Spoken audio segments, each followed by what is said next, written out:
I think we're live now. Greetings, everybody. Welcome to another edition of the Breakfast Club with the usual suspects here with me to open up the show, as well as hopefully more to join us later on, as per usual. And hello, Phoenix Rider, and anybody else that's in the chat. I've got lots of stuff I want to talk about, but I would prefer to defer and let someone else open up. Prefer to defer. All right, I'll step forward. Excuse me. Sorry, my voice is kind of cracking. Yeah, I think I don't know about anybody else, but I am weary. Last Saturday, I was relieved because obviously we got a result that was favorable. Now I think just the between COVID and the election, everything's been going on the last 4 years, my own personal stuff and business things. It's all now that the elation has kind of subsumed into the background. I'm just really fucking tired. Emotionally raw. Yeah, and that's the thing, and it's not any one thing, but certainly the election is a big part of it. And even now, with all the machinations that the Trump administration is trying, they're trying, desperately to find a way, which none of it's going to work. But it's just like I'm been exhausted, and it's just finally hit that point where I'm like, oh, I need to sleep. Joe, I don't know if you saw on Facebook the other day, but I made a playlist for people in your position who have just been like wrung out from all the fucking shit that's been going on lately. Did you see that? I did see that. Thank you. Okay, then I won't bother linking it for you right now in the private chat. But yeah, I mean, seriously, if you can listen to the entire playlist and it doesn't improve your mood, then I should be fired. Okay, I should be fired as the DJ. If it doesn't make you chirpy, at least chirpy, Joe. At least chirpy. All right. Maybe not happy, but chirpy. All right. Can we go for chirpy? That sounds good. And like I'm not down. I'm just exhausted. Yeah. Like mentally worn. Yeah. It's just because basically we've been running on vapors and willpower and everything, and it's almost like, because at least for a little while now we don't have to, like, okay, at least the immediate task was done.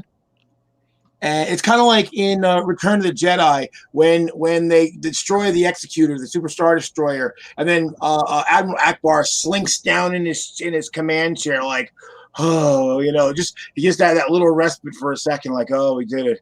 We're not done. There's still more to do, but just for the moment, I'm just gonna take a little breather. Fair enough.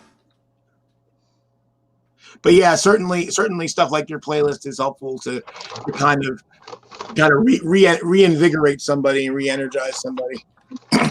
Yeah, that's the goal anyway. I mean, I don't know. Music doesn't work for everybody, but for me, if I let myself listen to it and don't just put it on in the background, and I actually take the time, it's a meditation. Almost everything I listen to is a meditation if you actually listen to it. You know what I mean? And music can take your brain in all kinds of different directions. And generally speaking, they're usually away from bullshit. Not always. Sometimes it takes you directly on a straight line to bullshit, depending on the song. But there, that's fine. So I'm gonna put the playlist. Can you guys hear me chewing like Sour Patch Kids? I don't want to chew in your faces. Not really. Okay, they're gummies, and so I don't know if you can hear me like. But I can hear the bag more. Yeah. Okay. Yeah, I think. Well, I mean, for at least for me, music has always been extremely important.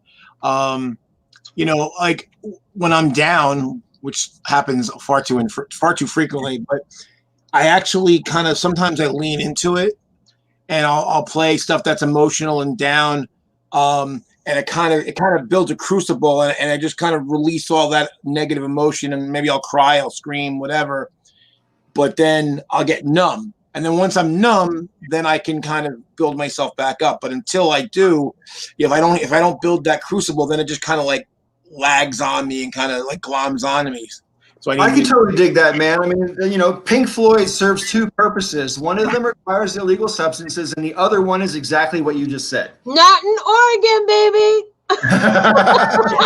There are no illegal substances in Oregon. So somebody asked me on Twitter. Because like I said, right before we went live, I'm just like in a Twitter hole today. But I saw some random person on my feed asked, what is the saddest rock song? Or, I mean, they said rock, but I just kind of took that to be like, what is the saddest song ever, basically? And my answer was, it's Cats in the Cradle versus the leader of the band for like the saddest songs ever. Pearl Jam, Black. I see your Cats in the Cradle and up you Seasons in the Sun. A number of songs by Alice in Chains, especially off of the I love it. Rainier Fog album. I would say Pearl Jam. That song is what was Black. it? Did you Yeah, say Black by Black? Pearl Jam. Yeah, I Black. love that song. I'm good at that Yeah, one at karaoke. that song is like sadness curled up into that song and then cried. Probably something by Eric Clapton would also be pretty sad. Like, what isn't one of those songs about his kid dying by falling out the window? Tears in Heaven. Tears in Heaven, Yeah, that's the one. And that's like the same. The other one. What's Lightning Crashes? Who did that song about the mom dying when she gives birth? Live. Live. Yeah, that's all right. Hey guys, how are you feeling? Are you guys like, yeah, we're upbeat, we're ready to go? No, we know these answers because we've been in that space. Yeah, exactly. And I'm just over here like, hey, what's your guys' most depressing song ever? That entire album, that entire live album, Throwing Copper, that entire album is yeah, it's amazing. The thing is that I love most of these songs. I really don't like Eric Clapton, which is probably a hideous thing for me to say, but I can't actually think of any Eric Clapton songs that I like that I know of. So I don't know a bunch of his stuff because what I do know, I don't like all that much. But all the other ones I mentioned, I'm like, this song is so good. Except for Black. I love Black. But I can't fucking listen to it because it's so sad. Like, I can listen to it once, maybe, and get like teary-eyed and hold back, and then be like, "Whew, okay, I don't have to listen to it for like another 2 years or so, right?" Before I get a hankering to hear that tune. Metallica, Fade to Black. I don't know the words to Fade to Black, so I can't answer that question. That's an amazing song. But a recent song, Ozzy Osbourne, Under the Graveyard. Did that? I see a red door and I want to paint it black. Let me see here. Also, that's the Doors, right? No, Jim Morrison. That's the Rolling Stones. Rolling Stones. Okay. Yeah, Paint It Black. Yeah, even the song "Ordinary Man" is got pretty sad. Although VMV Nation did an awesome cover of Paint It Black. I mean, I'm just saying. In fact, the whole latest Ozzy Osbourne album is a bunch of songs basically him saying goodbye to us all. I mean, when? The album came out like last fall. Oh, Ozzy's got Parkinson's, doesn't he? Yeah. Really? Holy crap! That's terrible. Sad. No, is it too personal for me to ask why you're at the end of your rope? Because I saw you made a post on Facebook yesterday, and you can see it on his face. Look at his face, Sister Danger. Look at his face. Look at his face. Okay, I'm looking. Okay, and guess. Tuesday night, I put out my last cigarette, and I haven't had one since. Oh, that's rough. Yeah. Just in with Hitler, out with Buddha, and just like, like, I know that. Yeah, I know your pain because I quit smoking. This year was actually my 2-year anniversary. I forgot about it until after my 2-year anniversary passed, which was a pretty good sign. That it's actually a record for me because I had earlier. I've quit smoking twice, and the first time I started smoking again under Sad, Well, sad circumstances. Here's what I did. But On do Wednesday morning. On Wednesday morning, I posted to Facebook, "Day one begins," and then the next day I said, "Day two," and then the next day I said, "Day three rises." yeah. You can do this though. You can do it. Just For day 4, he said a new hope. A new hope. I gotta find one for tomorrow. I was gonna do day 5, the final frontier. Well, see, I said on the comments on the New Hope, I said I just hope tomorrow isn't the Empire Strikes Back. Yeah, no, I wanted to skip that. That's why I was thinking the Final Frontier. Star Trek's 5th movie was the Final Frontier, wasn't it? Yeah. Yes. Yeah. So day 5 is gonna be the Final Frontier. Oh, another super sad song. Glenn Campbell's "I'm Not Gonna Miss You." When Glenn Campbell had dementia and it was coming on to him and he knew it, and he wrote this song to his wife called "I'm Not Gonna Miss You" because he knew there was going to be a period there before he died where he was going to lose his mind and he wouldn't know who she was anymore. And it was like, it's super heartbreaking because it's basically like, I love everything about you and all this, but I'm not going to miss you because he's not going to remember her. And that's the thing. And that's the thing was so that's pretty heavy. While we're talking about sad songs and knowing about the sadness of a song, when it first came out, "These Are the Days of Our Lives" by Queen, I thought it was a pretty sad song. And like a year later, Freddie died, and you watch the video again, and you look at his face, and you can see that he knew he was dying, singing that song. And if you can watch that video as a Queen fan and not cry, I don't know what happened, because it's super, super sad. Yeah. Well, so the song "Show Must Go On" is that one always brings me to tears, always. Yeah. I mean, on the smoking thing though, you know what helped me, which is kind of a weird thing. I mean, I don't know if it'll help you, but it's cheap and free, and so But I actually found it sometimes when I wanted to have a cigarette that one of the things that helped me was I would just go stand outside on my back patio, and I would just take big breaths of actual air. That is all I would do. I'm serious, because as opposed to artificial air. Well, because part of smoking is that you're actually like kind of inhaling the smoke, obviously, right? But like that. But the thing is that you realize when you go outside and you just take big breaths of air, you don't have to make a scene. You just breathe. Just actually consciously breathe and feel the air, and then you realize this is why I'm quitting, because I can taste the air, I can feel the air, and it's like good and clean and not a big lung full of smoke, right? And that's all it would do, was just remind me of that. And I found that actually to be one of the literal most helpful things ever. No, I never did a patch. I just did it cold turkey. But that was one of the things that just helped me. Also, don't go to a fucking bar and drink, because seriously, drinking and smoking is like those things, they go together. To this day. Well, you can't drink in a bar in New Jersey, so. Yeah, I can't go to a bar in New Jersey anyway. So Wait, what? a couple of weeks, because of COVID, bars aren't open. Right. You can't have any people in a bar. Like they don't even space them out like tables that are spread out. So No, they're serious about you it. can't smoke, and you can't smoke in a bar in New Jersey anyway. You can't smoke inside here, but usually here they have balconies that are, say, attached to it, and people will go out on the smoking balcony or out front of the restaurant around the corner and have their little smoking circle, Yeah. So Some places don't even allow that. wow, interesting. So a couple of weeks ago, I started taking Wellbutrin.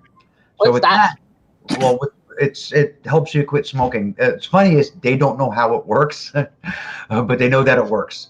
They don't know what the mechanisms are that causes it to help you quit smoking. But what you do is you continue to smoke like normal, and then about 2 weeks after starting taking the medication, you stop smoking and you continue to take the medicine. I have no idea if it does anything, because I have been losing my mind for 4 days now. So I don't know. Maybe if I wasn't on the medication, I wouldn't have made it this far. I don't know. I feel so bad for you, because I know just how you feel. Like, I've been smoking 37 years. I'm not trying to change the subject, but I have to bring your attention to a hilarious comment. Okay. oh, It's irritating. wait. Well, Okay, please carry on with your original conversation. I just So, gotta Rob, I wonder if you meant Chantix and not Wellbutrin. Wellbutrin. That's what they gave you? Okay. Mhm. It's an antidepressant. The thing is you're gonna suffer probably for, I don't know, two weeks to a month with the actual physical feeling of smoking. And I swear to God, from there on out, I mean, for me, it was about a week. But I didn't smoke a lot. I would smoke about a pack a week, so I wasn't, like, but after that, I swear to God, like it was all here, and it still is all here. Like I watch movies with people smoking, especially movies from the 80s, and whatnot, and like everybody's smoking, and I'm like, all I want to do is have a cigarette right now. I was watching on Netflix. I was watching Ratchet, the series Ratchet, and everybody is smoking through the entire fucking show. Every fucking episode, everybody is smoking. Although, you know what else is interesting? I didn't know this till, I don't know. I mean, because I didn't know ASMR was a thing. However, if you look at ASMR videos or even videos that aren't meant to be ASMR, but show people, because I used to think this was really cool looking, like when they would do really close up camera shots of like a chick taking a drag off a cigarette and then the smoke slowly coming out of her mouth. And it's just like this. This is all you see in the camera is this smoke coming out. And so you see all the cool shapes that the smoke makes. The thing is that your brain can go through that whole process on its own. Like you can imagine every single bit of that in slow-mo.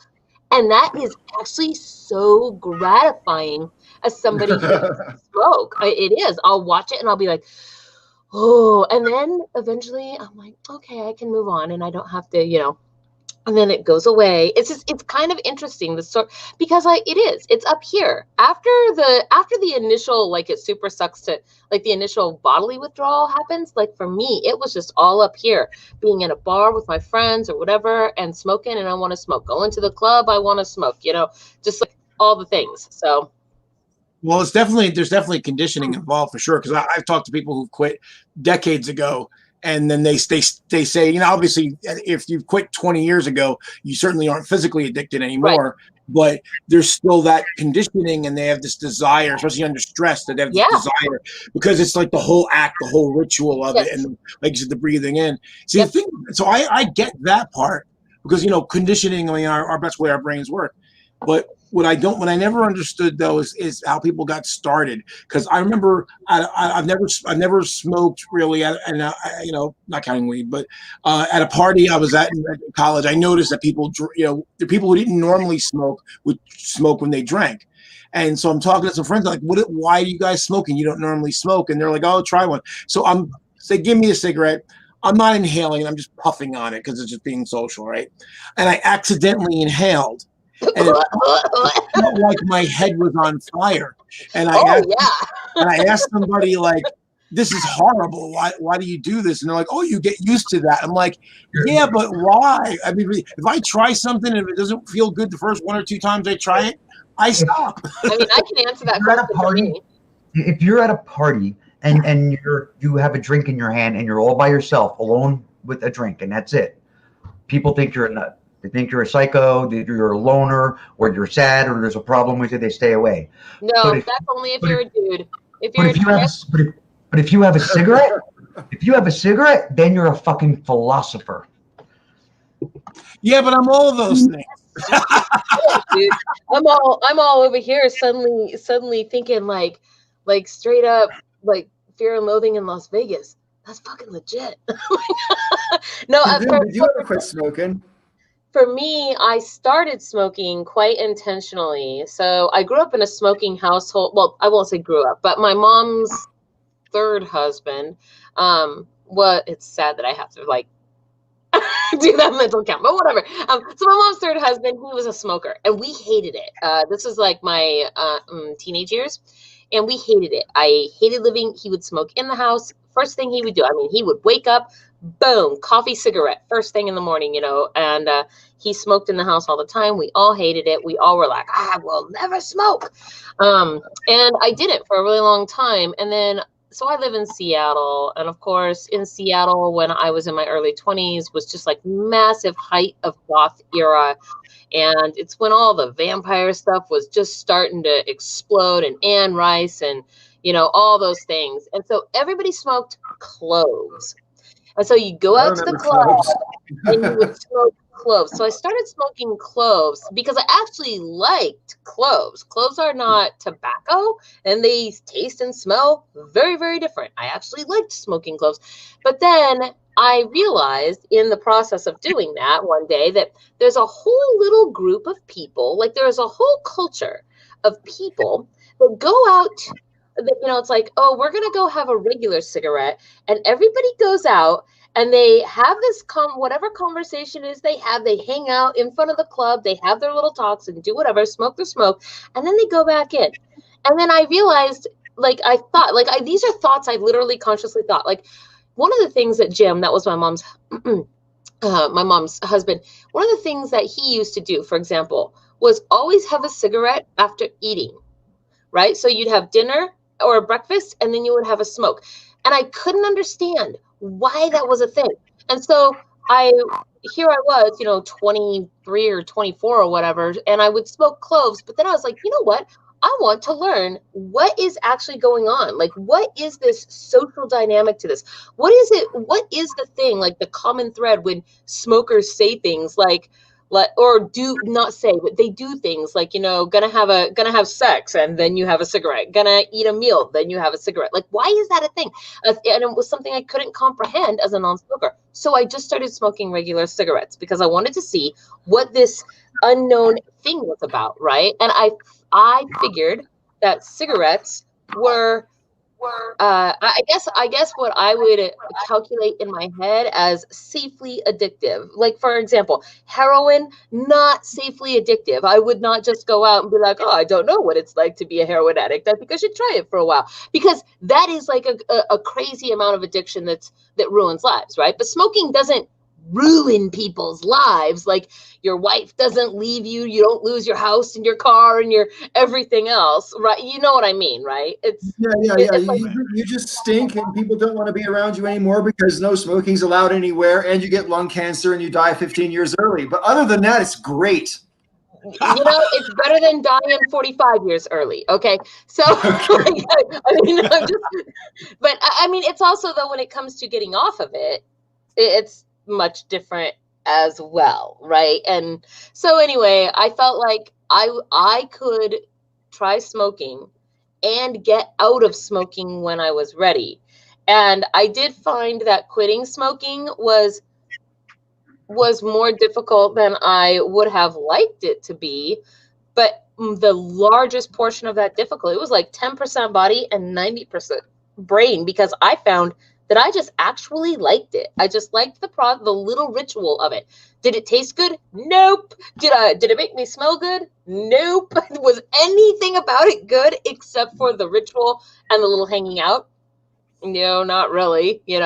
But those things were very powerful. What was mentioned, like talking about what it was like to first smoke cigarettes. There's a medication called Buspar. I think it's Buspirone is the full name for it, and it's for anxiety.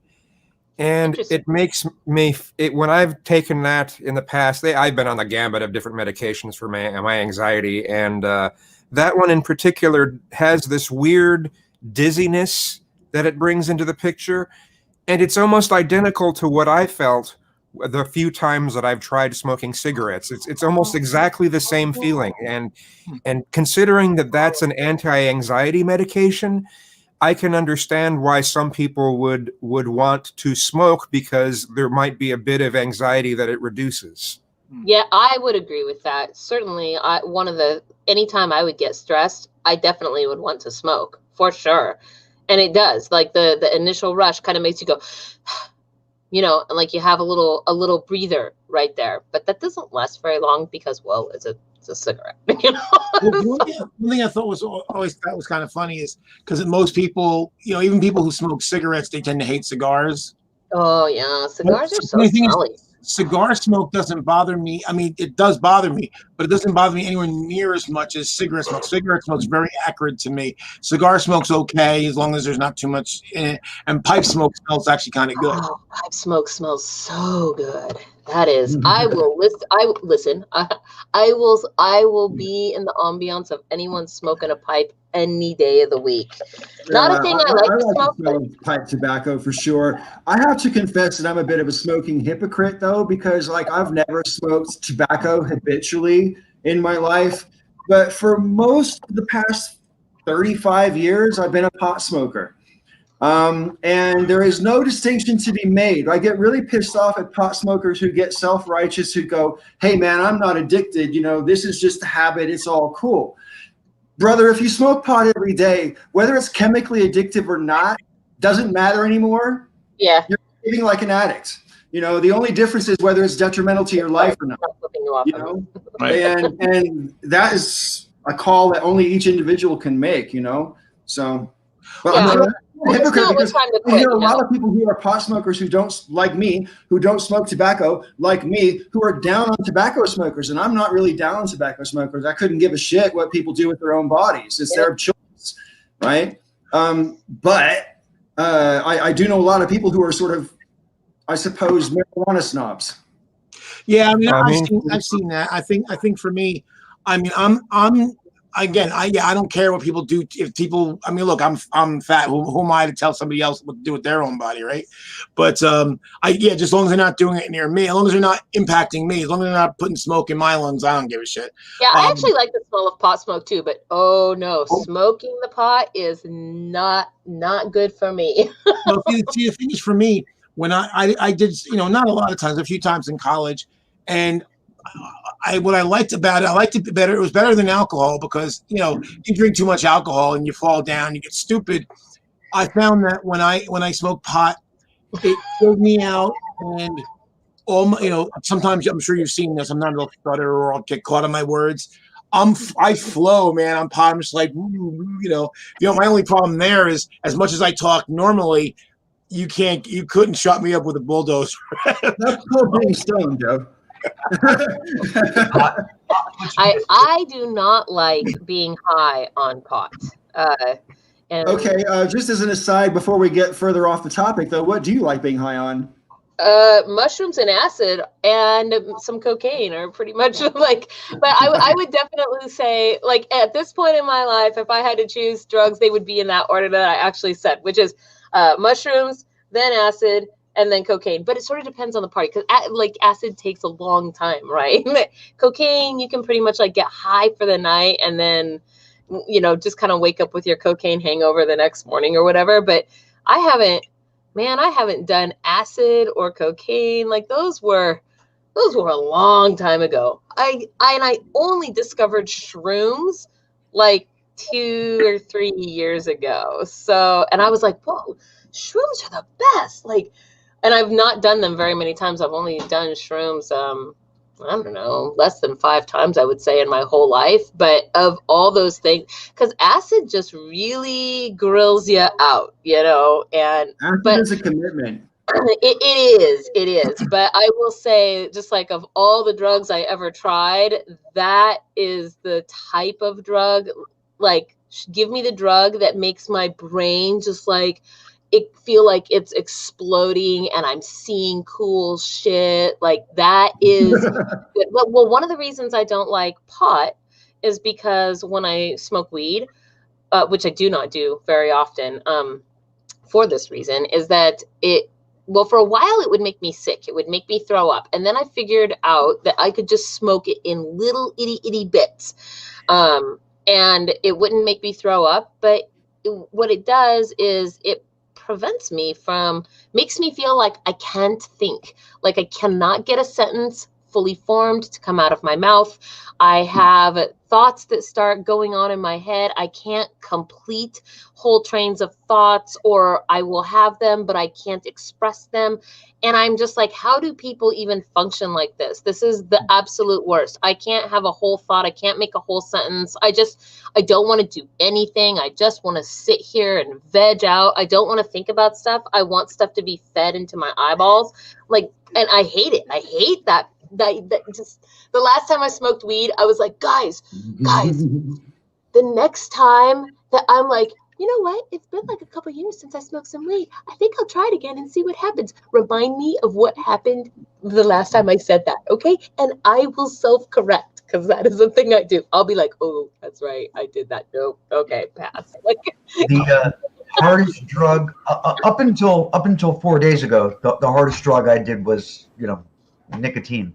Now it's caffeine. So caffeine for the weed. Yeah. I'm a good. Kazoo, what For were Rob's you before benefit, about I pot just smoking? wanted to say for Rob's benefit, smoke, smoke, smoke, smoke, smoke, smoke, smoke, smoke, smoke, smoke, smoke, smoke, smoke, smoke, smoke, smoke, smoke. We've been talking about smoking for like 20 minutes. Smoke, smoke, smoke, smoke. And he's just Kids, what were you going to say before? I think it still had to do with cigarettes. I was just going to basically say that I'm sorry. I didn't realize it was stressing you out. I'm so sorry. I feel like a jackass. Like, you should have just opened your mouth and been like, shut the fuck up. Kids, say your point. Oh, I was just going to say that, my main irritation with cigarettes is how so many smokers act like it doesn't stink, and they'll smoke right in front of the doors to a business, or they'll we don't smell it because we can't smell it. I mean, both of those things are true, though. Both of those things are simultaneously See, true. one thing used to drive me nuts. I had some friends like they get in my car, and I never ever allowed anyone to smoke in my car. And they're like, "Oh, it's okay if I smoke in my car in your car." I'm like, "No." And then they light up anyway. Oh, I'll hold it up the window. I'm like, no, I said no. You can't smoke in my fucking car at all. Zero. Like, get the fuck out of my car. I've been really good with Peach's car, where I don't smoke in it. Well, I don't smoke anywhere anymore. But I mean, I didn't really. A couple of times over the couple of years we've had it, I smoked in it, and it was the same thing with the window down. Johnny, I did not realize it until yesterday that the car stinks like cigarettes inside. Oh yeah. And I felt so bad. I ran to the store and I got in the car and I was like, oh my God. Febreze is really good. I'm like, I am such an asshole. Johnny Santrop, Allentown is the meth capital, PA.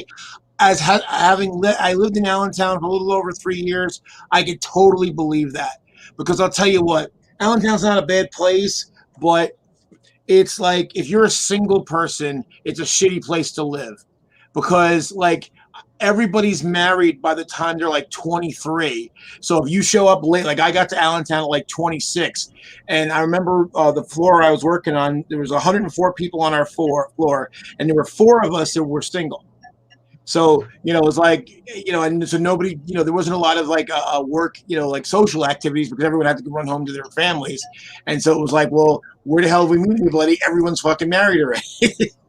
I'm super afraid of addiction. Like somebody else, Deep Ashtray, was like, let's talk about meth. I was like, I'm super afraid of addiction. So like of all the drugs that I've tried, that is the scale that I have always been able to be convinced or willing to try them on is how addictive is this drug supposed to be? And for me, I think of them, the most addictive thing I've ever tried was cocaine. And I was so terrified of trying cocaine. Even though like I knew like cocaine is not one of those things that if you do it on the first try, your heart is going to explode and you'll OD, right? Like, whereas there are all kinds of horror stories about much harder drugs. But like for me, like I was so afraid of cocaine and becoming addicted to it that I set a rule for myself that I stuck to. And I mean, and this is, like 2 decades ago or whatever, and my rule was, the people that I was trying it with, I would try it with them, And then this would be this one time a year that I would do the thing. And I would not do it outside of this very specific time and place and group of people. And I largely didn't. I think once I finally like understood it, I was like, okay. And then I had like some other people that maybe we had like some one-offs, like, or whatever, but probably I've done cocaine also less than 10 times in my whole life, right? Because I'm just so like, I'm afraid of it. Like, I know that this is a highly addictive thing, but not the most highly, like, so I've never done anything like meth or heroin. I actually have nightmares about heroin. Like, I have nightmares where people forcibly shoot me up with heroin and get me addicted. And then in my nightmares, my whole life goes to crap. Like, I am terrified of drugs like that. Like, cigarettes are as addictive as heroin, but not as destructive though. They are just as hard to quit or harder to quit than heroin. But the thing, I guess they're not as destructive. Does that make sense? If it's true that they're not as destructive, it's probably only because they're so accessible and relative to the damage that they can do, they're cheap. You know? No, when you shoot up heroin, okay, so I can speak to these things actually from like a one-off experience. Like, I've known plenty of people, including in my own family, that are either heroin addicts or meth addicts or whatever. I mean, I've literally seen what those drugs do to people. You do not smoke a cigarette and then completely pass out. Like, I drop my phone on the floor and I stare at the ceiling for the next 8 hours or however long it lasts, right?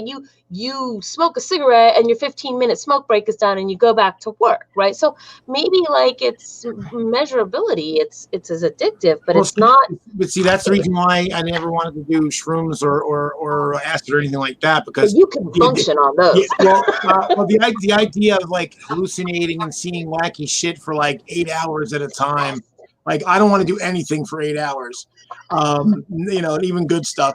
And because like when the first time anyone ever offered me cocaine, I'd already discovered I had high blood pressure, and I was like deathly afraid. I was afraid of my heart exploding, so I was that's a legit concern. See, I'm one of these people. I always thought that the argument that say smoking pot is like a gateway drug into other drugs. I used to think that's dumb. I used to think that argument was bullshit. Come on. In case, I still think it's bullshit, but I think it's bullshit for a reason, and the reason I think it was bullshit for. I used to think it was bullshit because, you know, just because you try one substance doesn't mean you're going to like other substances. Having said that, when I got stoned the very first time, because I was like super straight, okay? I never tried drugs until I was 20. I was super straight, and I was one of those self-righteous guys that we've all been sat around a table at Denny's with going, man, I don't need any of that shit to make my life complete. I could be happy without drugs and all that stuff. And I was one of those guys that preached to my drug dealing friends, right? And then randomly at a Halloween party, I got stoned one time, and I'm like, this isn't as bad as getting drunk. And so right away, I'm like, what else have they been lying to me about then? You know? And so I was up for whatever after that, because I'm like, okay, I think I tried mushrooms like 3 weeks later. I tried coke about a month after that, because I'm like, I wanted to know what they were lying to me about. But like, cocaine is a super fun drug. That's why it's so scary. Huh? Like, well, I mean, the reason why it would be a gateway drug before is because it was illegal, and it's the element of, oh, if this is illegal, then what about the other illegal drugs, right? But if it's legal,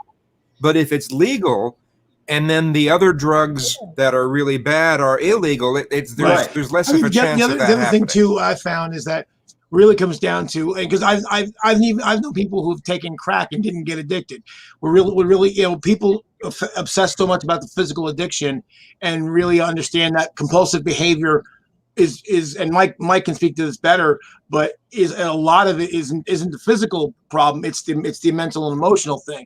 And so people that have tend toward compulsive behavior they're the ones that tend to, you know, go from thing to thing to thing, because they're looking for something.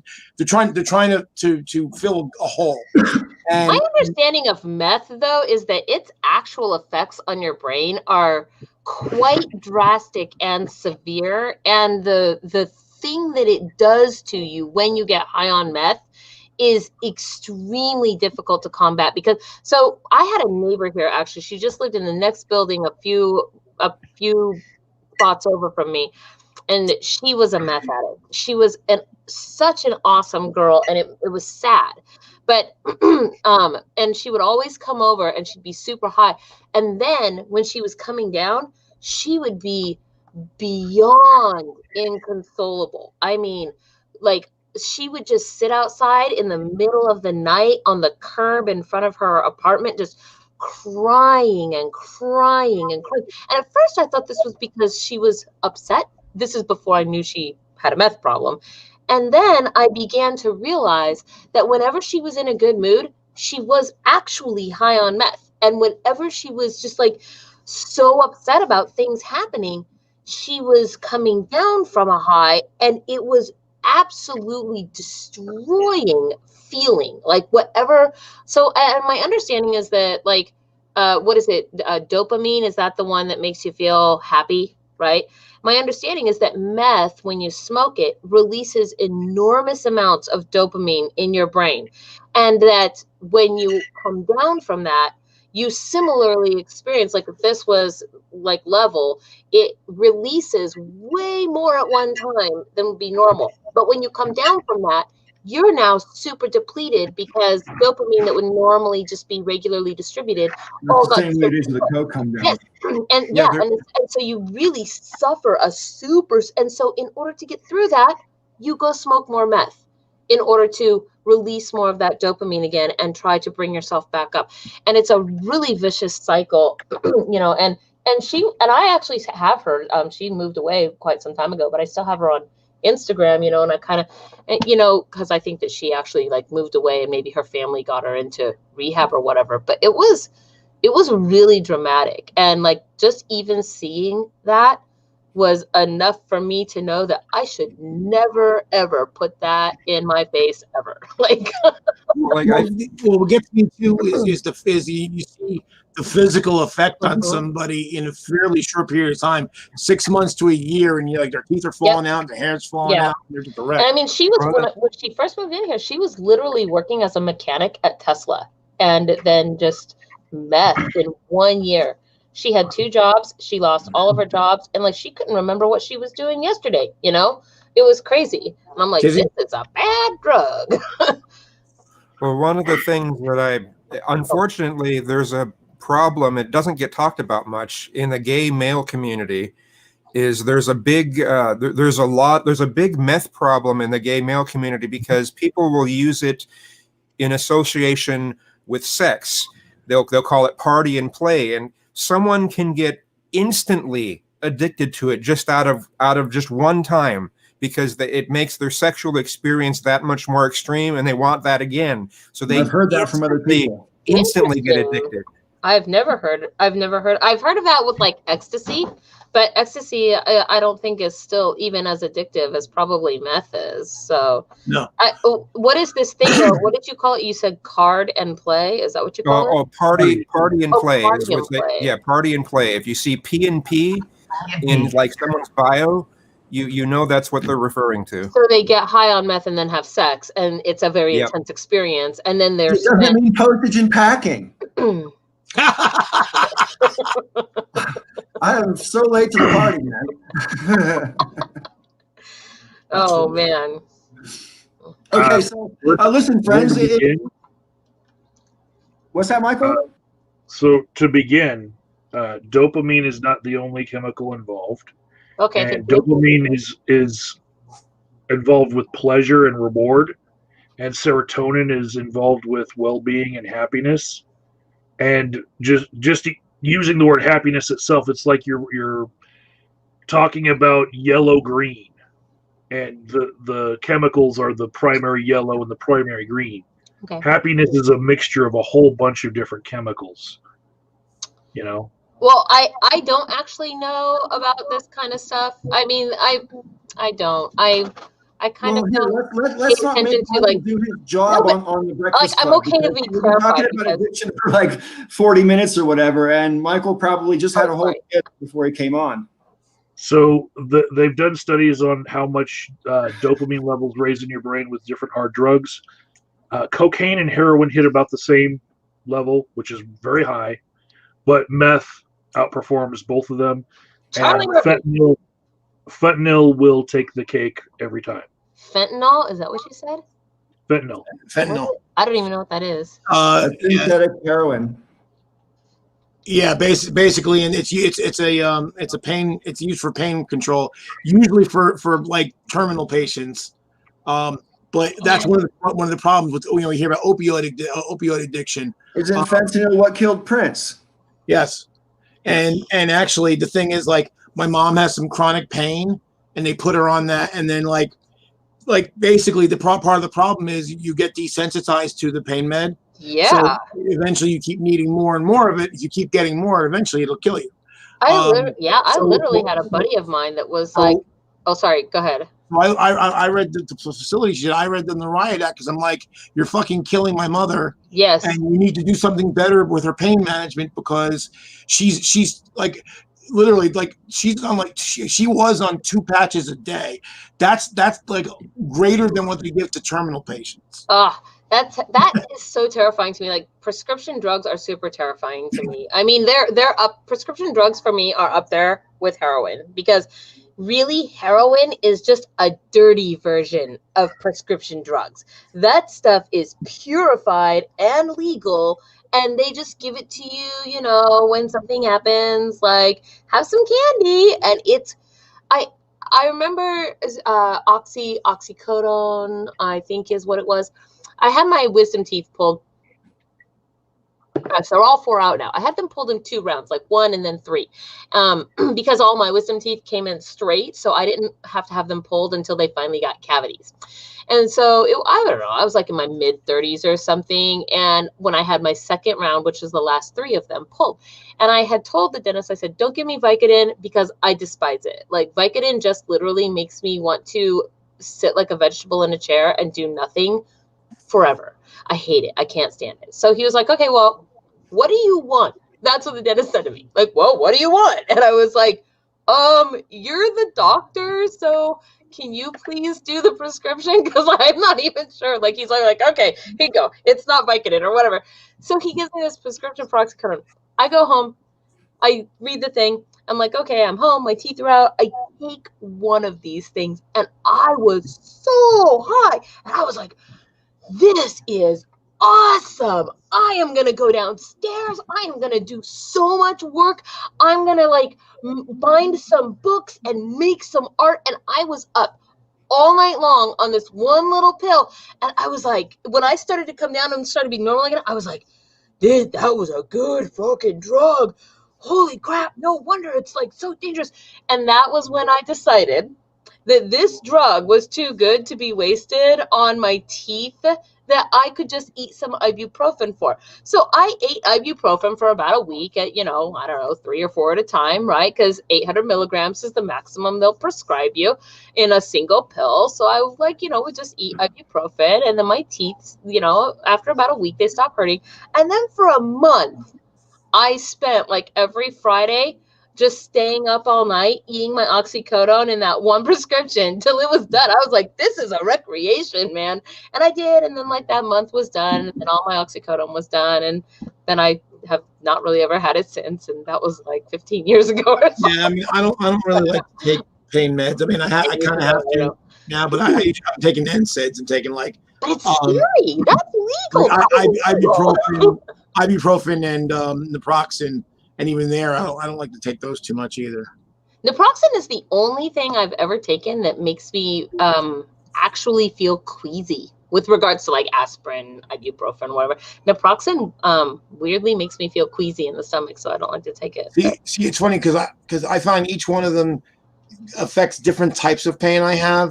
So depending on what's wrong, I'll take one or the other. Although if things are really bad, I'll take both. But that's about it. Because I mean, none of that stuff's really good for your kidneys anyway. So. Oh yeah, no doubt. That's like, that is one thing that also like I don't know. I just don't like to take anything overall. I mean, in the thing that I take the most of is ibuprofen, and even that I don't even like to take it 2 days in a row. You know what I mean? I'll feel like if I've taken it 2 days in a row, I begin to feel like there is a thing that must be happening with me that is that there is a different resolution for, right? Like if I have a headache, for example, and I feel like for 2 days in a row, if I've had a headache, that there's something else that must be going on, and I should try to figure that out. I mean, it's not to say that like I don't do the thing, because I will do the thing. I mean, like I'm not going to be dumb and be like, "Oh, just tough it out." See, or Mom, whatever. Like prescription drugs are terrifying because that is legal. Mage Grey Wolf brought up something. Mage Grey Wolf reminded me of something. I had to get surgery. I had cysts to get removed with laser. So the first time it happened, they put me out, and it was like Valium and something with a D, and I'm forgetting the name of it right now. But like I was like a zombie for 2 days, because when I woke up, I never really totally woke up, but I couldn't fall asleep either. So I was in this kind of weird gray space. And that first night I started hallucinating, and I have floaters in my eyes, because I've had. That sounds horrible. And so I woke up, I kind of like woke up a little bit more, and it's dark in the room, and I was getting like just a little bit of light in the room was like reflecting off the floaters, and the floaters formed the face of Osama bin Laden. I so believe that. Like, so in my view was fucking Osama bin Laden. Everywhere I looked, he was floating around in front of my view. And then at one point, I remember I had to go to the bathroom, and in my head, I did. And so I got up and I walked down the hallway and got in the bathroom, and I was just about to let loose when something in my brain said, "You're still in bed." Still in bed.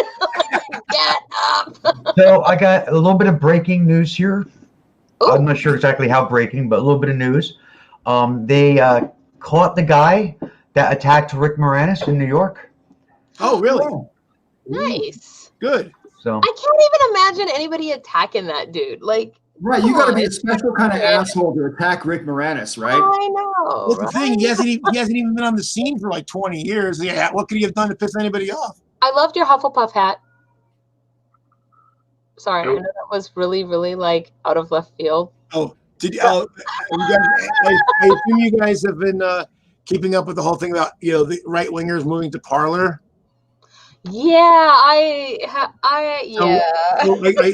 shared this thing on Facebook. Some of you guys may have seen it, but it was alternate names for Parler. Yes, that was a good name. My favorite, Mindspace, Rightbook, TikTok. Howdy Arabia.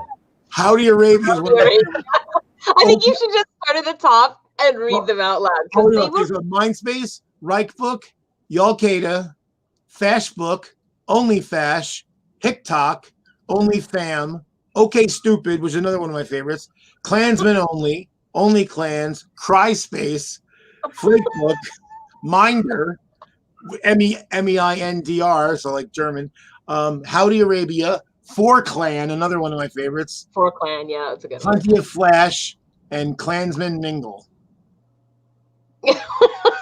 I read that and I was like, dang. You know what? The thing that's like kind of sad about it though is the fact that it is now being like memized like that means that people that didn't know that it was there that might actually be of that persuasion, like it's basically getting free publicity because of it. That's the short. Yeah, I found that like shitty people find that stuff on there eventually anyway, because they talk. My own father going to it, and he said it's because he's tired of posts being censored on Facebook. And I said, well, just because they put a little tag on it, to say that it's misinformation, that's not censorship. They let the whole post go through. They just say, hey, this could be false, and we've already fact-checked it if you want to see the...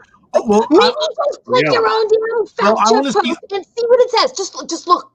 It's okay. I want to see what happens if someone goes there and starts posting some ultra-left liberal stuff and see if that doesn't get tagged or taken. I've heard that it does, but I don't know for certain because that post that you just read, I copied from you and put through on Parler just to see. Just see what would happen. Uh-oh, yeah. You have a Parler account? So does Kazoom. I'm not the only one. Yeah, and I've got one too. It's interesting. man, on both Parler and BitChute, oh my God, they're still freaking out, trying to claim that Biden stole the election, and they're trying to claim and they don't have any proof of it. Here are just But two things I don't get. There's people that are there are people that are absolutely convinced that Trump will win after December 14th when the electoral votes come in. They're absolutely convinced of it. And I'm like, what proof do you have? And they got nothing. I mean, is Biden, this feeble old man with dementia who can't get out of his own way, or is he an election mastermind that was able to undermine our entire electoral process without leaving any trail behind? Well, see, what I want to know is how did the Democrats manage to steal the election for the president and not for the Senate? Right. Because I'll tell you what, if they're thieves, they're shitty thieves, man. That's how clever they were. That was their ploy of getting away with it. See, give away the Senate and take the presidency. It's all clear to me now, Joe. It's all clear to me now. Because that's the way to make laws in this country. It's 4D chess. Look out, everyone. First of all, I love chess, and I hate everything that is not classic traditional chess. And they lost seats in the House too. They lost seats in the House as well. So the people stealing the election, that's a pretty good trick. Which actually goes to show that means a lot of Republicans did vote for Biden. A lot of and I was seeing like in Georgia, basically he won because of independence. Same thing in Arizona. In Arizona, it was independents and elderly because the independents in 2016 broke heavily for Trump. This time they broke a little better than even for Biden, and that was basically the game right there. And so and the fact that there are Biden got more votes for president than either the Senate, any of the Democratic Senate candidates combined. So it says there was a lot of Republicans that said, well, hey, fuck Trump. I want Trump out, but I'm still going to vote Republican for the senators. So here's just two things I don't understand. I do not understand why every election that we have, the side that didn't win says the other side cheated. Right, by hook or by crook, whatever it is, because when it was Hillary, it was the Russian conspiracy or whatever, who knows? So it's like, no matter who it is that's the losing side, the other side cheated. And this is right up there with people and their videos of, look at Antifa beating up these innocent Trumpsters. And then on the other side, you have, look at these Trumpsters beating up these innocent Antifa. And you know what? The only videos I freaking care about in that whole conversation are the ones where the cops are beating up anyone that isn't them. That is the only, I don't care. Like, I know that there's Antifa people out there that unfortunately, sadly, go start a fight. And there's also the same thing on the Trump side. Why do people bother posting that? We all know everybody has bad actors on both sides, but the people who really are the freaking should be the responsible people are the damn cops. Well, especially considering that the right wingers tend to be anti-government to begin with, and the cops are the fucking armed agents of the government. I feel like these people are having an argument over a bar fight. But here's the one difference. Though. Here's the one difference with Hillary, though. No one that I'm aware of, no one credible, was arguing that Russians actually changed votes, that there was any voter fraud. The thing was that they influenced the election by spreading misinformation and affecting people. And that's true. We know that's true. It's the same thing with Cambridge Analytica. We know that happened too. So that's the thing. So that's not cheating. It's unethical, but it's not voter fraud. It isn't voter fraud. I agree. And it is unethical. I agree with both of those points, is my short. I'm sorry. One of our houses is out grocery shopping. No, and they are sending me messages about things that they see in the grocery store, as in, should I buy this thing? And one of them was Kix cereal with Elf, who's that actor that plays Elf? Will Ferrell. Yeah, thank you, Will Ferrell. With Will Ferrell, and I'm like, I don't know. I think the Elf Kicks sound pretty good, but I always get sent things like, special the unicorn, mermaid, fairy, magical versions of things. It could be Twinkies. It could be cereal. People send me that all the time, and I love it because Paul, I didn't catch what you said. What? Paul? Oh, sorry, sorry. what? I didn't catch what you said before. Sorry, Last I thing was, you said, I didn't catch I was it. reading the comment. What? Oh, okay. Yeah, I didn't hear what you said a minute ago. You said something, but I couldn't hear. Oh, sorry. Yeah, I can't even remember what I was going to say because I was reading. I just wanted to point attention to this comment. Oops, hang on. Not this one. I brought up the wrong one. This one. Not that one. This one. Biden crime family used fake voters. Don't deny it. I hereby deny it. Okay, I'm quite confident denying it. I didn't have to be in every single polling place to deny this for a couple of reasons. Number one, you have absolutely no evidence. I rest my case. There's it's like saying, you know, I don't know. Better yet. I just don't understand. Better yet, the Trump administration itself has actually already said that this election was the most secure election in American history. Well, exactly. Plus the fact that the whole idea of fake voters is bullshit because they have voter registration. So when you go to vote, they check, you know, you say I'm so-and-so. Now, some states have ID laws, some don't. But regardless whether they check your ID or not, they check your name and your signature against your registration. And if your signature doesn't match, they kick the vote back. So the idea that there's fake voters is horseshit.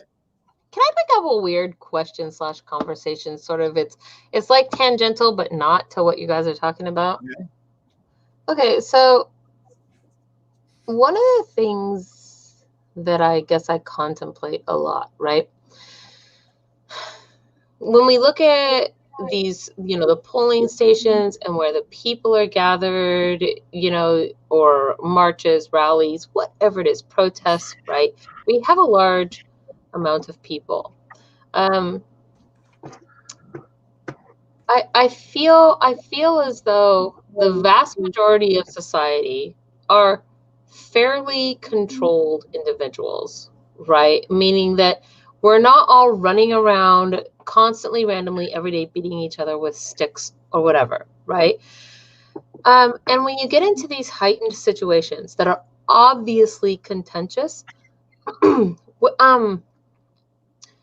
at what point do you consider that it is even the most patient of people, that their patience has been legit pushed too far, or that something has become, in fact, too aggressive, and that it is, why are you guys doing that? Why are you laughing right now? Like, when is it too much? When is it too much for people to be excused or not excused from reacting? Why? I don't understand. I feel like you're making fun of me, but I don't get it. And that's the worst part. Not that I'm being made fun of, but that I don't get it. I don't know. I just have the Rona. That's all. I mean, that's my household too, so we could high five on that, I guess. But well, no, I mean, the thing is that I don't know. I think part of the problem right now, and it's really ever since 9/11, which is the reason why I say that even though he's dead, Bin Laden won, because America's psyche was shattered that day and is never healed. We became more frightened, more distrustful of everything and including one another. And we don't let it heal either. No, we don't. And that's the problem. I mean, it's the irony is, you know, I remember like even like late 90s, and George Carlin talked about how we kind of obsess about grief and we kind of like wallow in it. You know, we don't want to heal. We really don't. We want to savor it and like kind of live in it, and it's really unhealthy. And that's not to say you forget about what happened, but yeah, right. I mean, never forget doesn't mean wallow in it. Exactly. You know, it's just like, you know, well, you think about it. How many times you've seen somebody, you get into an argument with somebody, and then they start pulling the, you know, the thing. Oh, they had trauma about that thing. I'm like, well, yeah, you probably did, but that's not an excuse to be an asshole. So, you know, but the thing is right now, so basically we've been going down this road where as a nation, we're getting more and more and more traumatized, and we don't have any outlet to fix it. And so we're totally paranoid. We're totally distrustful of everybody, everyone around us, including one another. And I don't know what the end is because, you know, it's and that's why people and plus the fact that things have gotten worse for a lot of people. So that's the thing that's kind of sad for me because I look at those right-wing guys that vote for Trump, you know, the working class guys. Well, they have a legitimate gripe. They are getting fucked over, just not by the people that they think they're. They think it's, you know, black people and feminists and gay people and all that shit. It's not. It's the rich assholes in the right wing who support big business that are fucking them over. That's making their lives worse, but they don't see it. Man, I largely agree with that. I largely agree with the actual true conflict at almost every level is between money and not money. Right. Period. So what ends up happening is that so they have a legitimate gripe. See, and this is the thing. Like Bill Maher, I get so frustrated with Bill Maher. I don't know why I fucking watch him, but I still watch him anyway. But he was going off about he and his group yesterday was going off about like, well, what fucked up the election for the Democrats was the social justice stuff, and I'm like, you know what? That's bullshit. But here's where it's correct. It's wrong and it's right. It's wrong because those things matter, and this idea that we should basically all everyone who's marginalized should shut the fuck up and just take whatever bullshit they get. That time is over. However, where the one thing that Democrats are, and the left wing in general, are very bad at is trying to relate all these issues to everybody else. So, like, you know, Kizzy's brought up the whole thing about like, you know, he feels uneasy like when we bring up like the BLM stuff and some of the other stuff because he's like he doesn't know what the end game is. Like, am I supposed to be, you know, is he supposed to feel guilty as a white person, which isn't the game, but it's sometimes the way it's presented comes off that way. At least he perceives it that way, and he's not the only one who does. So how do you relate to those angry white guys who do have some legitimate gripes? How do you relate to that without giving into their bigotry and their hatred? And I don't know what the fucking answer is, but the only thing I could think of is to try to find a way so that when you talk about these issues and to relate to them, like, hey, this thing, like when we're talking about police violence, like, hey, this relates to you too. You know, all these things relate to you and your community as well. You know, we're not trying to reverse marginalize you. We're just trying to say, hey, you know, there's some shit going on that's even so as bad as you have it. Some other people have it even worse, and we should all be working together to fix all of it. Wow, I feel like there's just so much there to unpack.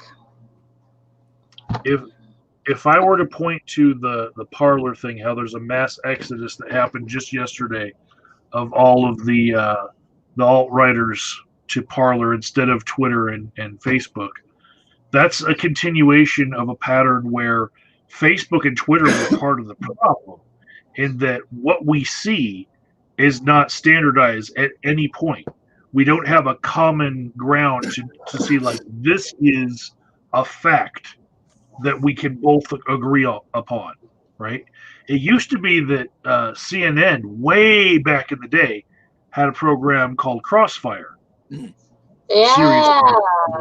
that's right? like an You old. had the Democrat and the Republican, and then another Democrat and another Republican. Yeah, right? Tucker Carlson was on there. Yeah, Tucker Carlson was on there. You know what I hate about that guy? And even Fox News had Hannity and Combs, right? Combs was supposed to be the Democrat. You don't see that anymore. It's like the whole station has decided we're just going to be upfront about our bias. Well, then you see this fractioning of all the people to the camp that they want to believe in. And nothing ever gets presented as one fact that we can all agree on. Not even the presidential election.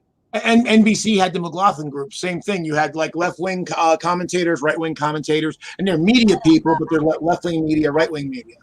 No, I mean Fox. Have you ever really even watched them? It's like they're ultimately not that different. They're just catering to their side of the flavor.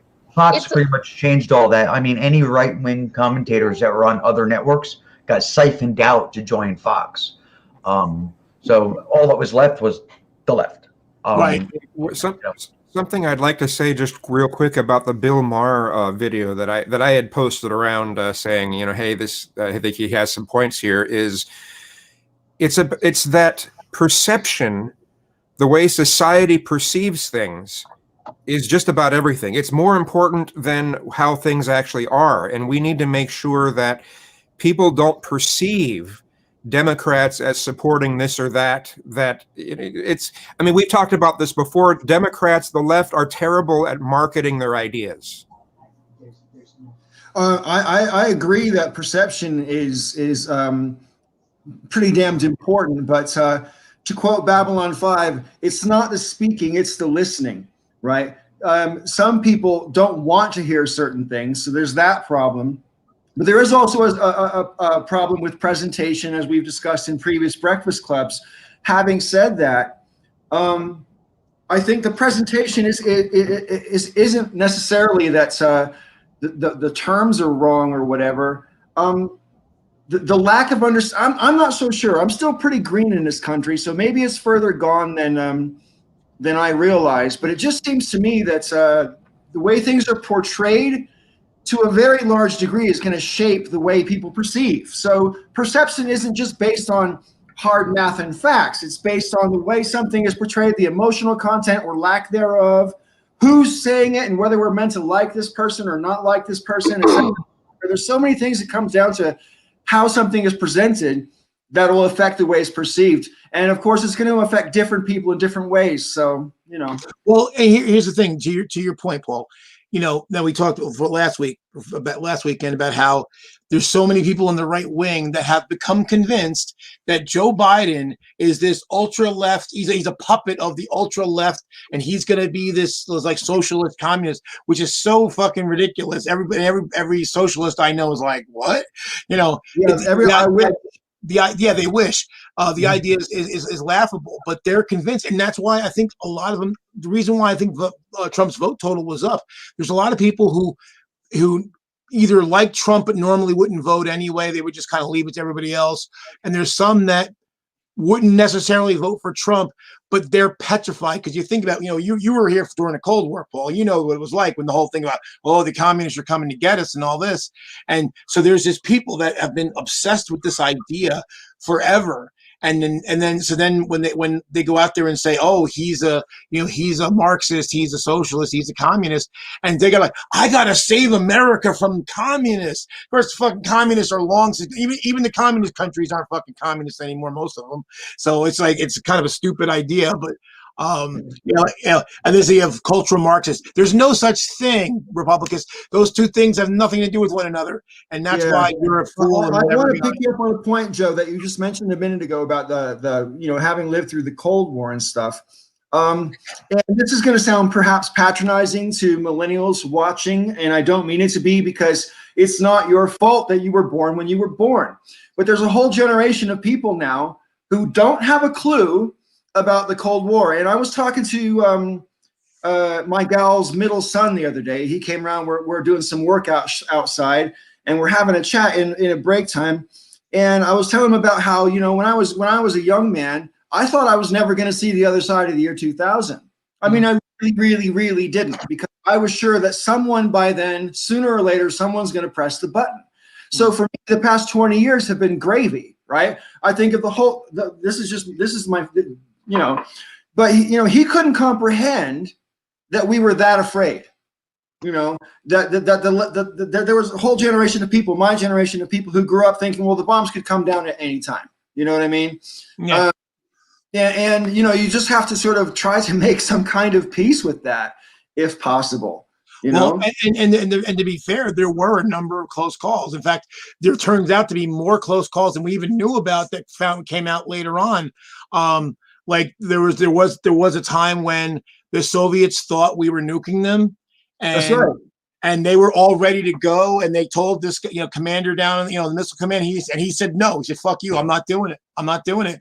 And otherwise, if he had launched, then we would have returned it, and game over.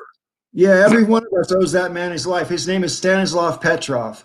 And he actually got in trouble with the Russians for doing what he did at the time. But literally none of us would be here if he didn't do what he did.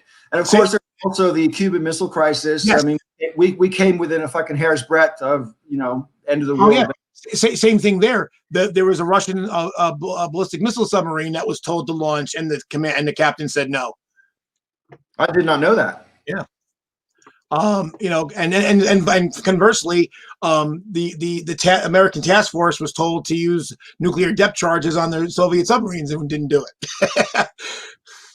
So there's a number of times. So that's what I think is kind of funny, because the perception of, particularly not so much anymore, but certainly in the 80s and early 90s, there was this perception, you know, in the movies that like the people in the military were these like bloodthirsty warmongery, you know, couldn't wait to use the next weapon and kill lots of people.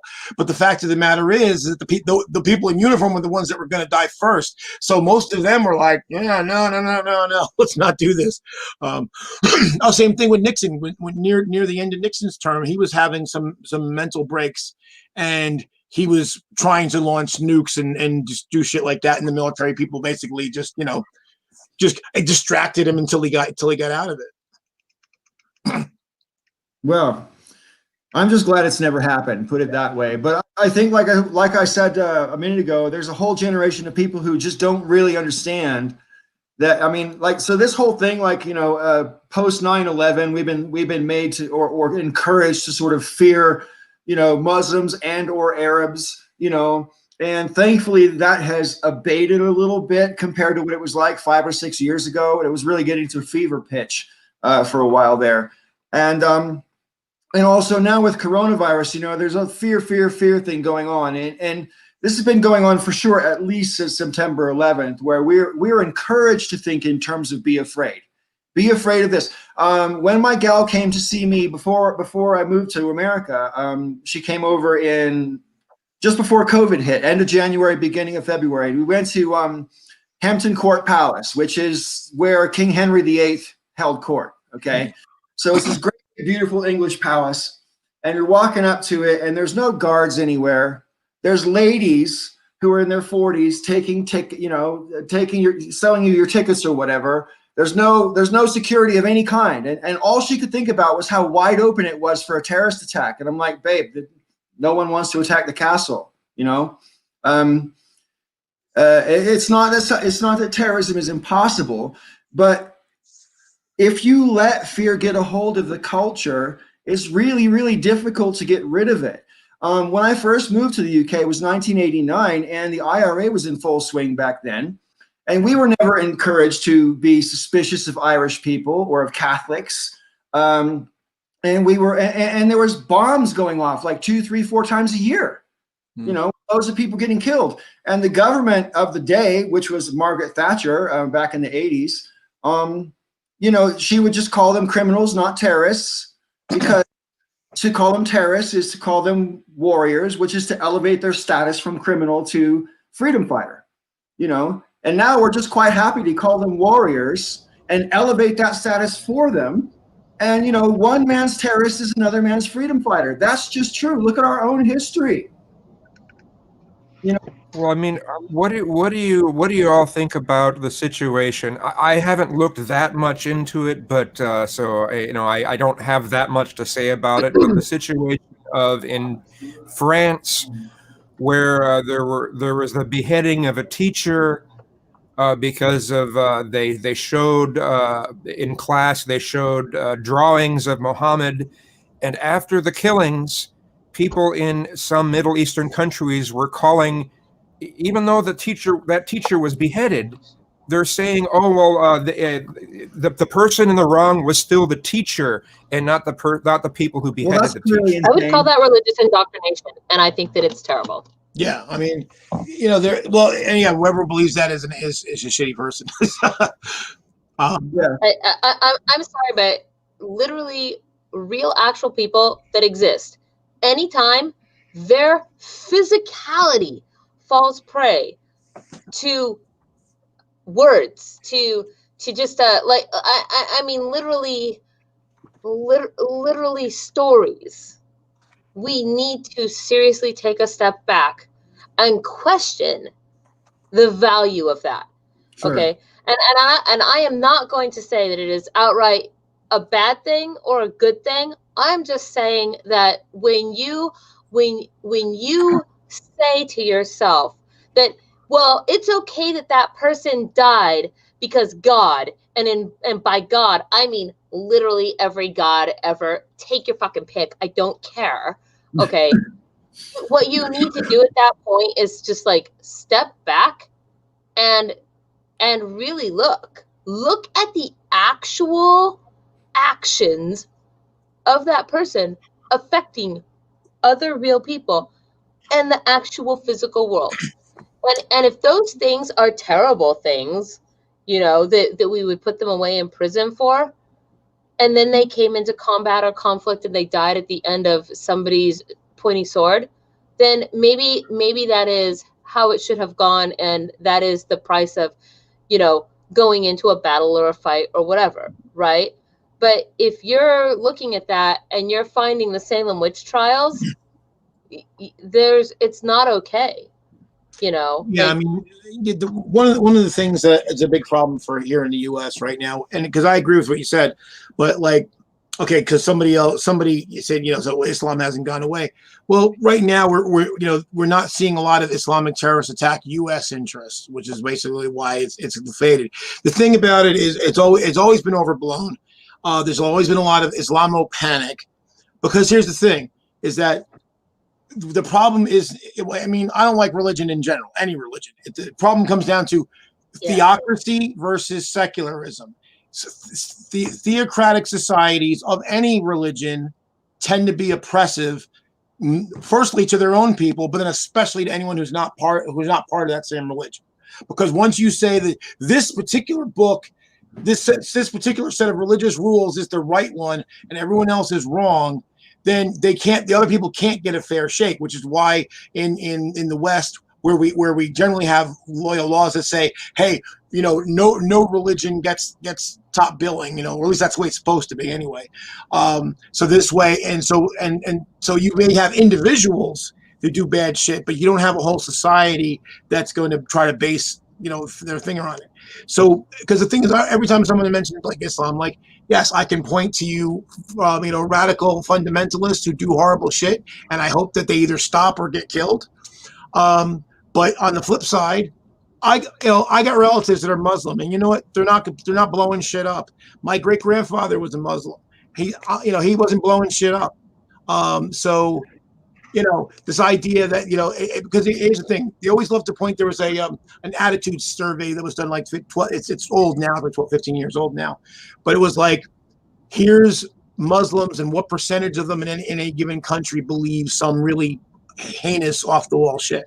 And sure, but they're like the second biggest religion for real in the world. So of course the vast majority of them aren't blowing things up. Right. So the thing is when you looked at the countries that were theocratic, the percentage of people who said, like, okay, one of the questions was, should somebody be killed for adultery? Mm-hmm. In the theocratic countries, it was like 30, 40, 50% of the people. Oh, like it's a man. And when you look in a secular country, at the time, Turkey was very secular. It's not quite as secular as it used to be. But back then, it was like 2% of Turks. Well, I bet you, if you asked American fundamentalists, you get a similar answer.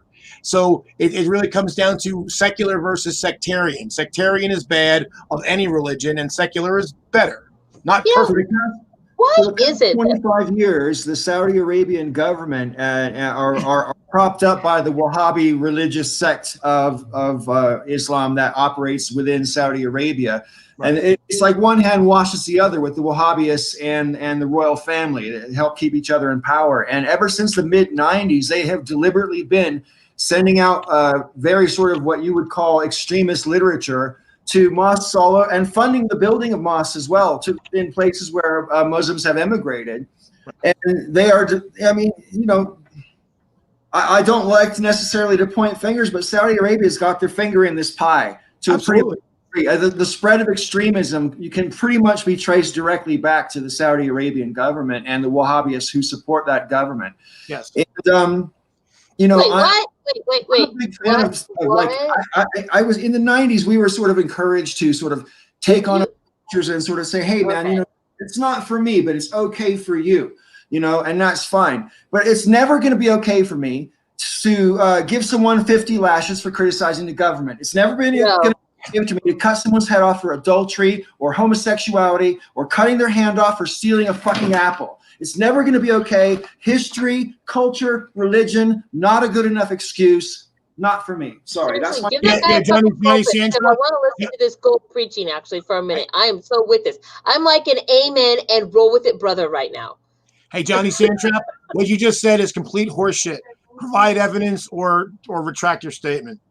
Provide evidence of what? He said the Muslim Brotherhood owns 90% of the leases on mosques in the U.S. Complete horseshit. Well, so most of the terrorism that happens in the U.S. is performed by white male citizens. We all know that, right? Like, we all know that, right? Yeah, I mean, exactly. that's legit. Yeah, right wing Christians, right wing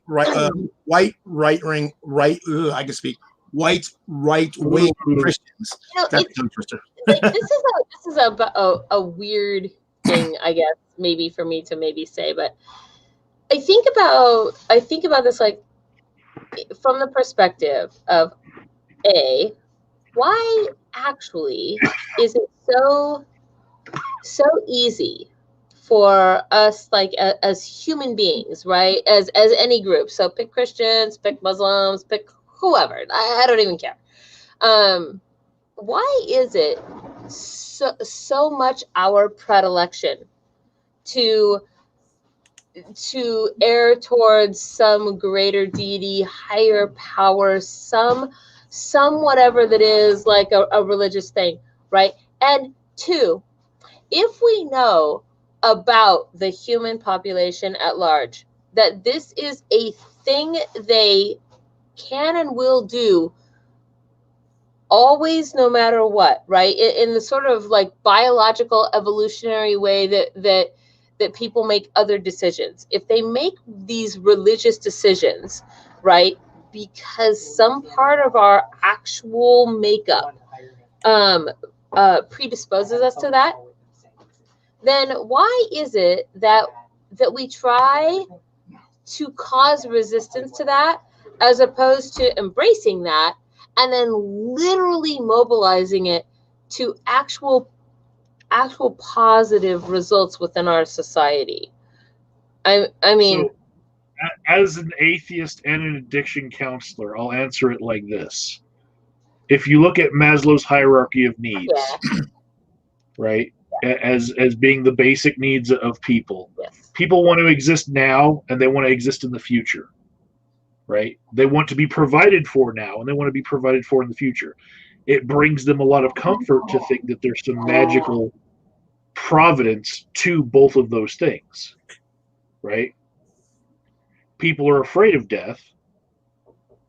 They like to know that there's some magical solution to that.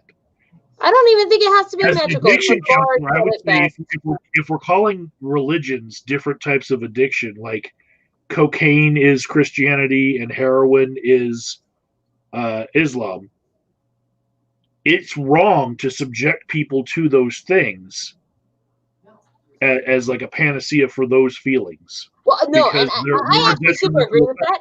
Like, but I feel like that is also a huge topic that I could go down a rabbit hole on. Well, the thing is, though, it's the same reason why people believe in psychics and all sorts of other paranormal stuff. It's as the idea that there's, some easy method that doesn't require work or thinking or whatever. But I don't think I actually believe that that's it. I believe that is how we perceive it, as that it's too hard to do the other thing. But I don't think that the people who buy into said things perceive themselves as, I'm just taking the route of least resistance or the easiest path of thinking. I think that they believe something different about their own selves, right? And if we can study, that doesn't mean they're right. That doesn't mean they're right, though. No, it doesn't mean they're right. It has nothing to do with what's actually right. It only has to do with what we can perceive, right? That is that's actual versus not actual. And it doesn't even matter if a majority of this. It only matters that people who study these things see it, right? Well, if we can perceive that, though, why is it that there are some small number of us who want to create kind of a wake up sort of resistance of which I might say I consider myself, but because it interferes with our lives. Here's a good example of what I'm talking about. So think about people who go to psychics, and I've dated a few women that went to psychics. They're all psychics are so great. Why'd they go? Because life has a lot of questions. There's a lot of variabilities, a lot of unknowns in life. But they felt like they went to the psychic, and the psychic would tell them something, and then that gave them comfort. It gave them it took the questions out of life. Like, oh, should I go with this guy? Should I do this? Should I do that? I remember once, this one woman I was seeing, she went to see the psychic in Keensburg. Rob knows where that's at, and then at Kingsburg Amusement Park. So then later, she desperately wanted me to go, and I'm like, even then, even though I wasn't an atheist, and I knew that psychics were full of shit. So she insisted that I fine, just to make her happy, I'll go and I'll pay this ridiculous person. Now, what was hilarious to me. Can I ask you a question? Can I finish? Maybe. All right. But I have a question when you're done. After I'm done. Okay. So what had happened now, mind you, she spoke to this woman already, to my I wouldn't say girlfriend, but my friend who I was, kind of seeing at the time. So then when she tells me that she can help me, and then she's like, you got involved with this woman, and then she basically starts basically telling me what the girl that I was dating had told her, but try to pretend the spirits told her. I'm like, no, I knew what happened. So then she's telling me, I can help you. Do you understand me? Basically, was telling me, she knew that I knew she was full of shit, but I'll pump her and get information, and I'll feed you if you keep feeding me money. Now, I thought that was pretty unethical, so I never went back. But yeah, it was, and basically for her though, because when I was seeing her, she was separated from her husband.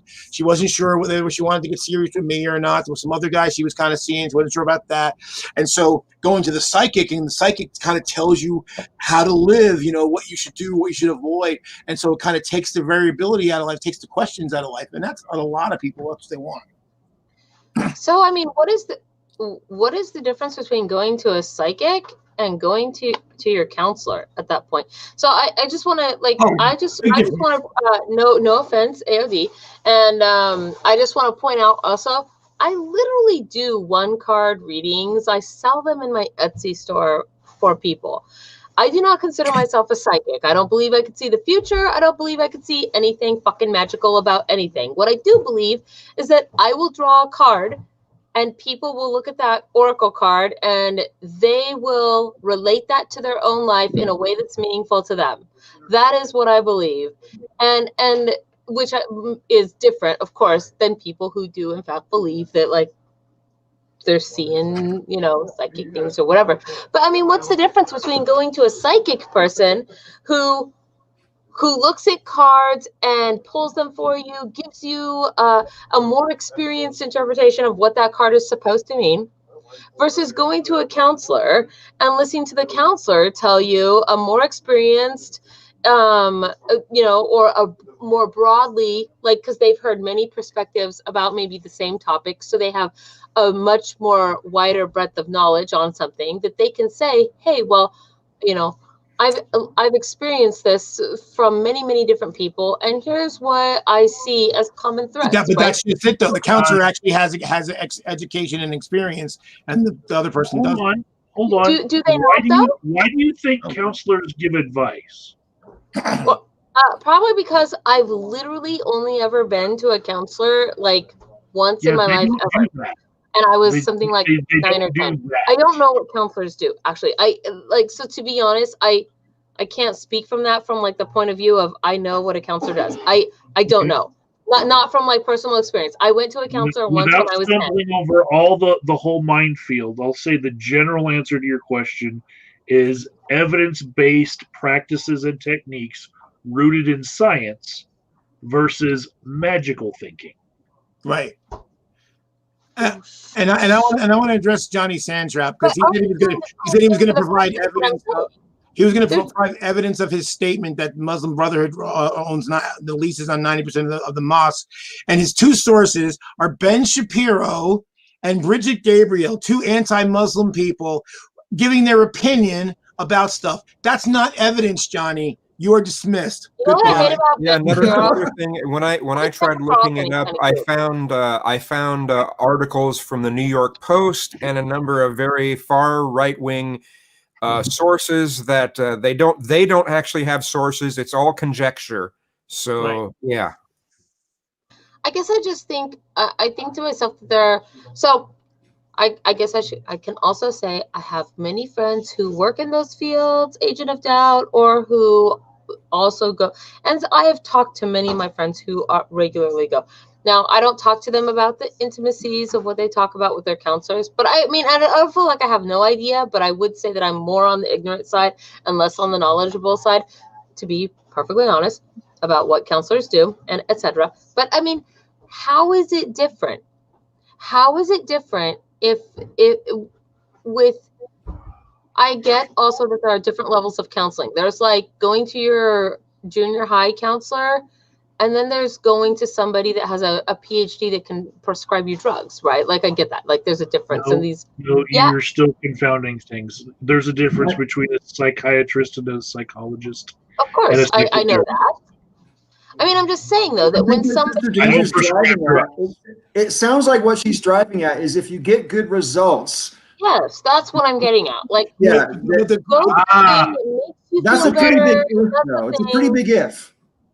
But you're not going to reliably get results. We're not talking about real help. We're talking about help that makes you feel good. What's the difference about going to a counselor for help that makes you feel good versus going to your priest and giving confession if you're a Catholic if it makes you feel good? If you address the symptom of your feelings as far as feeling good in the moment without addressing the root cause of the problem, then I would just be sending people out feeling happy and then setting them up for failure later. But what? Yeah, going to a counselor isn't always about feeling good. Sometimes you go to a counselor and you temporarily feel a lot worse for a period of time while you work through your problems. But what is setting someone up for failure?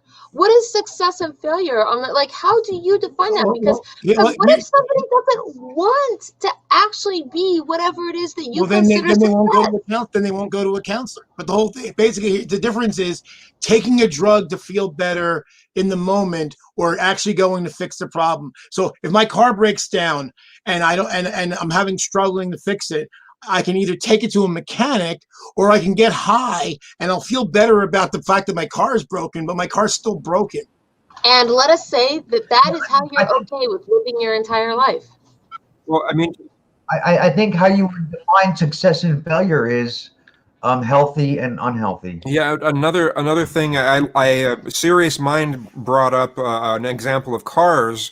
You know, there's also the element of if you have a flat tire, if you have a hole in your tire, you could fix a flat stuff in your tire and temporarily fix it and feel good for the moment, but that's not really going to fix the problem. You should take it to a place and get the plug put in the tire and get it properly taken care of. I just don't think that there are. I honestly believe that there are people who would rather go through their life not having the pain of or the hardship or the effort of what it takes to fix the tire, as it were, and they would rather just use the hole to fix the spray stuff to fix it until it's done, and then they will feel bad and that life is terrible because their thing, but ultimately they're gonna just continue to. That is a really strange. Yeah, that is fucking weird, dude. Well, yeah, and there are lots of people like that, and that's part of the problem because people have a lot of unresolved issues that they medicate or they delude themselves temporarily, but they don't actually address their problem. So yeah, but is it a problem? Is it a problem for them or is it a problem for us? And if it's a problem for us, then shouldn't it be on the onus be on us to just be like, we're going to choose Colorado because, like George Carlin said, it's squared. It'll be cheaper to fence it off without having weird lines about it, and we'll just let the people go do drugs. Because that takes away their freedom. Real quick, there are some people indulge it until they're dead. What? There are some people who feel better thinking that masks don't work and that it's just a government conspiracy to try to control them. They feel better not wearing the mask. They are lying. They are liars. threaten to cough on them. I promise you. I So literally what I'm did it saying 2 days ago in the the grocery store. entire Cough on them. framework that it takes to believe in the efficacy of masks, Okay. with all the science behind it, is what I'm saying is the difference between psychotherapy and seeing a psychic. But so I would agree with you. Like in my actual how I think and my principle, I would agree with that. But when I look at that from like the end user's point of view, I wonder to myself, is any of that actually important? Or I, Never underestimate the power of the mind. That's what I'm trying to say, though. If the end user is simply somebody who wants to feel like they got like Joe was saying, got the positive results, felt the way they did, and they were good with that. well, right, but no one's stopping them. That's the whole thing. No one's stopping them. Oh, are you trying to say something? Am I cutting you off? You're on mute. Yeah. I mean, no one's stopping them from doing that. That's the whole thing. It's not like we're stopping them. We're just saying that that's probably not the best way to live life. Okay, so I have to do my full disclosure now because that's just the kind of guy I am. I've had acupuncture. I've had those fucking hot cups put on I you. want to try those hot cups. It's amazing. I've had acupuncture. acupressure. I've had hands-on healing. I've had Reiki. I've been to see a psychic exactly 3 times. Not one of those times did I put any value on what they said. It was totally down to my curiosity. And the first time, I was freshly married to my kid's mom, and so it was like 30 odd years ago, and I was very much in a new age phase of life, right? And I was embracing all the beliefs, everything from astrology and what do you call those Chinese things where you shake the sticks out of a cup? All that I Ching, I Ching, yeah. Oh, I would have everything, as well as all the religions. I was like, surely there's got to be a common thread which sews all this shit together. I'm going to figure it out. That was where I was at the time. So I went to see these psychics, and the psychic gave me and my wife this like couple reading, right? And then we walked away. We're going through the psychic fair, and literally 2 minutes later, I heard a different psychic saying almost word for word exactly the same things that psychic, a different psychic across the hall had just said to us. And I'm like, all right, okay, there's a script here. It's not a script. I just think that all good psychics, so bad psychics, charlatans, good psychics are mentalists, and mentalism is an art. Well, there's such a thing as cold reading, which is definitely a real thing. And you don't even have to be a psychic. You can just be a salesperson and be really good at cold reading someone. That's what mentalism where you want them to go based on how you know that's some intelligent shit. I mean, David Copperfield. That's literally what stage magic is mentalism. Yeah. To a greater or lesser degree. I just want to address Johnny Steintraub again. Okay, so she's reading something that was in a court trial. You don't understand that you can submit any document into a court in a case. That doesn't mean the document is accurate or factual. So the fact that she's reading something, so you're basically bootstrapping. There's all sorts of, so in frivolous lawsuits, we know that there's frivolous lawsuits. That means in frivolous lawsuits, they submit all sorts of documentation. That documentation is bullshit, but it's still in the court record. That doesn't mean it's factual, which just shows how low your skepticism bar is, that you just like, well, it's in a court case, so it must be true. That's wrong. Sorry, if you have any actual evidence that's verifiable, post it. Otherwise, you're full of crap. So, these behavioral sciences, not all of them are in behavioral health. Some of them are there to hurt people and exploit them. Okay, and if you could look at behavioral sciences as different wizarding hats, right? Define things for me, though, because I don't know. Okay, I'm sorry. I'm sorry. I'm trying to. If you could think of these different sciences as being different schools of wizardry, right? Okay. I'm an addiction counselor. The exact opposite school of wizardry for me would be marketing, because they're trying to sell you things till you die from it, and I'm trying to get you to quit buying them, right? what they do to people with marketing is the exact opposite of what I do to get people off. Their billboards, the messages on them, completely opposite of what I'm saying. They have my textbooks and they've rewritten them backwards in order to get you hooked on things. They are evil, right? Cold reading, like John Edwards used to do, in giant groups of people. He's like, "Oh, I think somebody out here has a mother with the last name starts with an R." Yeah, right? yeah. That is the exact opposite of a technique in behavioral health called motivational interviewing. They are exact opposites. So here's what one is meant to sell things to people and exploit them. The other one is there to help them. Right? But that's what I'm questioning. That's what and I just want to say that's like a super loose thing for me to say, right? Like it could probably get a job in Las Vegas loose, but I mean, I often question. I mean, when we say like they're there to sell you these bad things, I find myself going, well, bad by what standard and to whom, right? Okay. Because so there's is it two not different possible that there's? I mean, remember when we were talking about the World of Warcraft thing? If somebody wanted to literally live their life from 0 to age 45 in a virtual world until just like their literal physical body kind of like dilapidated to the point that it couldn't upkeep itself. If they were happy that entire time intellectually, why do we care about? We don't, though. That's the whole thing. But the whole thing is, this is very solipsistic. It really is. I mean, know. It's rabbit hole.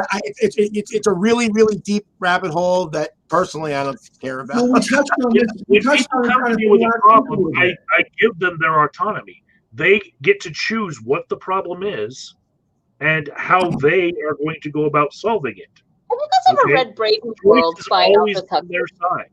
We touched on this a little bit last week, Sister Danger. I don't remember if you were on the screen at the time, but I mean, if someone is comfortable with their oppression, does it matter they're being oppressed? Right. And I think that is a incredibly valid and legit question. And to be perfectly honest, I think that I mean, unless you want to say all people have the equal level of intellectual capacity, which I think is a stupid statement. It is blatantly and observably untrue. It's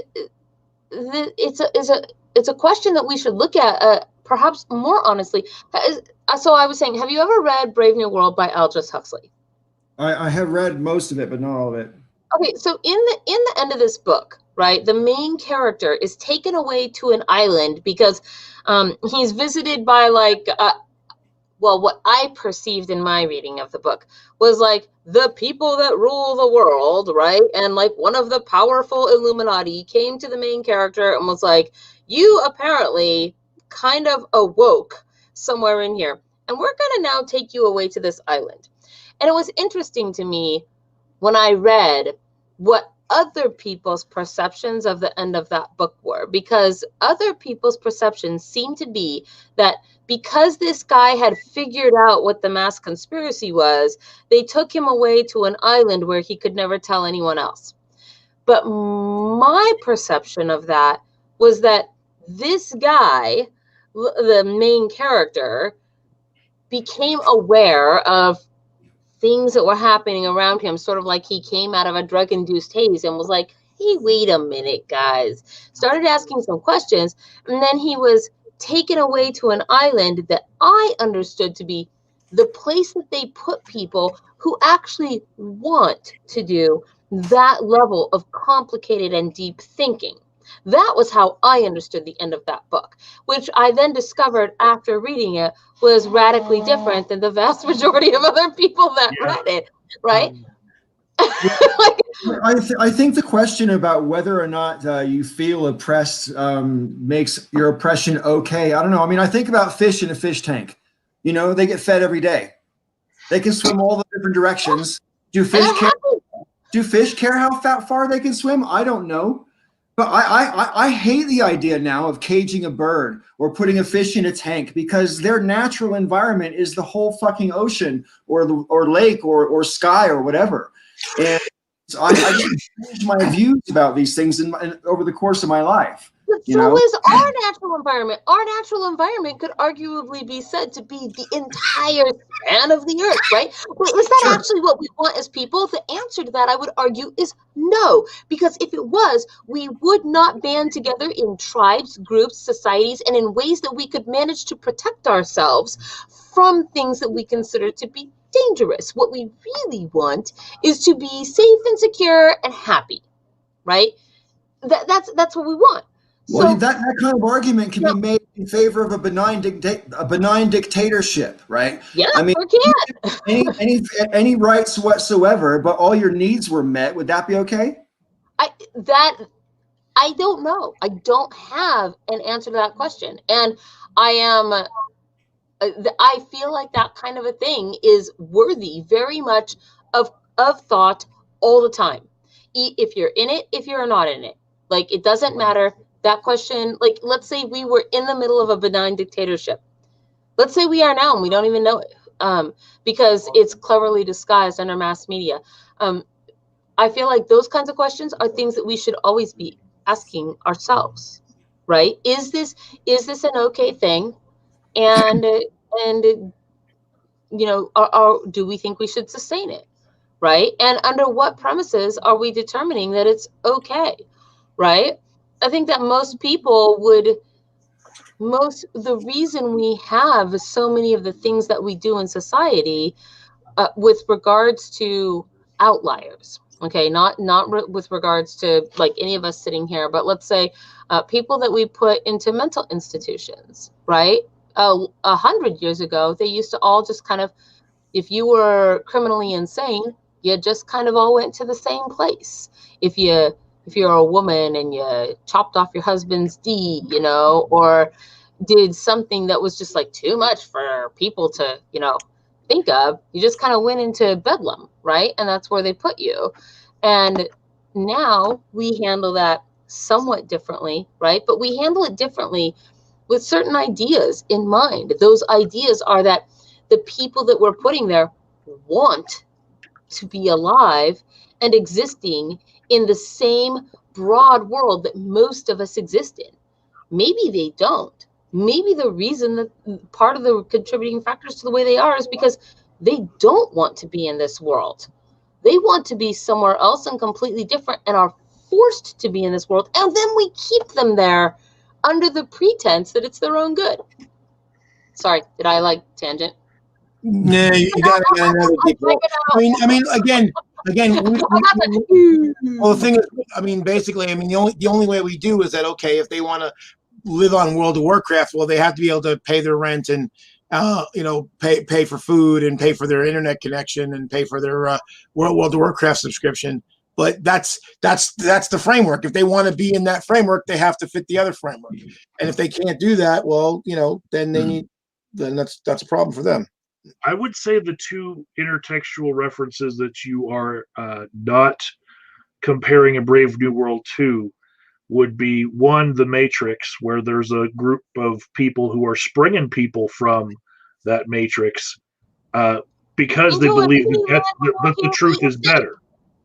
Because they believe the truth is better. But even in the Matrix, there is that person who believes like you that, you know, going back in is better for him. That's Hold fine. on. I didn't say I believe that. I only said I think that it is an exceedingly valuable question to be asking. I didn't say the that other intertextual reference you're ignoring is actually the Bible, which is more appropriate for Aldous Huxley because it's, you know, literature in his time. You know, was literature and whatever. So just Genesis. You know, as soon as they knew when they could see that they were naked, they could no longer be in the Garden of Eden. They were removed from it, right? Where are you going with that? So in other words, they were in paradise, but once they became aware that they were in this basically paradise prison, then they were cast out from it. They couldn't stay there. The Illuminati you were talking about that removed him as soon as he figured shit out and put him on Earth. God removed you're them making from, a whole God reference to that parallel. God removed them from Eden. Why do you have to ruin Brave New World for me with the Bible? Why do you have to do that? That book is so good. Like one of my favorites, and you're destroying it right now. Listen. The Matrix is a favorite of a lot of people, but Neo is obviously a Jesus figure too. People keep telling the same stories throughout history. I know there's like there's this movie. There's this movie. I can't remember the title. But basically, it's about this it's like this society that it's like constant, like everything is regulated. They don't have any music and any literature, anything that you read that would be considered dangerous has been hidden away. And there's one guy in the society who has access to all of that stuff. Like his job is to be the memory of the world. And when kids reach a certain age, 451. No, when kids reach a certain age, they are chosen for different jobs, right? Oh, this is that movie that's the God, I think Bo Bridges was in it. And there's one kid, he ends up getting chosen to be, the memory, and he has to go to the older guy who trains him how to do it, who's showing him, and he shows him that the world he's living in is fake, that there's this whole other world that used to exist with all of this color and all of this vibrancy, things that he never knew existed, and the war. And is it The Giver? It's fantastic. Yeah. The Giver, fantastic. If you haven't seen it, watch it.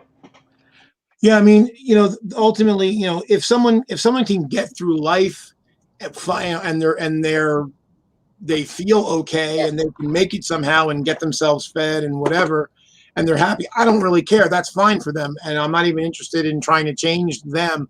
The thing is that a lot of people that engage in that aren't really happy.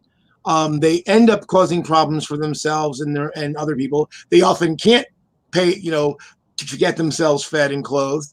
And so they end up becoming an issue for the rest of us.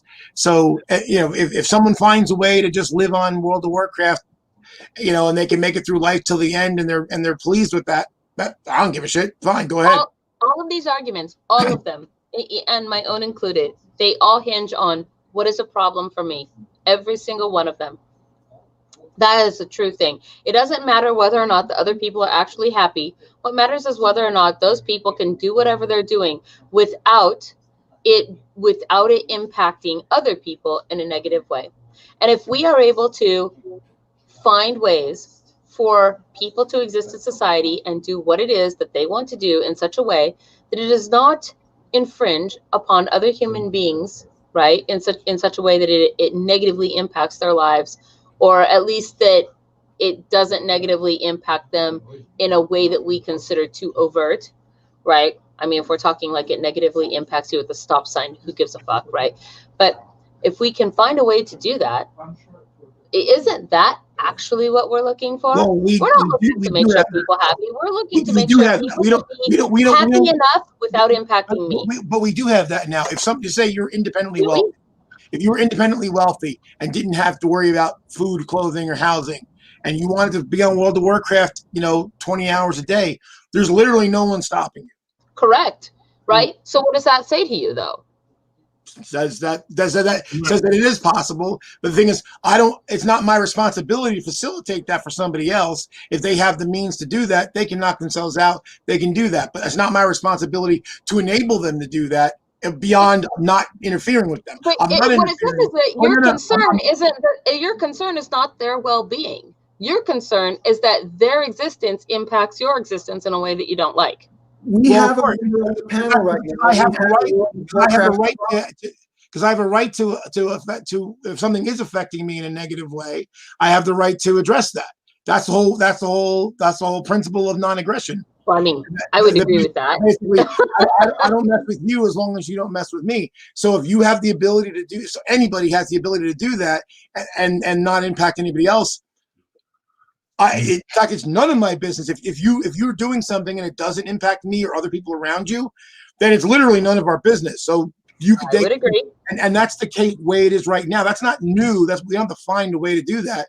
It's just that most people don't have the means to be able to do that. But yet we resist that idea. We resist that idea and we replace it with we should do things in life.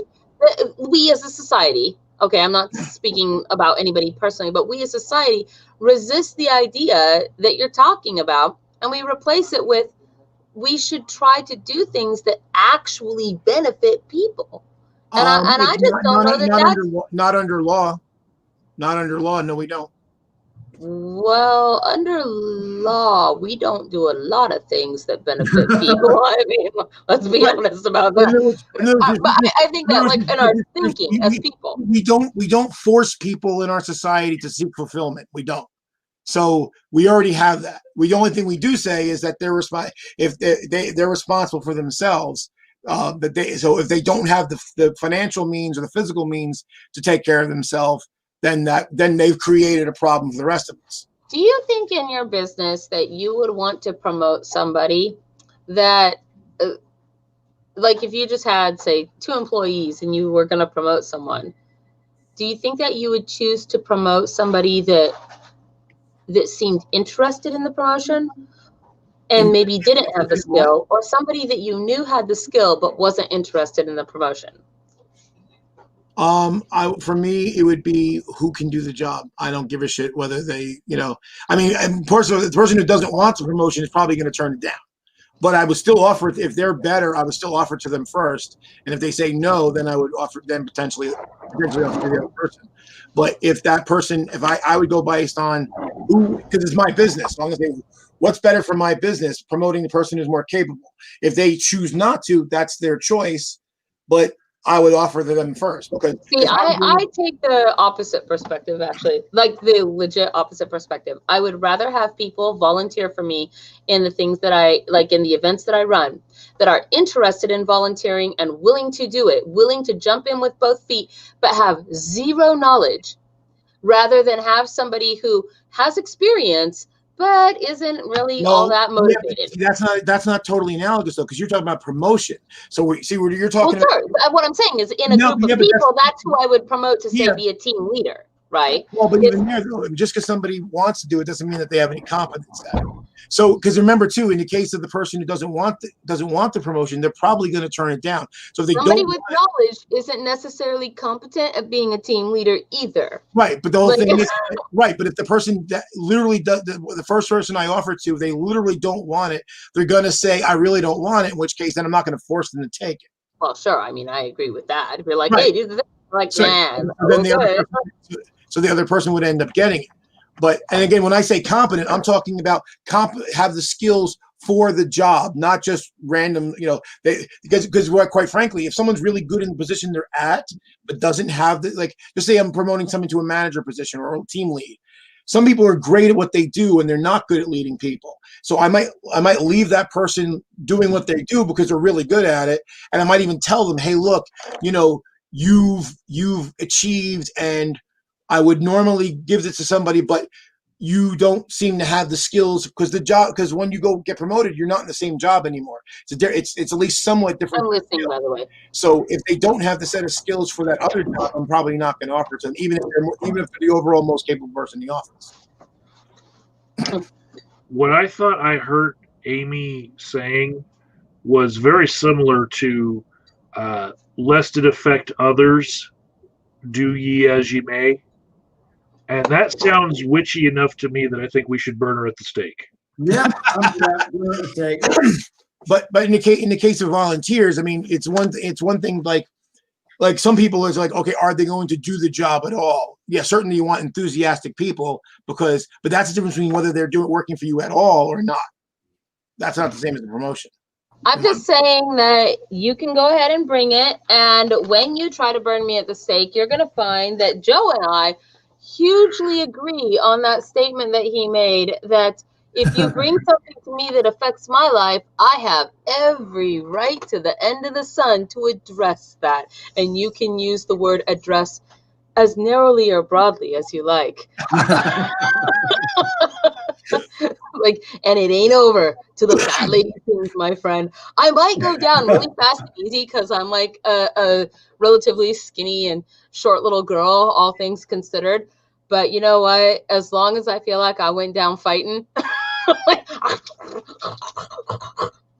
Do you have any other favorite books that you'd like me to compare to the Bible? Do you have any other favorite books that you'd like me to fucking ruin for the rest of your life? Let's be honest. You can literally compare everything to the Bible. Okay, like, so feel free to just pick some ruin Watership Down for me. Okay, in this moment, I'm willing to try. So again, I want to address Johnny's hand trap again real fast. So Donnie, once again, so you mentioned a different video we should look for that wasn't the one you were talking about. So you continue to not provide the evidence. If there's a specific video, either link it or give us the description or the title of the video, and I'll watch it. But also, this you said prove you wrong. That's not how it works. You made a claim. It's your responsibility to back up. Back it up. Yeah. I don't prove shit. And as far as things that I'm saying, we're mostly talking about our opinion. Again, I don't have to back up my opinion. No, neither does anybody else, nor do you. But if you make a factual claim, that's on you, bud. Only if you want us to believe it. If you just want to like throw some stuff out there and be like, "It's fact," I mean, go ahead. But if you want people to take you seriously, you probably should have some kind of foundation behind what you're saying, is all I'm trying to say.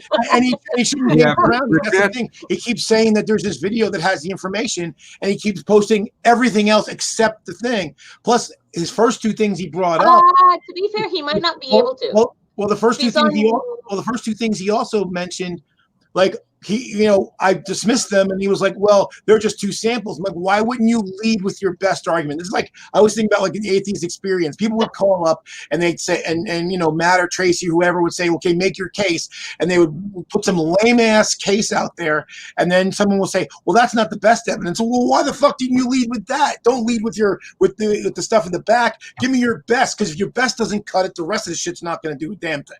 So unless you have a wrench on YouTube comments, though, I thought that you weren't actually able to post links.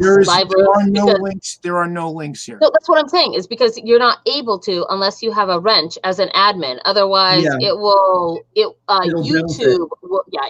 will cut it out. So it may be that they're not able to do that. Is I just want to throw that out there. But also, what in the fuck is in the background? I saw him post like that. You remember that old screensaver of pipes? That's what I see behind you right now. It's driving me nuts. I saw him post one video title, and it was about her ranting about colleges and supposedly how colleges are killing everything and blah blah blah. We can't tell jokes on college and all that shit. Well, I mean, Johnny's now asking, what was the specific claim? The specific claim was that Muslim Brotherhood owns 90% of the mosques in the United States, and that's what we asked for proof for. And you're just giving us titles and saying, "Oh, look into Bridget Gabriel," and we're just like, "Well, her ranting about things isn't proof of anything. We need proof, right? Because if they actually do, there's got to be a document that's been verified somewhere that says this. He said it's in court documents. Again, doesn't necessarily mean it's true. But, I'm sure Johnny didn't just pull that 90% number out of his ass. I'm sure it's based on something he saw or read or dreamed somewhere. I feel like I have to. I mean, I just want to say that I find that claim 90% of Muslim Brotherhood, whatever. It just sounds like kind of crazy Illuminati hyperbole to me. I agree with you guys here. However, I also find myself saying, if you were asked to show that there was a Democratic conspiracy in the Biden campaign and somebody said, "Show me links as proof," I mean, how would you do that? That's the whole thing, though. If you have evidence, you provide the evidence. It's not like you can go to the Biden Illuminati conspiracy.com link, and they're like, "Here's the actual evidence, guys." No, but there's a big difference to making assertions as fact and then just throwing shit out there that you pulled out of your ass. No, Okay, John, I agree. I mean, I and the whole agree. thing is like, here's the thing: the people, the Trump lawyers, there's to the media, they're saying, oh, there's massive evidence of widespread voter fraud, and then they go into court and the judges say, do you have any evidence of fraud? And they say no. In fact, in Arizona, one of the Arizona cases, they literally said, we're not alleging fraud, any kind of voter fraud. They said that. But yet there's fucking wingnuts out there who are convinced it happened. So if the only reason why anyone would believe it is because there's some evidence, either like here we're getting instance, Tucker Carlson on TV the other night, and he said there's all these supposed dead people that voted, and he mentioned 4 names. Well, 2 of them we know for a fact are alive. In one case, the person, like, they found the person, they're like, no, I'm right here. The other one, it was a woman who she's older, so when she registered as Mrs. James so and so. So on her, that's how she signed her thing. So, and now her husband did die in 2006. So they saw, oh, James so and so, he's dead. Well, but it wasn't James that voted. It was Mrs. James so and so that voted. And Tucker actually had to apologize. Of course, after his non-apology, he said he was sorry for getting it wrong, and then repeated the lie that there's all this evidence of dead people. Again, if that was true, there'd be lists that have been created, and they should be put up somewhere as evidence that we could all look at. And they didn't do any of that. Yeah, the whole thing about the claims of fraud. Man, I was waiting, and I forgot. It dropped out. Damn it. I'll fill in real quick. Amy, can we agree that Frith in Watership Down is kind of like the God figure? Man, you so hard right now. So no, Elvira, he's kind of like Adam that is your new name. Abraham all at the same time. And so Frith is telling Elvira, like, if you can't control the number of bunnies that are around, I'm going to have to make the other animals like meat eaters that are going to get you. And what did Elvira do? He ran and hid from Frith, right? What did Adam do when God was like, "Hey, did you? Hey, where are you?" Because of course God knew, right? But Adam. I've changed my mind. You're making me a believer right now in God, because there's no way that God can't exist if an entity truly as evil as you exists right now. You are proving to me that you embody evil, and therefore there must be a God. That's it. Good job, Agent of Doubt. I'm no longer an atheist. Congratulations. Go ahead, Paul. I remember what I was going to say to you, Joe. When you're talking about the evidence of fraud and how there's a lack of evidence, and I've been watching some lefties on TV who are, their hair's on fire because there's no evidence of fraud. There's no evidence of fraud. But what lefties like me, except for me, apparently, tend to seem to miss is that to the Trumpsters, the fact that Biden won is the election of fraud. Right. I have evidence of fraud. I do have evidence of fraud. So Trump is raising money for this like legal and part of the funds are going to go to his campaign debt. That's my evidence of fraud. And the other half goes to the RNC. Yeah. Did I really want it to go to the RNC? No. Well, and the funny thing is, like, okay, they'll point out. Okay, I have no doubt that they'll probably find a couple votes here and there that were improper for one reason, and not necessarily fraudulent. Like in some cases, they said, okay, what happens? And some of this will actually some of those though in every election. There's like right, and some of it will be Trump's fault because there were some people who voted by mail and then showed up in person because they weren't sure that their vote got through. Now they weren't trying to commit fraud; they were just worried. That, and then Trump literally told people to do that. So what ends up happening is they just throw out the extra votes because they do check these things, and they say, in fact, in New Jersey, they did all the mail-in votes first, and then they didn't count the in-person votes until the mail-in votes were done so that they could cross-check and make sure that they weren't counting you twice. And I'm sure there were people who did. I almost cast a provisional ballot because the New Jersey, the state election board had not updated and wasn't showing that my ballot was received. And I'm like, there's no fucking way I'm going through this thing without my ballot. So what they were telling us is if your ballot was not received was to go and file a provisional ballot. And then what they do is they file the provisional ballot.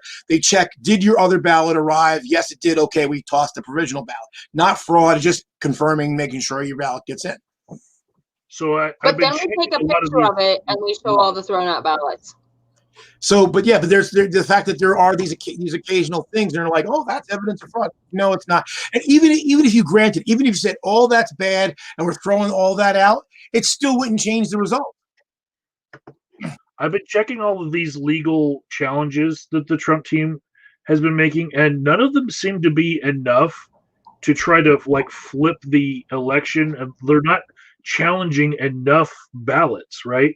What I found is 12 different times they either got rejected or the court didn't want to hear it. And only once did they win something.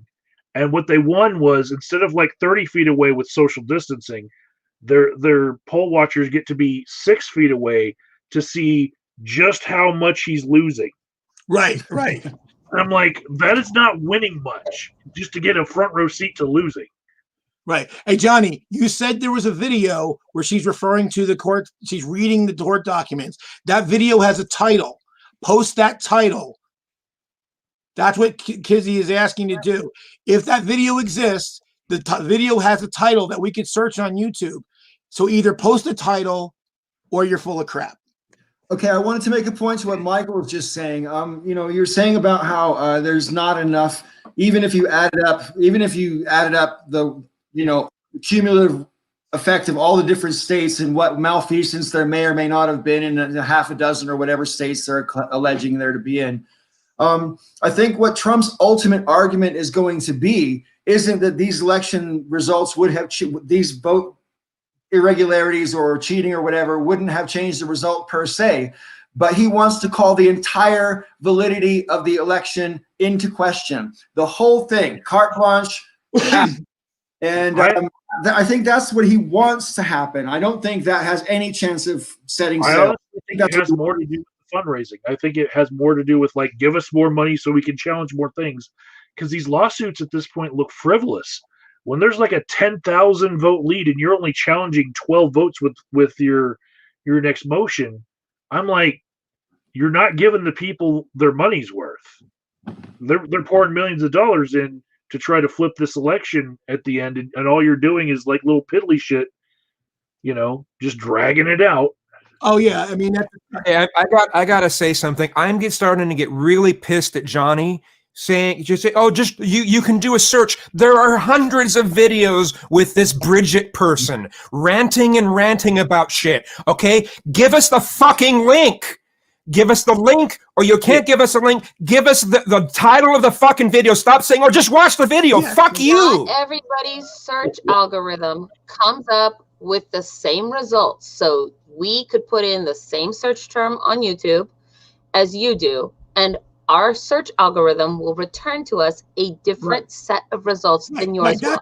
This is the reason we're asking for the actual title of the video. All you have to do is cut and paste it. That's all. And then we can search and get to the actual thing you're talking about without having to, guess. That's all they're asking for. Johnny, you have not posted, you posted the title of one other video, which you personally said was about her ranting about colleges and what's going on in college campuses and all the fucking hysteria that the right wing is in about college campuses. That was what you told us that video was. If that's the same, if that same video has what you're also talking about, fine, but you didn't say that. So you're either confused or you're a fucking liar. Is that the girl who went on TV and then her whole beef was they were supposed to give us food and they didn't? Because that was one of their big. I saw that one. You saw that? I was like, what She the was there hell for is this? 24 hours, and she said they were supposed to give us food, and they backed these vans up, and I couldn't see what they were taking out of the vans. They said it was food, but it wasn't food because no food came, and I didn't know what they were taking out of the vans. There, that was the whole fucking thing. I just gave it to you. Yeah. Yeah. Like, Yeah, Like they didn't give us food in the green room or what? She assumed there was no food because no one delivers food in that kind of van. I mean, people deliver food in all sorts of fucking vans. It might have been food. If she said she didn't see what they were taking out of the vans, so how the fuck does she know it wasn't food? Do you know my what I mean? eye is twitching right now. Like, what? so there's some real dumbassery. It's really hard for us to explain how dumb she looked on national television. Like, we're not doing it justice. Oh yeah. Who is this chick? Who's this chick that we're talking about anyway? She was alleging that there was voter fraud and there were vans pulling up, and then like they finally bring her out on the, Like on the, non-random chick who happened to be in a voting place is alleging fraud, and therefore they put her on TV. yeah. Okay, that's basically what I was looking for. Yes, much better explanation. I mean, I have no clue what you guys are talking about, but from what I can gather right here, that's what it amounts to. Could we all like vote in favor of bringing Phoenix Writer onto the show one of these times? Just like I vote in favor. Why not? Yeah, sure. I'm with it. If Phoenix Writer's been watching my channel since like you don't just get to like eat popcorn every show. Why not? Yeah, sure. Okay, so Johnny, the chat on YouTube doesn't have timestamps, and in the chat on StreamYard only goes back to 9:52. So if you put it at 9:32, we can't roll scroll back and see it, dipshit. So fucking post it again, or shut the fuck up. Yeah, I mean, if it's so easy, it's not that hard for you to post the title. It's not that hard. Now, if you posted an actual link, the chat's gonna block that, right? We're not gonna be able to see it. But if you post the title, we can see it. Just post it again. Okay, it's not that hard. Do we really give a shit? Look, Johnny, Seriously, you're saying all the timestamps. Just post the title again. How fucking hard is it? That's all we need. Just the title. That's it. We can all do the rest ourselves. Just post the title. In with Buddha, I feel out like with we're Hitler. listening to you telling us to do our own research. Yeah, I mean, and basically, I'm to the point where Paul's going to disagree, and that's fine. I really would like to kick him because I'm sick and tired of it. Well, I mean, at this point, we've all said the phrase "post the title." Like, I didn't say it. Post the title. Oh, look, I You can make that look like non-conformist, Rob. I just want you to post the title. Okay. Ooh, Amy, Okay. he called you an old man. There's my tree. No fucking timestamps. No fucking timestamps, asshole. Well, there are timestamps if you switch it to live chat. If you switch it to live chat versus top chat, you get timestamps. But It's okay, You shouldn't have to honey. work that hard when you can type 4 or 5 and you words want on to a fucking imagine bar. sex You with gotta me. do yeah, it. I mean, it's not that hard to Here, post I'm the on fucking live chat. title. Just how hard is it to post the title? Here's But like live I chat. said, It's you not. guys are letting yourselves get trolled. You know, we should change the subject completely. Post the title I feel like the change trolling the was subject. literally the first topic we talked about today, right? Because I was like, these people on Twitter, they just don't It's understand funny. the reason I'm here. He's like, oh, it's a matter of principle. Actually The principle argue. is, we didn't see if you posted it, we didn't see it. So post it again, or shut up. Oh man, I'm telling you what. It's only letting me. Here in Washington State. It's 7:22 p.m. It's only letting me go back to 6:38 p.m. in the chat. It doesn't let me go back any further than that. He picked timestamps that don't exist? Really? Seriously, please block. Hey, Sister Danger, what's the difference between a troll and an ogre? I mean, do you actually want the Troll- answer to that trolls get question? blocked. Because okay, so I know. trolls I and know. ogres are classically not considered to be on the same level of This is. I feel like you're trolling me right now. I'm trying to stop the trolling. I'm trying to stop the trolling. I mean, I'm just saying, They're classically not really considered to be on the same level of intellectual capacity, right? An ogre is usually considered to be some kind of a large lumbering creature that it basically just wants to eat stuff and isn't interested in anything around it. Trolls, on the other hand, range all the way from like, I am an ogre-like mud-dwelling bridge troll. Actually, we put internet trolls as the lowest of the trolls, but then like right above internet trolls are like bridge trolls. But there are all kinds of trolls in literature that basically range everywhere from ogre-like all the way up to actually quite developed and having, you know, having some nobility to them with fighting skills, and especially if you look at like a Norse mythology, you'll find that the Jotun are essentially giants / trolls, whereas ogres are never described as being any kind of dignified, classy being. They're always slavering, brainless things like the dummy in That's like also the dummy in ogre. the Goonies. Shrek. The guy in the Goonies, right? Like that guy's an ogre.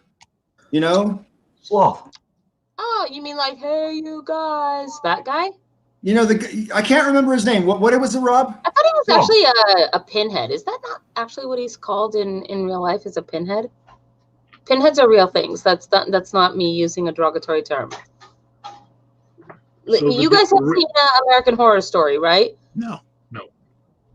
Oh, jeez, it's so good. Horror films bore me. It's actually a TV show or Netflix or something. I don't even know.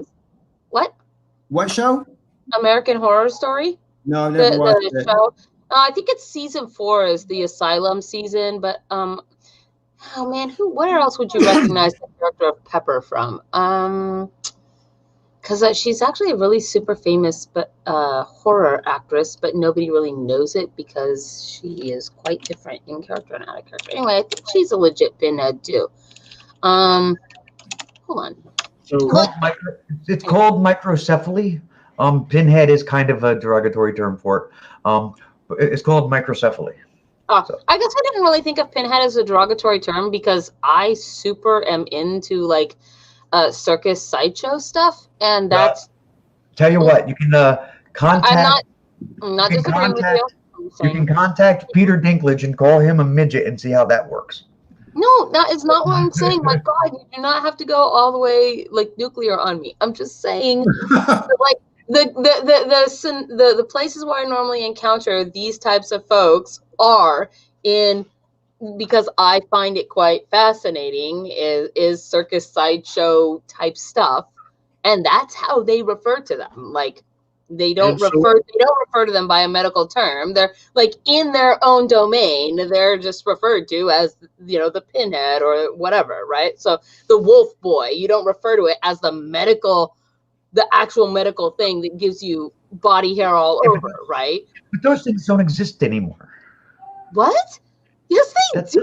They're legitimate medical anomalies. What are you talking about? No, sideshow. There are medical anomalies, but it's not like a circus sideshow thing where people pay 50 cents to see the pinhead. I mean, that doesn't exist anymore. That hasn't existed in over 100 years. That is not true. That is absolutely not true. I literally know people that have worked in sideshows. Maybe, but it's not the sideshows of yesteryear. Well, I would agree with that. Sure. But what they are now is just it's a scam. Oh, I don't know. I feel like that's actually worse to say than telling me that calling them pinheads is bad. I mean, but like you literally just said they aren't real. Well, here's the thing though. Is that those names might be used, but again, those are people that are being kind of exploited for their medical differences. So that's why one of the reasons why it's kind of, you know, not the greatest term. I mean, I'm not meaning it. I'm not meaning to be derogatory towards anybody. So if it makes people uncomfortable, then I will call it by the medical term. That's fine by me. I'm just saying that I didn't realize that was any kind of a derogatory term, because the context in which I always encounter it, it's actually kind of like a term of pride, right? It's sort of It's sort of like the difference between calling somebody a midget versus the little people or something else, right? Like, sorry, the midget is not the word I'm thinking of. What is, there's dwarf, a midget versus a dwarf, for example, right? But they don't, if they are midgets, they don't get offended by being called a midget. If they are dwarves, they do not get offended by being a dwarf. There's no such thing as a midget. What are you talking about? There's no such thing as a midget. The word midget is like the N-word. It's a derogatory term. It's a slur. So you're saying anything that would be a midget is actually a dwarf, and it's all dwarfism. It's all dwarfism. I don't think that's true. There's different kinds of dwarfism. Yes, I agree with that. Midget is a derogatory term. I mean, I'm just like trying to say, I'm totally willing to admit that I might be completely ignorant here. I was not trying to be a dick. Sorry. Incoming. The difference is trolls will fuck with anyone. Ogres will fuck with anyone but Amy.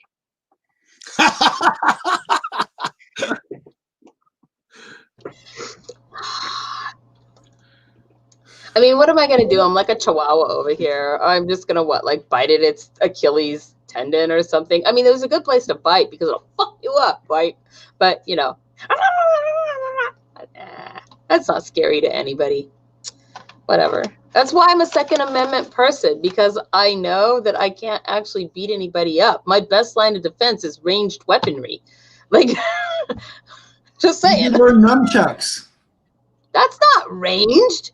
That's within grappling distance. Within 6 steps of a person is not ranged. It's the opposite of ranged. Yeah, but you know, you can defend yourself pretty well with a sword or nunchucks. That's all I'm saying.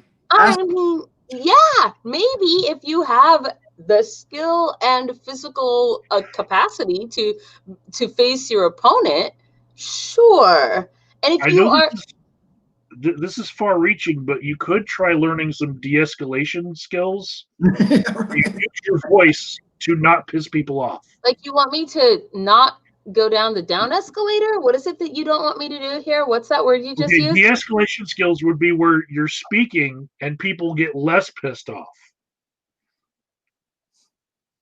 I'm like, oh shit, I don't think that exists. I've never experienced it, and therefore I call it into doubt. That's what that was funny about going down the escalator. That was good. I gotta admit, but it is analogous. I wish I could, actually, to be perfectly honest. I wish I was good at de-escalating things, but I'm probably not. See, what's really funny is in person, I'm good at de-escalating because I'm large. And people tend to go, oh. I'm pretty good at de-escalating when it's people I know, not so much when it's people I don't know. You know, I wish I was better at it, to be honest. Back in the day when I was a young man, I've never actually physically like been in a fight. I got beat up once. It's not quite the same thing as being in a fight. But back in the day, you know, when I was going through school, there's plenty of times when I was like held by the scruff and about to get beat up, and I managed to talk my way out of it, you know, partly because I was like one of the scrawniest boys in school. And then, you know, I'd be like, dude, you really want to like go around and tell everybody you beat up like the skinniest, wimpiest looking kid in school? Is that really going to make you feel good? You know, and it actually worked twice. That's good. That's cool. Man, this is a strange conversation. I found a hole in my de-escalation game in detoxes and emergency rooms with very tiny women, right? Because someone taught them somewhere that men are not going to hit them back. So I could try to talk them down, but they're very used to being able to get their way by throwing punches into big men's stomachs. Just very tiny women? Because in my experience of life, that is like literally all women. That is what I was taught my whole life growing up. Like, dudes will not hit you. Dudes do not hit girls. That is the end of it. There's nothing else. And then you can eventually extrapolate from that, oh, that means I can hit people and they won't hit me back. Like, if you're that kind of a person.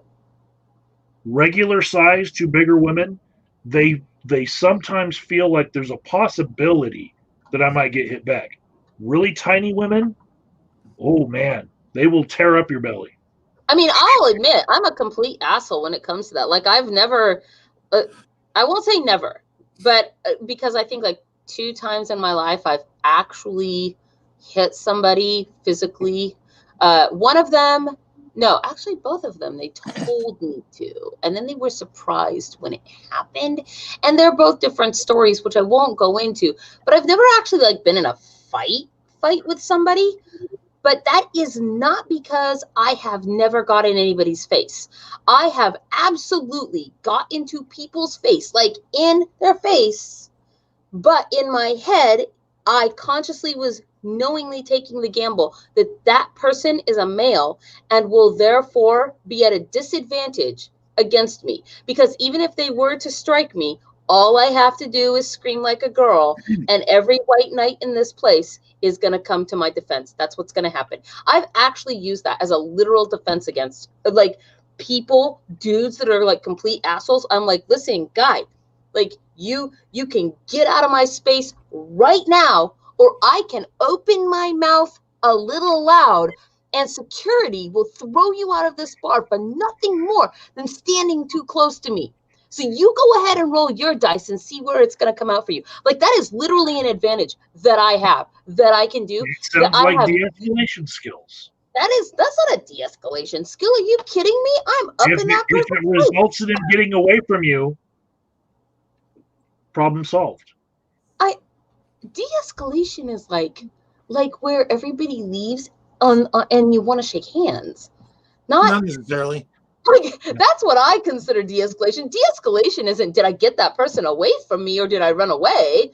Although actually I would consider running away de-escalating, and also something I'm super willing to do, right? I super don't want to be in a fight. I'd rather run away. Right, but you get back by the same token. The other person is don't be there when the punch is thrown, right? Yeah, Usually moving the other out of the way doesn't necessarily mean run away. But weirdly though, like people who are bullies like that though, like people like I find as a woman, right? One of the biggest things that I could say in the course of just my life experience of hanging out in bars with people and doing shit, right? One of the biggest things that men do in an attempt to assert is they step into your space with the expectation that the other person, and sometimes male or female, doesn't matter, but they step right into your space. And I learned very early on, and maybe this is like a product of just the fact that my dad and all my dad's side of the family are all bikers, but I just learned really early on that when people step up, that means, that only means one thing. It means everyone's going to throw down, right? Or they're going to step away, right? And so I don't step back. Like I will literally let somebody walk right into me first before I willingly take a step back when they come at me. You can't do that. That mentality is beyond rational reasoning. Sorry, go ahead, Twizzlers. I want to ask Shadow is going to kill you. I want to ask him a question. Shadow's Hey, are you Mr. Soprano? Just out of curiosity. Shadow is gonna kill you with like I Please answer can't that read question. that name without hearing rhythm is gonna get you. Shadow wants to know if anyone hates birthdays. Does somebody here hate a birthday? No. My birthday next Saturday. Is it next Saturday? 15. Yeah, next Saturday. My birthday is next Saturday. One thing I've noticed since the election, Brock has not made an appearance. I taunted him in the back channels. I was trying to, bring him out. I knew he would not come because the two meetings before the election, he was so convinced, and he was we'll all be on here crying and blah blah blah blah blah and all this kind of shit. And again, because as I said before, he's a punk with no integrity, so he won't show up and talk about. Because that's the thing, because the election did get kind of split. The Republicans did hold on to the Senate. There's still some things for Republicans to crow about if they wanted to, but he's so weak that he won't come here and face the music. So Brock, if you're out there, I think he's worried that we might be smug or sanctimonious. Perish the. Well, Wait, what? yeah. What? Well, here's the Such a thing. thing? All he ever does is, that's the thing though, is like he doesn't even make points when he's in the comments. He just makes personal attacks at us, Like and then cries troll? foul if I come back at him. And it's like, dude, you don't ever contribute anything of value to the conversation whatsoever. The one time I feel so bad about this right now. I'll be honest. The one time he actually came on, he did. We actually had a productive conversation. I wouldn't mind Brock coming on at all. But again, No, me either. That's why I feel bad about this, because I feel like the 2 times or something I've been on the show when he has been, I'm like, yeah, I like arguing with this dude, and it's good. It's like, and then I'm like, wait, what? He's kind of that trolly guy in the comment? No, I don't like that. That's it. I feel disappointed. I feel angry. I feel disappointed. Like I thought Brock was a little more than apparently maybe he is. Brock's an interesting character who's hard to figure out. But I'll tell you a couple things that are true. First of all, these jamborees that we started doing back at the beginning of the pandemic, kind of Brock's idea. Brock had been trying to get me to do this kind of thing for about 6 or 8 months prior to me actually pulling my finger out and doing it. So, credit where credit's due, because I might have thought of it eventually or got around to it eventually. But no, Brock kind of talked me into doing it. And Sister Danger, he was only here for the very first one, as you were, and as you were, Joe. And I think, no, I don't think, Rob was there for the second one. But no, he was there for the first one, and he behaved himself, and we had, I thought, a reasonable conversation. And I actually enjoyed a lot of his contributions to the conversation. There's certain things he was saying about local accountability and stuff, for example, that I really agree with. It literally took me forever to figure out that the Brock on the show, like literally here with us on the show, was the same yokel that was like in the comments making like, I did not realize for the longest time that was the same person. Oh yeah. I was like, wait, who's this jackhole in the comments doing whatever? Haha, you are funny. And then I was like, wait, what? Hey, Tommy, not only will I take that action, let's make it 100, bud. Let's make it 100.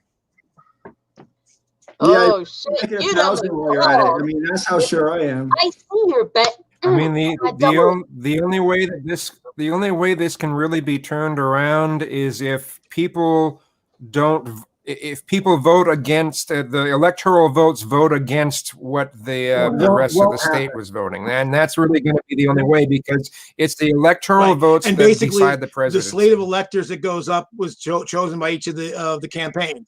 So the only way it would really happen would be if in some states, if the legislature voted to not put up the slate of electors that was elected and put up their own slate. That would be the only way. And I'll tell you what, that is such a bad precedent. I think it's extremely unlikely, and I haven't heard any. I know the Trump campaign is trying to push that way. I'm not hearing any whispers out of any of the states that we will declare the winner on January 23rd, the Saturday after inauguration. No, we don't. Things that can happen. We just have to wait till Congress certifies the election. That's it. No, wait. Okay. We just have to wait till the inauguration, because this is some really old guys. Okay. So no, but that doesn't. Yeah, but even if Biden died, that would not change the outcome. It would still be the Biden-Harris ticket would still get. Right, but let's entertain the thought, like Zoom said, that the Electoral College shenanigans doesn't give the votes to the accredited whatever. Okay. The only way, whether that happens or not, Kazoom, the only way that we won't have Joe Biden sworn in on January 20th is if there is a inside the government coup. Like Trump's just replaced the defense secretary and a couple of people under him. He's got a whole bunch of yes men under him now who may or may not be persuadable to follow illegal orders. For example, it's terrifying to me personally. That defense secretary they couldn't control nothing. Is changing everybody in the Department of Defense. So that's one thing. No. If the Electoral College were persuaded by corruption, there's no other way to persuade them, but if they were persuaded to somehow give the election to Trump instead of Joe Biden, I guarantee you the revolution would happen. Because the people would not fucking stand for it. Absolutely. Plus, the other Yeah, and that's the thing. I'm not worried about, you get on any given election, you have one or two faithless electors, but like to have you'd have to have, what, 3 dozen to change. So that's not going to happen. So, yeah. So basically, yeah, the election will not overturn. Now, I know, people can make the joke about whether Biden will live to the 20th just because he's old, but that doesn't mean the election was overturned. So yeah, absolutely, Tommy will take the $100 bet. I'm trying to think of how we're going to spend that. Well, he lives in. Does he actually? Oh shit! I'm trying to think about how you're going to collect on this because I want to see it happen. Actually, what I'm thinking is, Tommy, you still in the Bronx? He's in Connecticut. Okay. He was never in the Connecticut. Well, right, but is he in? Are you in Western Connecticut? Are you not too far from the city? The reason why I'm asking is I'm thinking Peter Luger's. Whoever loses the bet, covers up to $100 to the other guy at Peter Luger's. What is Peter Luger's? Peter Luger's is a famous steakhouse. Oh, is it L.U. Luger like the gun? That's just the guy's name, yeah. Oh, okay. Well, just like Dick Luger, which I always thought was funny, is when the Tea Party primaried out Dick Luger in Indiana, the guy's name was Penis Firearm, and he wasn't conservative enough for the Tea Party. Okay, so Tommy says he's a straight shooter. He'll pay. Steakhouse. And I've never met Tommy in person, so that'd be kind of, either way, it'd be cool, I'd love to meet Tommy from the Bronx. I have to.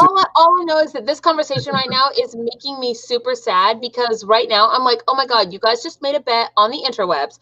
You are willing to pay this bet by going to a steakhouse and one y'all buying the other $100 worth of fucking delicious steak, right? And all I could think to myself is, I really wish that we could have like a little convention where everybody got together and we could all meet each other in person. And I mean, Joe, you can enjoy your $100 steak. I'll have to pay for mine, but Tommy will pay for yours. Well, the thing is, Rob and I actually organized something years ago, 2011, 2012. It was a New York meetup. 2011, I think it was. It was me, Rob, and the Trupuka organized it. And we had a decent turnout. We had like 20 some odd people show up. It was pretty cool. Well, if you guys ever want to do something like that, from like basically a room block of 10 to bigger, I can actually do that. That's like organizing events is literally a huge slice of what I do. If we ever want to do the thing and invite the people to come and have like a mini con, I can make that happen on an organizational level. Cool. Post Corona. Actually, probably with Corona. I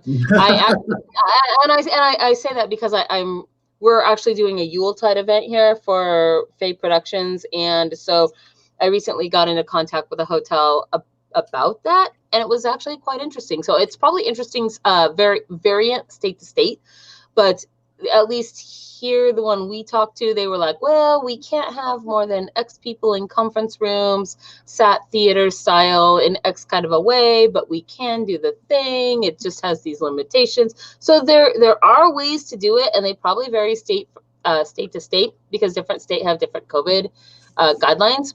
So it's possible, it's not possible in a regular sense. And depending on where you choose to go, like I was looking at Homewood Suites, in part because they have huge open spaces that are public, and then plus also all their rooms are essentially 2-room suites.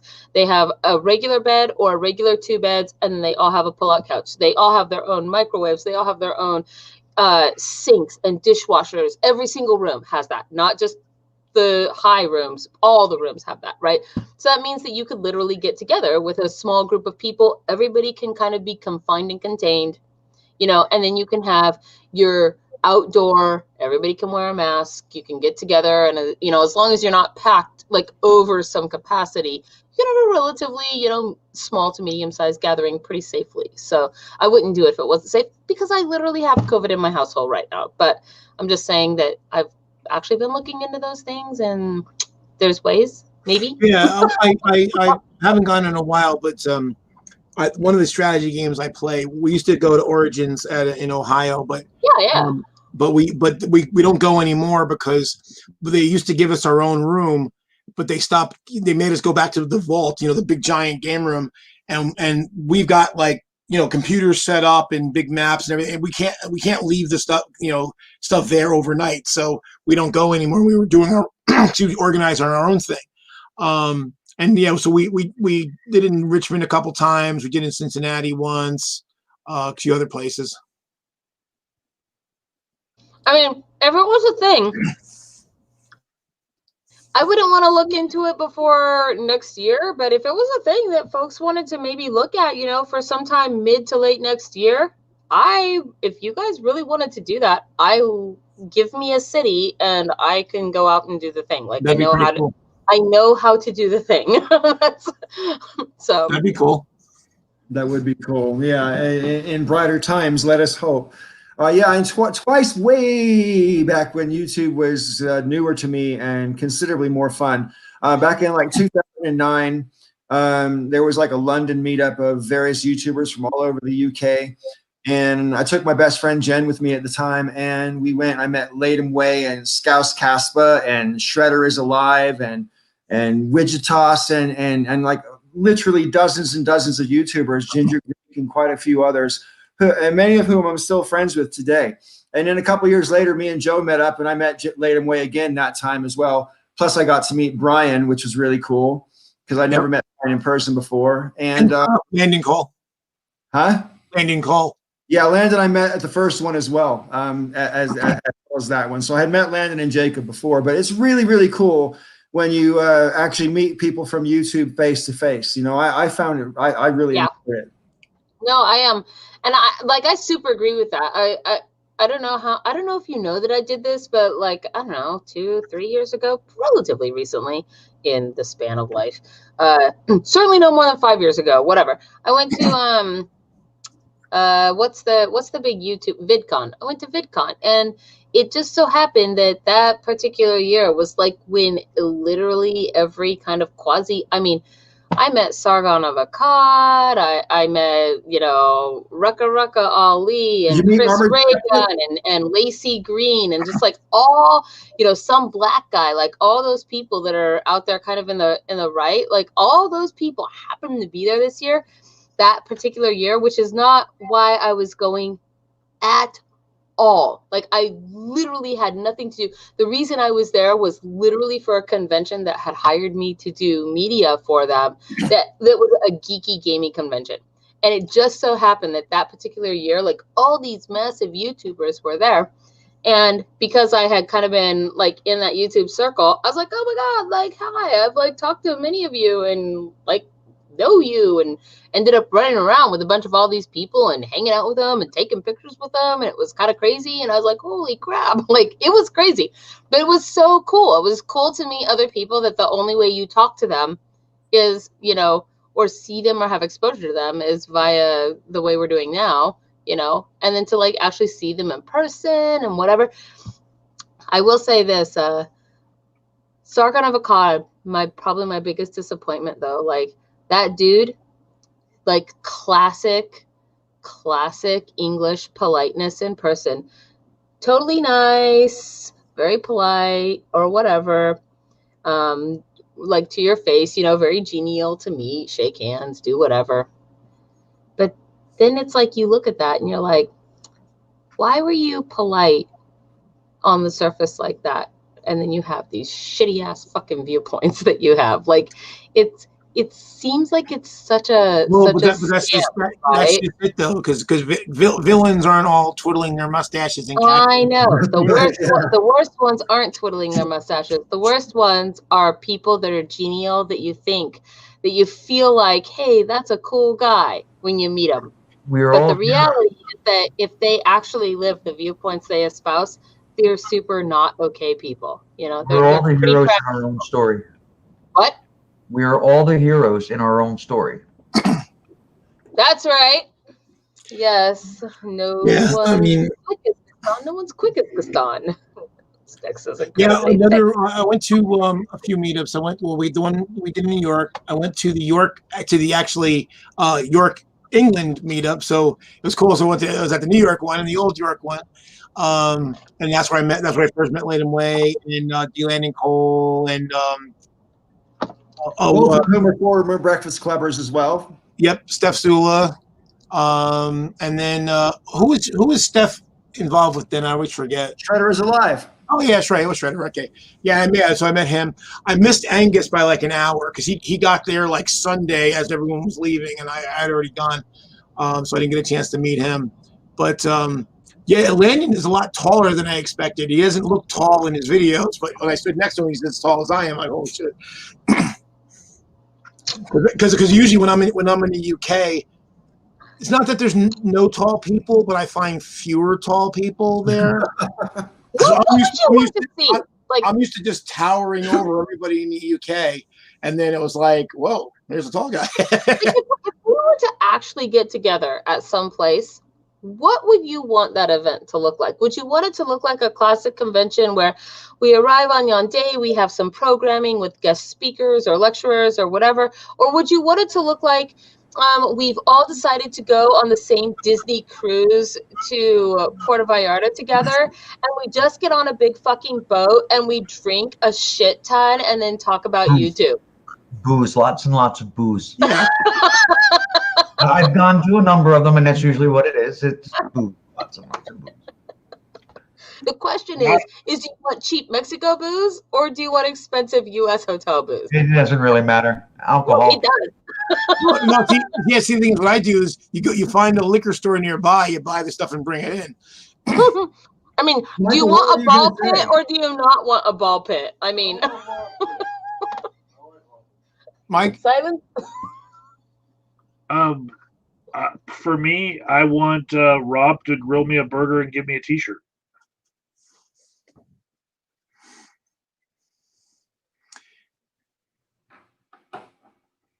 A big T-shirt, like one that fits.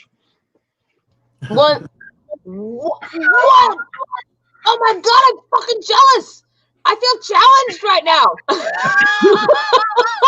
Amy's turn. No, what? I'm angry. Amy's turn. That was nice cleavage, dude.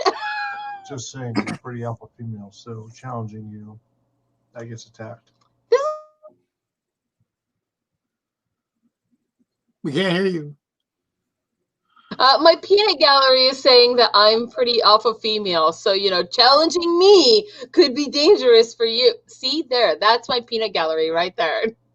Dang it, I am I cannot get away from my 20s where I feel compelled to show my tits from every biker show, run, everything that I ever been to.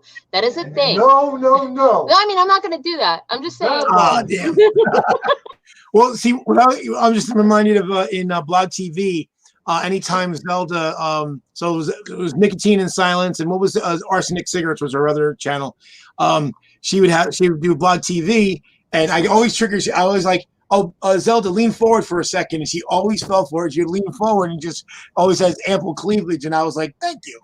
She's like, you got me again. Arsenic Cigarettes is a super awesome name. That is a cool name. It was a cool name. She had a cool channel.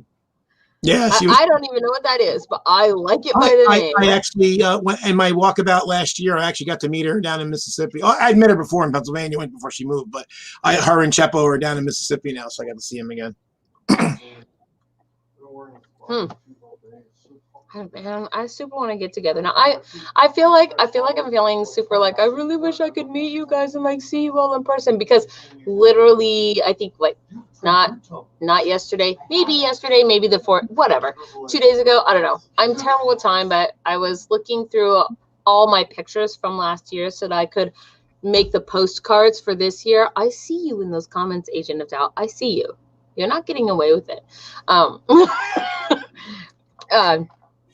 But I was looking through, and I was like, look at all the things that I did last year with my friends. And it was just event after event and thing after thing. And then I felt really suddenly very, very quarantined and isolated. And I haven't done anything this year. And now here I am talking about going and doing things and meeting you guys and seeing you in person and just being people, just being people and doing real people things together. And which just goes, that really speaks to how sick and tired everybody is of their lack of sociality over the past 8 or 9 months. And it's only I like quarantine. And a little while ago, Tommy from the Bronx, I think it was, in the comment section said something about if Biden gets in and there's another lockdown. And I think there's one of the reasons that Trump got as many votes as he did. I don't like this reason, but I think if you look at it objectively, one of the reasons that he got as many votes as he did is because he promised there wouldn't be any more lockdowns. And whether that makes sense or not to rational people doesn't matter, because there's a lot of people who just want the normal life back, whatever that costs. There is weird mental strain. We've become inured. You know, we have 3 9/11s a goddamn week right now, okay, in terms of the death toll. And I guarantee you, I'm not the first person to make this point, but I guarantee you, if we had, that's like 9 jets. If we had 9 jets going down every week, it would be top news every day, just like the coronavirus is every day. So the coronavirus isn't getting blown out of proportion or anything like that, but people are sick of it, and I understand that. I'm sick of it. It's completely material affecting my life in a negative way, and I don't like it. But I mean, I like the quarantine, but at this point, I'm with you. I'm kind of like, I mean, even when going and driving in my car to the Minute Mart makes me have a sense of, then I know that I have been too much. And the thing is like, I feel like it feeds itself, that we get inside of our house, right? And you stay inside your house, because right now I'm supposed to still be quarantined for another 4 days because of the COVID that we have, right, from our house loop. And so, you know, the thing is that you get in your house and then you're in here and you stay here. And then that suddenly becomes this thing. And I don't even know how to describe what that phenomenon is. Maybe Agent of Doubt would actually have a word for that is sensical, but it's like it feeds itself, and you don't even realize how entrapped in your own little bubble you become until for fucking 2 seconds to drive to the Minute Mart or whatever, you get out and then you're like, oh, the rest of the world, I forgot about it.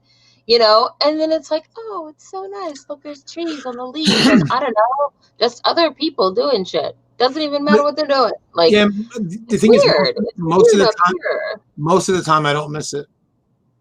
I mean, but I mean, like I said, and I'm a person that's liking the quarantine. When this first kicked in, and there was just nobody, I was like, this is brilliant. I can walk outside, and I don't feel assaulted by cars. I don't feel assaulted by TV, by loudness and media and activity, because there was nobody when it first started. Like when quarantine first started, like everybody was inside and there was no traffic at rush hour. You know, it was insane. It was actually very surreal, but I loved it. I felt like this is such a mental relief on my brain that I can literally step out of my door and be in the outside, but not be assaulted on my senses. And but even now, like, it's been, you know, almost a year. What are we, 9 months into this? And I'm just getting to the point where I feel like sometimes I go into this bubble and I don't necessarily realize I'm there until I step out of my house for 5 minutes, even to go to the mailbox, you know, just to walk. So as I was saying, I personally, most of it I don't even mind. The only time, like, I miss not being able to get together with friends in person. Mm-hmm. But that's really it. Otherwise, I'm perfectly fine, because you know, as much as I'm kind of like, I don't know, like the most introverted extrovert or the most extroverted introvert or whatever, but I've got these 2 strong streaks in me, and so being away from stuff, it really doesn't bother me, because I don't really go anywhere much otherwise anyway. I miss bars. I miss crowds. I miss going to places like Pike's Place Market. I miss it. I crave it, and I'm looking forward to the quarantines being over. Yeah, I hate crowds. I've always hated crowds. I don't normally do that good. I don't normally do that good around crowds because I do have anxiety. But when you're away from this stuff for so long, it's a craving, you know? Yeah, I'm with you. Like, I'm not, you know, I'm not a super huge into crowds person or whatever, but like, even, you know, the AFK, the bar that we would go to or whatever, it's like we can't even go out and and have our normal, I don't know, just like, even if it was once a month, I just still feel like I wish I could go out and at least just chill with people, drink, sing a few songs at karaoke, you know? All my life, I've been an avid dancer, and the last time I went dancing in a decent nightclub was in this late spring of 2019. I went with my son to South London Soul Train, which is the funkiest place you could possibly go to dance. And I used to love going there, and I would continue to go there forever while I lived in London, of course. But the idea that I might never go to a nightclub again fucking terrifies me, because I love dancing and I love the energy you get off of other people when you're in a big crowd dancing. It fucking matters to me. I can have a lot of fun dancing in my living room, believe me. I can. It's not as if I don't enjoy the actual physical act of dancing, but there is something to be said for being in a crowd where everyone's there to have a good time and you're all just jamming, you know? And I really, really miss that. And I also miss the idea that I might never go to another rock concert. You know, I mean, wow. You know, I can't imagine, even after there's a vaccine, I can't imagine feeling comfortable in an enclosed space with 12 or 15,000 other people. You know? It's actually one of my go-tos for Christmas presents, because the people in my family, we've hit this level of, we have enough junk around our houses. We don't need more junk. We need experiences. And so to not be able to buy some concert tickets is a big, horrible blight on my Christmas shopping. You know what I want to see?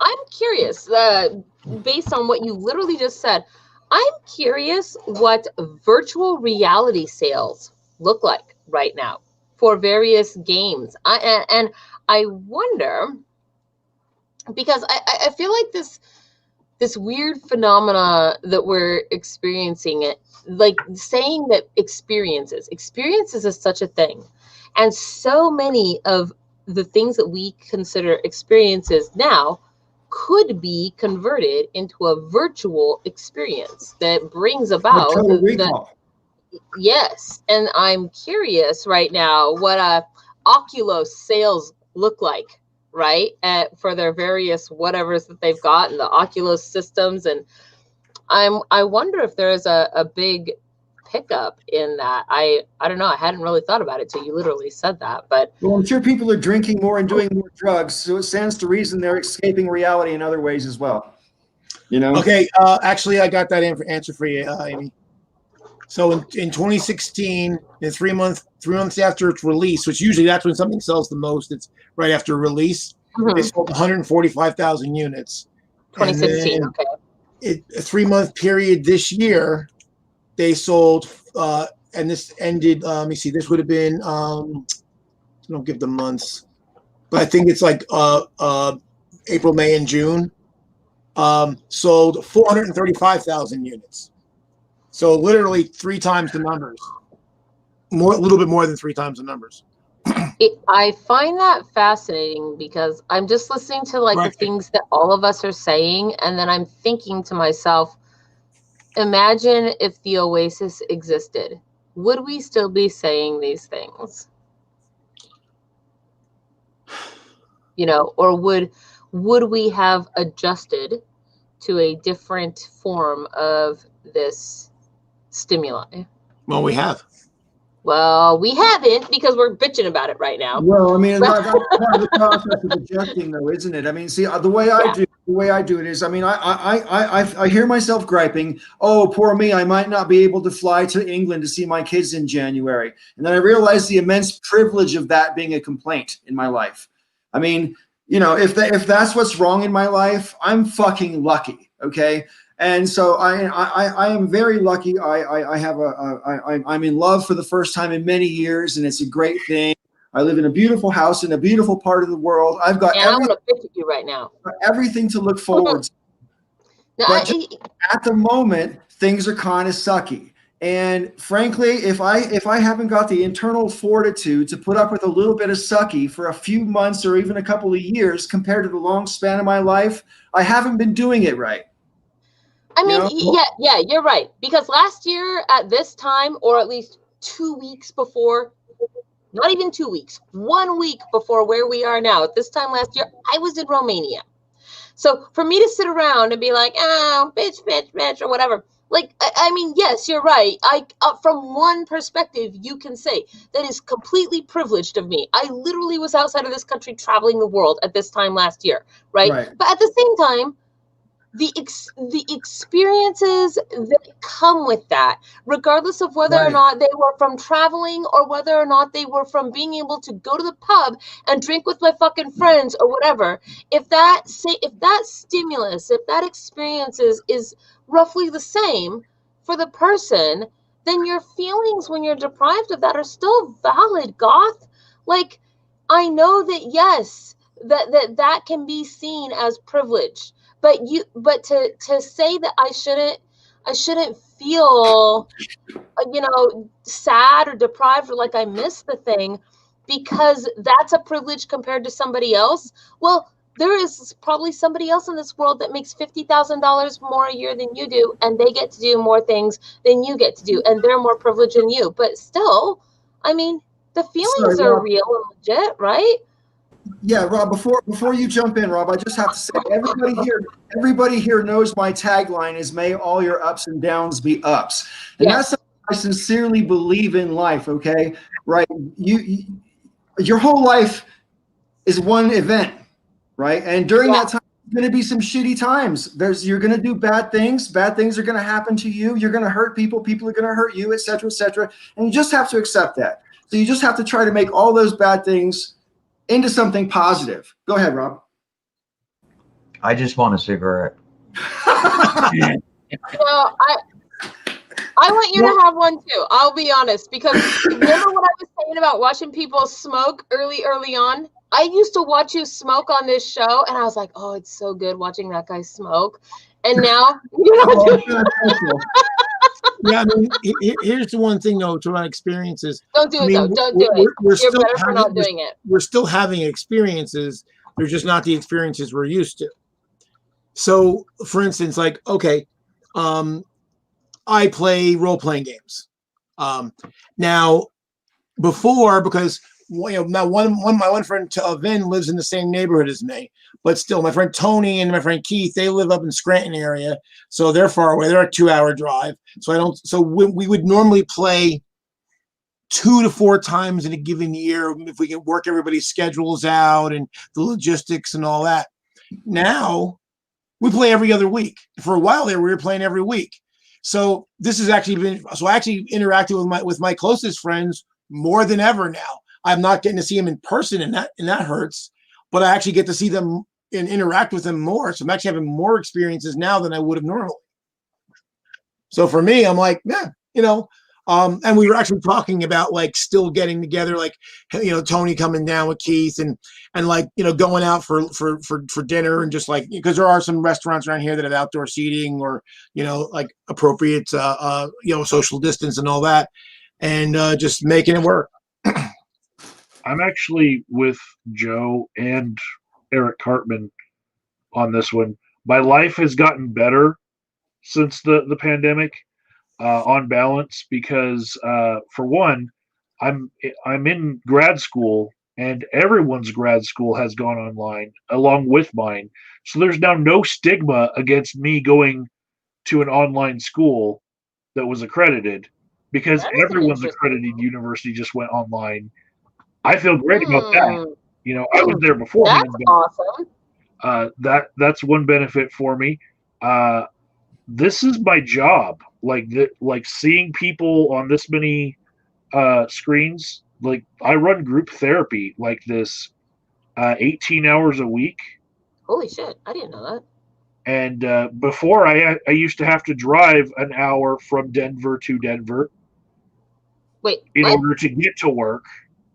You mean Denver, like within the city of Denver, you drove at least an hour? From Denver to Denver, it would take an hour. Right? Okay. And so on the way home, it would take also another hour. So there's 2 hours out of my life. Yeah. Every time I went to work. Right. And that was 4 days a week that I would do that. So that's a lot of time out of my life that is mine now. And would you usually catch fast food or something on the way home? Sometimes because of the strain that it puts on. That's another unnecessary expense that you don't have in. Yeah. That's a good point, because for myself, the only time I get fast food now is if I have to go to a customer site, which is rare. And so it's helped me stay away from the fast food. Plus, I realized, I thought of it the other day. Now, when I first started my business, it was right here I'm actually sitting in my back of my home office. I actually have a physical office elsewhere now, and we have for quite a while. But I used to be able to deduct the home office. And then the thing is that there's the way the rules are, you have to spend at least half your time in your home office for it to count, or else you can't deduct it. Well, I've actually spent most of the year in my home office, so I can actually take a deduction, a home office deduction again. Yeah. My clients, because I do therapy that's justice mandated because they got a DUI, most of my clients don't have their license back yet. So for them to have to take public transportation to get to the same destination that I'm driving to is a big hardship on them. So when they get into therapy, they're actually happier now because they're in their home, just connecting to the same room that I am. It's great. And were they like, why couldn't we do this the whole time? Yeah. And legally now, like they've lifted some of the barriers for certain types of therapy to be done this way. Justice mandated therapy and therapy for children used to be completely off limits for telehealth. And when a pandemic came, the governor's like, nope, we're going to do away with that. Do away with that. Everything is okay. And I'm going to write it in so that insurance has to allow itself to be billed just the same if you do telehealth versus in-person sessions. Good. Out of curiosity, what were the arguments against it? I mean, I'm curious what the actual arguments against it before the pandemic. Why would they not approve that? Some people thought that it just wasn't as effective. And what we're finding out, is that true, do you think? For the justice mandated clients, a lot of them would try to get away with stuff. It's like trying to run a classroom and people trying to watch TV while they're in a session, or being driven somewhere while they're in a session, and you can see like the telephone poles in the window passing by, stuff like that. Trying to get their hair done while they're in a session, and they should be in a quiet, confidential space in their house. Right. Yeah, but so, in their house in the salon. Got it. So I have run into these issues, but by and large, everyone really does not want to go back to the way things were. That's when the pandemic's over, I might have to go to work twice a week for those people who do like doing it in person. And for those people who are justice mandated to not be able to use a computer or a smartphone. What do you think about the difference? And this is sort of like projecting future wise a little bit, right?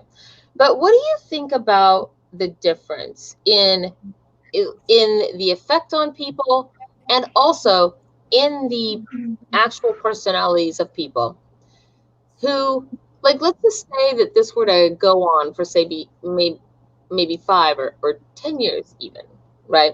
I mean, 10 years is enough for a baby to now become a 10-year-old, right? And have lived a life where they have been in quarantine, okay? And they're maybe just a 10-year-old little kid. What do you think that the effect of on people is of experiencing versus not experiencing just the actual natural world? Nothing weird, nothing whatever, just like say hiking and doing things like being able to smell the leaves or hear animals in the distance rustling versus the experience of, say, living within your space and experiencing that only virtually. Well, yeah, but the thing is, I'll just interject real quick. I don't do any of that stuff now. I hate hiking, and I hate. How do you think it affects the brain? Is what I'm getting at, right? I'm not saying like how do you think it affects the brain with regards to like if you're not a person who, but like Joe, you wouldn't look at me and say, "Oh my God, you went on a hike. Oh my God, that's radical. Like, what was it like?" You would not look at me and ever ask that question because you've been in the outdoors a lot in your lifetime and seen the outdoors. But people that now may even if you are 20 years old right now, but you're a super introvert, and so you don't do all those things, but like, actually, Amy, I don't really relate to people who go out and do that stuff. I really don't. And but you don't think of them as actually, radical for those experiences, though, right? there's no restrictions on those kinds of outdoor activities.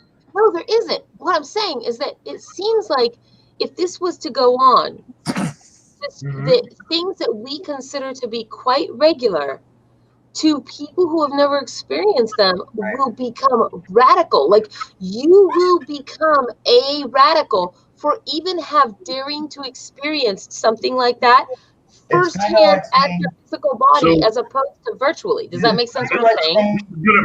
This is gonna hurt, but prior to the pandemic, we already had this going on. It was an effect where inner city kids, and listen to me, I'm saying minorities in the inner city, not making it out to the forest, not making it out to the mountains, and the most that they would get out there was school field trips, right? This is a problem that we already have, and we can already see the ill effects of it for those people who would want to be out in those places but don't have access to them.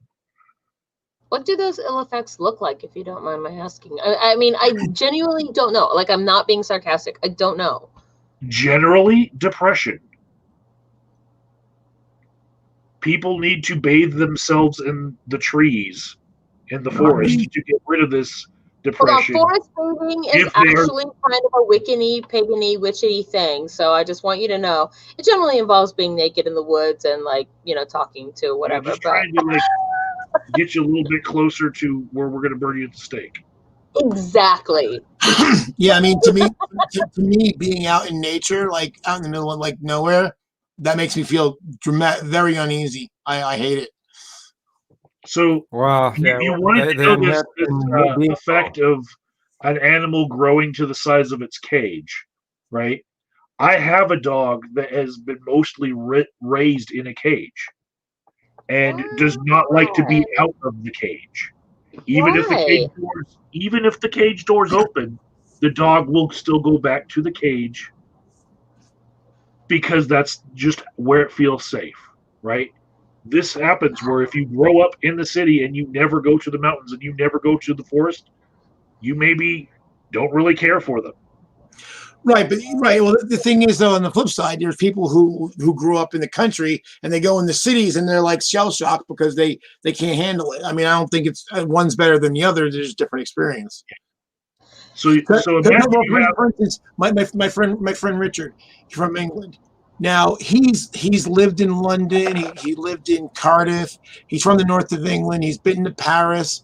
When he came to visit me after his first wife died, and he stayed over with us, and I took him into Manhattan. And we're driving down 7th Avenue, and he's looking around, and he goes, "It really is concrete canyons, isn't it?" And I'm like, "Yeah, it really is." Yeah. And he was freaked the fuck out by New York City. And this is a guy who's been to like multiple foreign cities, big cities, and New York City scared the fuck out of him. No, I can weirdly relate to that. I mean, I've never been to actual New York. And I mean, it wouldn't like scare the fuck out of me as in like, I can't go to New York, but I can absolutely say, like, I've been to Los Angeles, I've been to Houston, to other mega cities in the United States. I've never actually been in New York City. I've flown over it.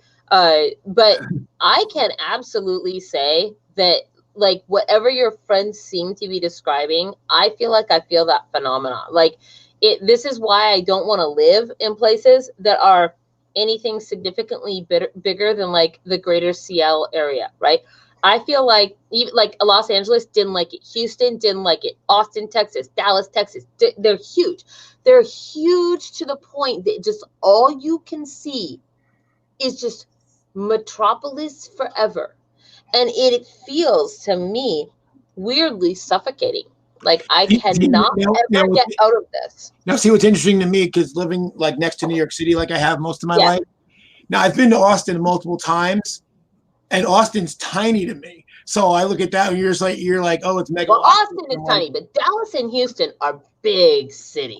Dallas is Dallas though, in Dallas, the thing, the metropolis, the buildings aren't that close to each other. It's spread out. There aren't any hills to give you that sense of, So Dallas is a little different. Yeah, Dallas is very sprawling, so it doesn't. But I've been to London too, and it's the same thing there. London, compared to every city in America that I've ever been to, with maybe the exception of some places on the East Coast, like Boston, right? Because Boston is very charismatic, right? London is super charismatic, but that city, it's what, 12.5 million people or something? It's so huge that when you get up high on a building and you look out, you can't see beyond the city. All you can see is still more city.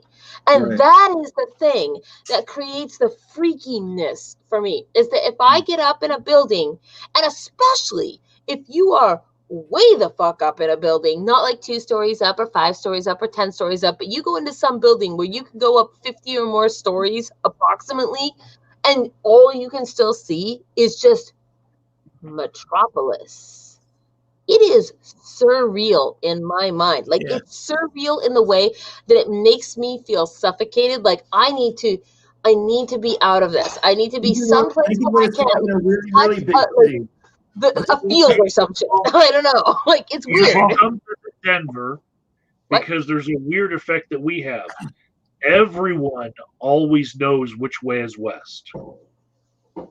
Well, I mean, what does Denver look like with relation to the horizon? The Rockies are in the west.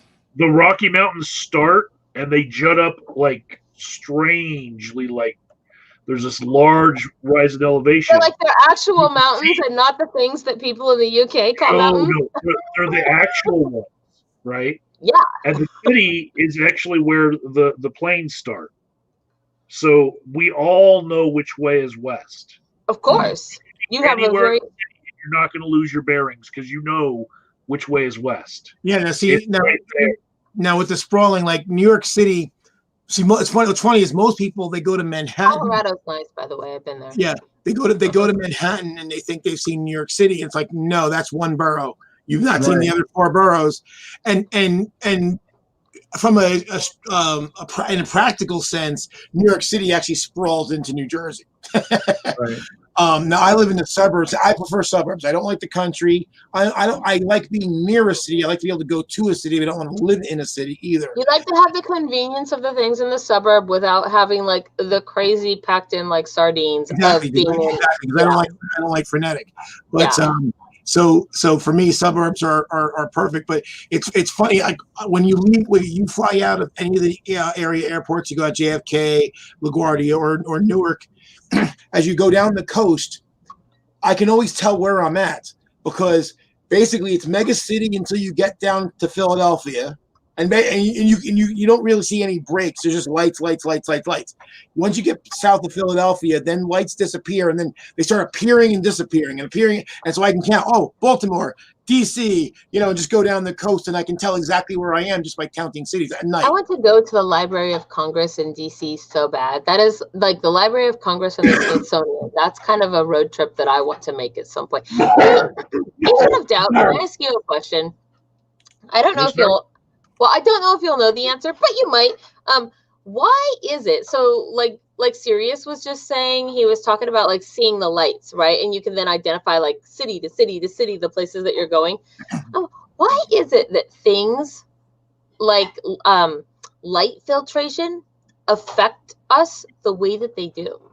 Do you know the answer to that? Like when because like in a city, right? For example, you're inundated with light and you don't realize it until you get out of the city into the fucking mountains or someplace where there's not a goddamn light for at least 25 miles, right?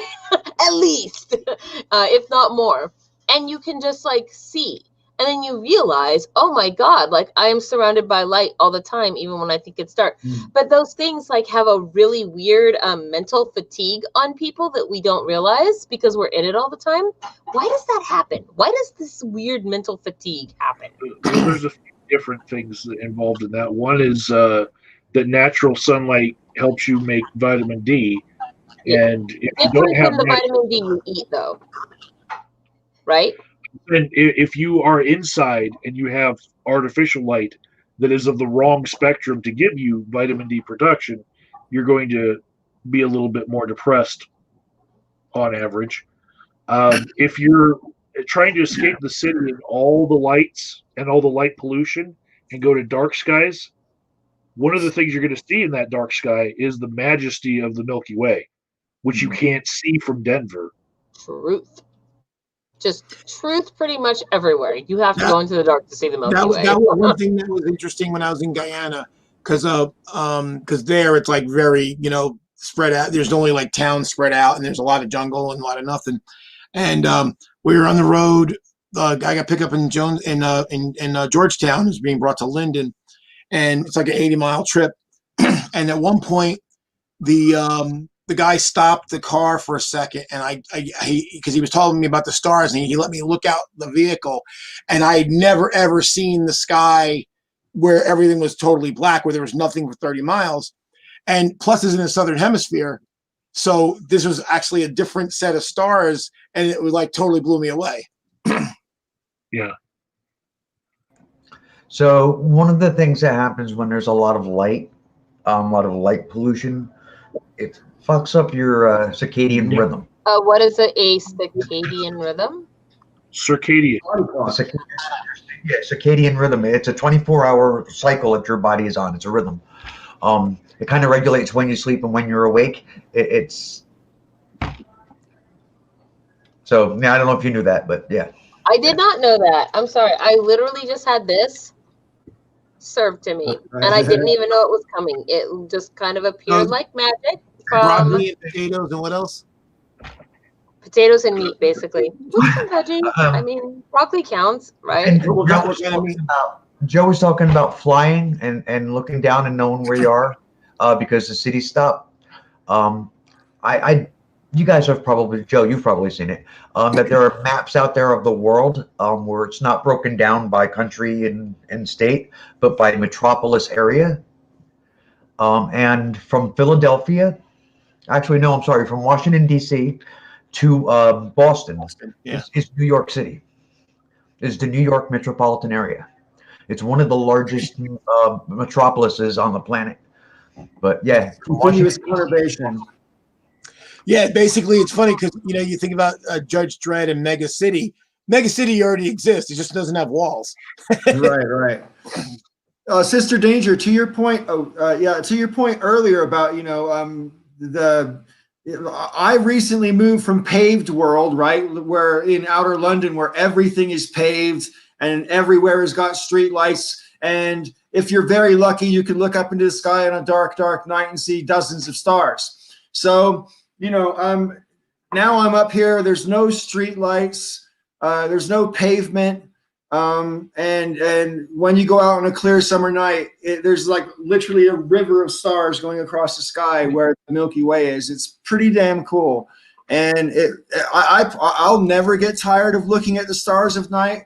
When I was a kid, I used to sleep out under the stars all the time in the summertime, just because. Well, I mean, don't get me wrong. We're trying to go in the direction that you are, at least around here. Like we are literally, when we look at properties, they're not in the city. Right. We don't want properties in the city. Like we're going that direction. I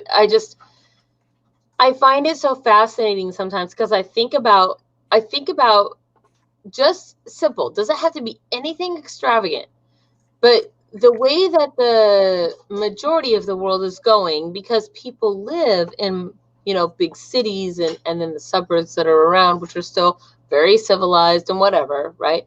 I just think that sometimes I'm like, wow, one day when I talk about the fact that I just walk through a field, or I have a stream on my property, or I look up and I can see the Milky Way, and I can I can smell the air. I can smell when the trees are blooming and the cottonwoods are all in the air. Is that going to be in 10 years or 15 years? Is that going to be like a radical experience? Like, will it make me strange and like an outsider a little bit on the fringe because I have the ability to actually experience that tangibly versus only know it through watching videos, be they just people doing other stuff, be they meditation Well, yeah, videos. but well, I don't know. couple things. So why would that go Surreal. away? Why would what? It's not that it's going to go away. It's that people will change their behavior to be more enclosed.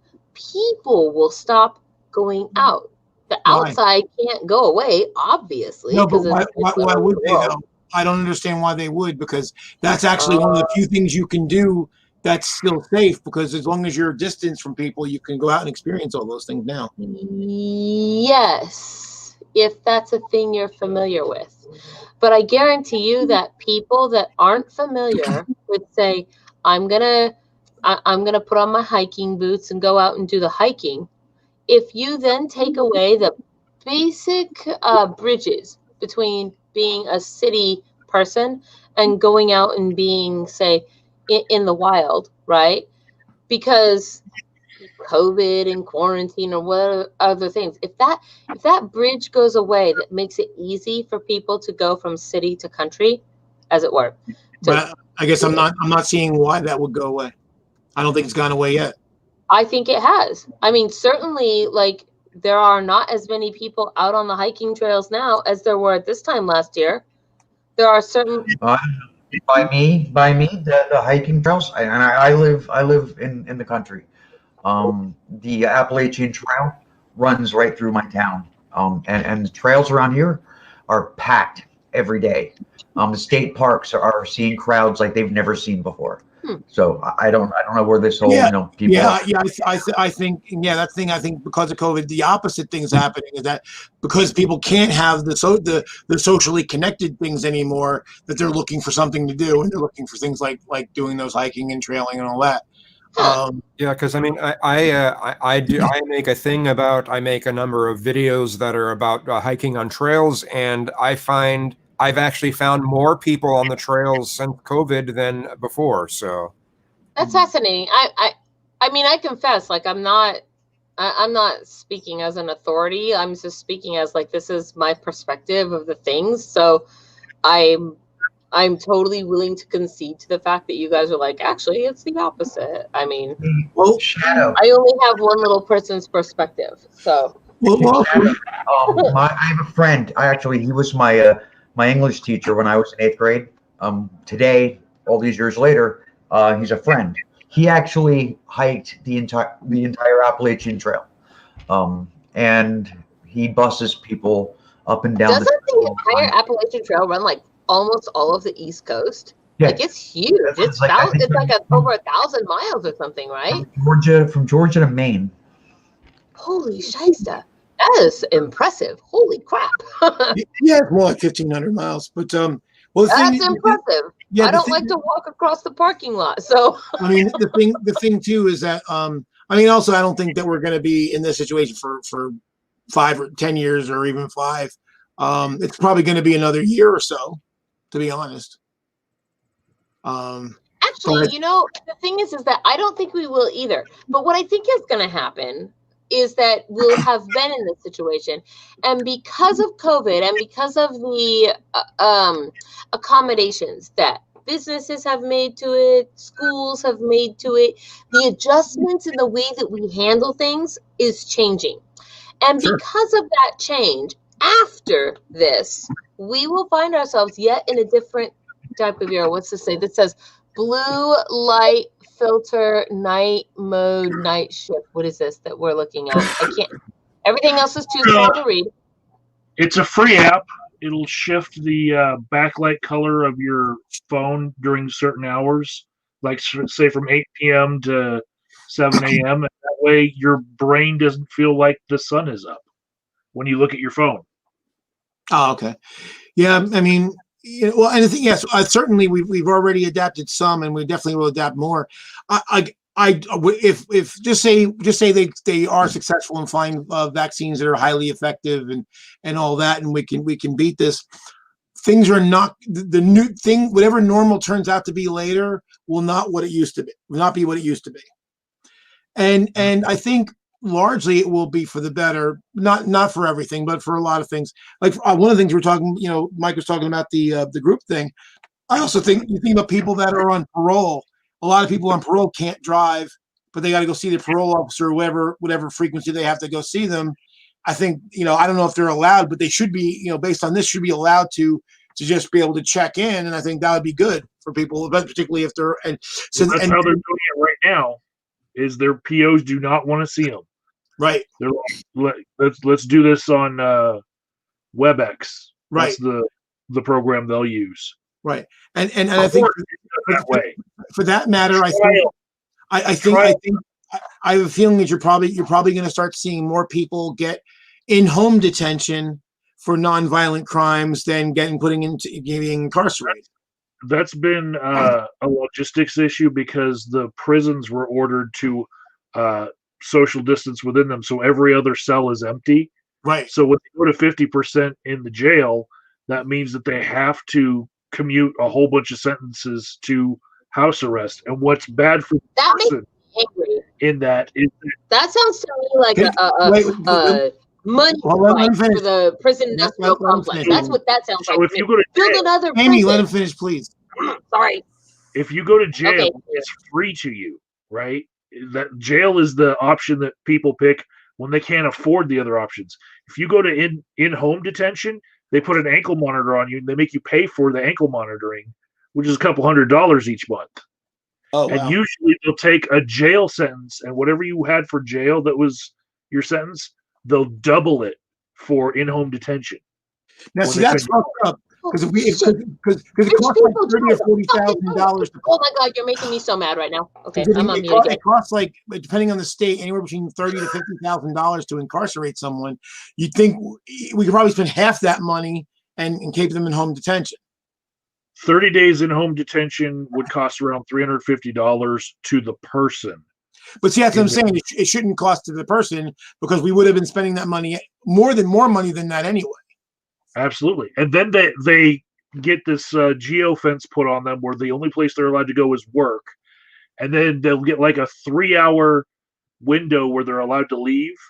And what people are doing now is they'll order their food delivered to them so they don't have to use their 3 hours for that. And they'll go on a run for 3 hours. They're allowed to leave, so they'll have all the other stuff delivered to them because that's the kind of world we live in now. They can adapt. Yeah. Well, hell, I mean, when I sometimes if we're both feeling lazy, neither of us wants to cook, or if she's out of town like now, if I go out, if I leave to go to a customer, I'll set up delivery to my house so that by the time I get home, the food's there. Yeah. So I mean, I admit, food being brought to my door is definitely a thing I love. What'd you say? So I remember way back in the beginning of this, I remember saying that businesses that are going to be able that are going to survive are going to be creative, and they got to find ways to do that. And we've seen that. So right again where I live, a number of places have they've closed up. They've gone belly up. And the ones that have found ways to be creative and to get to their customers, and they're thriving. Yeah. Maybe not thriving, but they're surviving.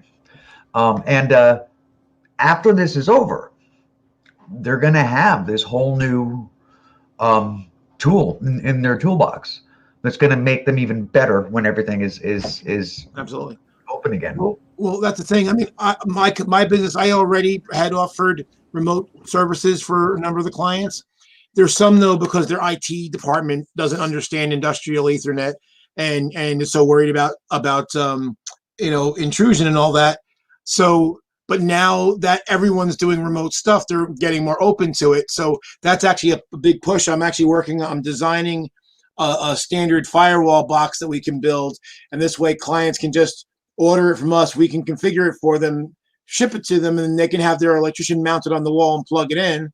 And then we can provide remote services because it's better anyway. Because as it is now, just say one of my clients, I had a client down in Maple Shade, New Jersey. It's about an hour and a half. Well, if they call up and there's no remote services, somebody's got to hoof down there for an hour and a half, do the work, hour and a half back. We charge you on site. There's an on site charge plus the hourly rate and all that, 4 hour minimum.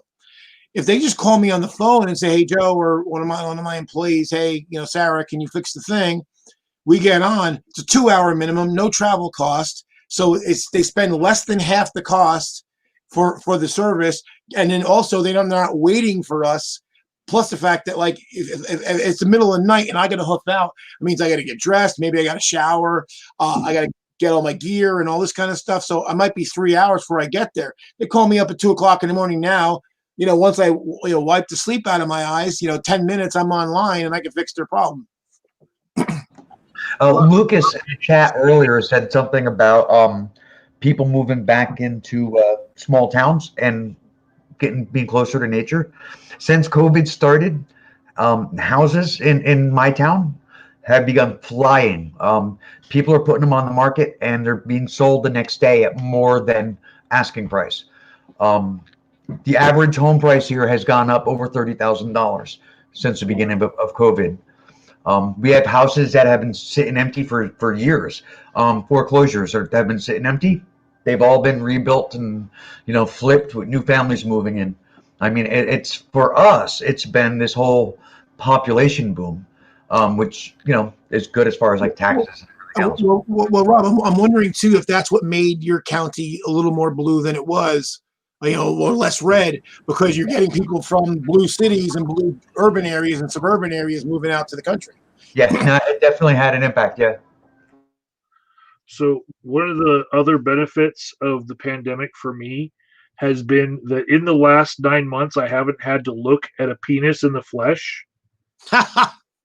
Because as an addiction counselor, I'll just get pulled out of my office and the reception will say, we don't have another man to watch this guy's urinalysis, and prior to this pandemic, I was pretty much an expert in what is or is not a fake penis, right? So I have not had to see a penis for 9 months, and they have had to change the whole business structure to where now they've got cameras and mirrors, and you get all sorts of angles on the penis now. And you don't have to be in the same room, because if you're in the same room as that penis, you might get the COVID from it, right? So I'm loving life because I don't have to see penises in the flesh. Kizzy, you started to say something before. Michael, just real quick. You know how if you have a dangerous job, you have hazard pay. Do you get penis pay for that? No. And they would guilt me into it. I just want to point out the fact that you think that penis pay should be a thing, but if we were talking about vagina, nobody would be like, "Do you get vagina pay for having to look at the black curtain?" Well, in fact, Sister Danger, I think at least I would pay. I would like to take a pay cut for that job. I'm dying. Just so you know. I'm dying. Seriously. I'm I will look at dick all day long. Let's do that. Let's see it. Get it out. Go pee. I don't care. I look at it. I was just going to ask, and I asked it in the. Oh. Yeah, Kizzy, come on. Wait, what were we going to ask? Go. Okay, yeah, I was just going to ask what I did in the chat. I said, "What do you think how do you think extensive contact tracing would have affected society?" As far as we were talking about people who have ankle bracelets and things like that.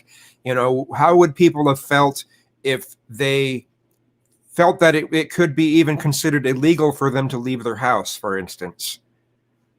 He's being serious, and we're talking about D. Well, I mean, because that's already happened. Question. 100 years ago, more or less, there was a woman, I can't remember her whole name, but they called her Typhoid Mary. And she was, I can't remember if she was a cook or a nanny or whatever, but she worked for rich people. She kept on giving the family typhoid. Mary Mallon. She was forcibly quarantined for a couple of years, broke out of quarantine, and eventually changed her name or whatever. Kept working for more families, got them sick, got found again, and finally got quarantined for the rest of her life. She was under quarantine the whole time on an island, having her rights violated the whole time. Her name was Mary Mallon, and she was a cook. Cook, yeah, okay, yeah. Spent the end of her life on an island. Yeah, so in Colorado, we all have an app that we can just download, and if you get COVID, you put in the app, "Hey, I'm positive," and then anyone else's cell phone that you've been in close proximity to, they get a notification that says like, "Hey, somebody who got it has been close to you." That's how it works. Oh gosh, I wish I could do that. I mean, I can. Do we have that here? Kazoom, do you know if we have that here? What, the apps like that? Yeah. I'm not sure, but I mean, not everyone has a smartphone. Not everyone, has that sort of thing. And there's also, I mean, some of the methods that were talked about where anyone who goes to a business needs to write down their name and contact information for any business they go to.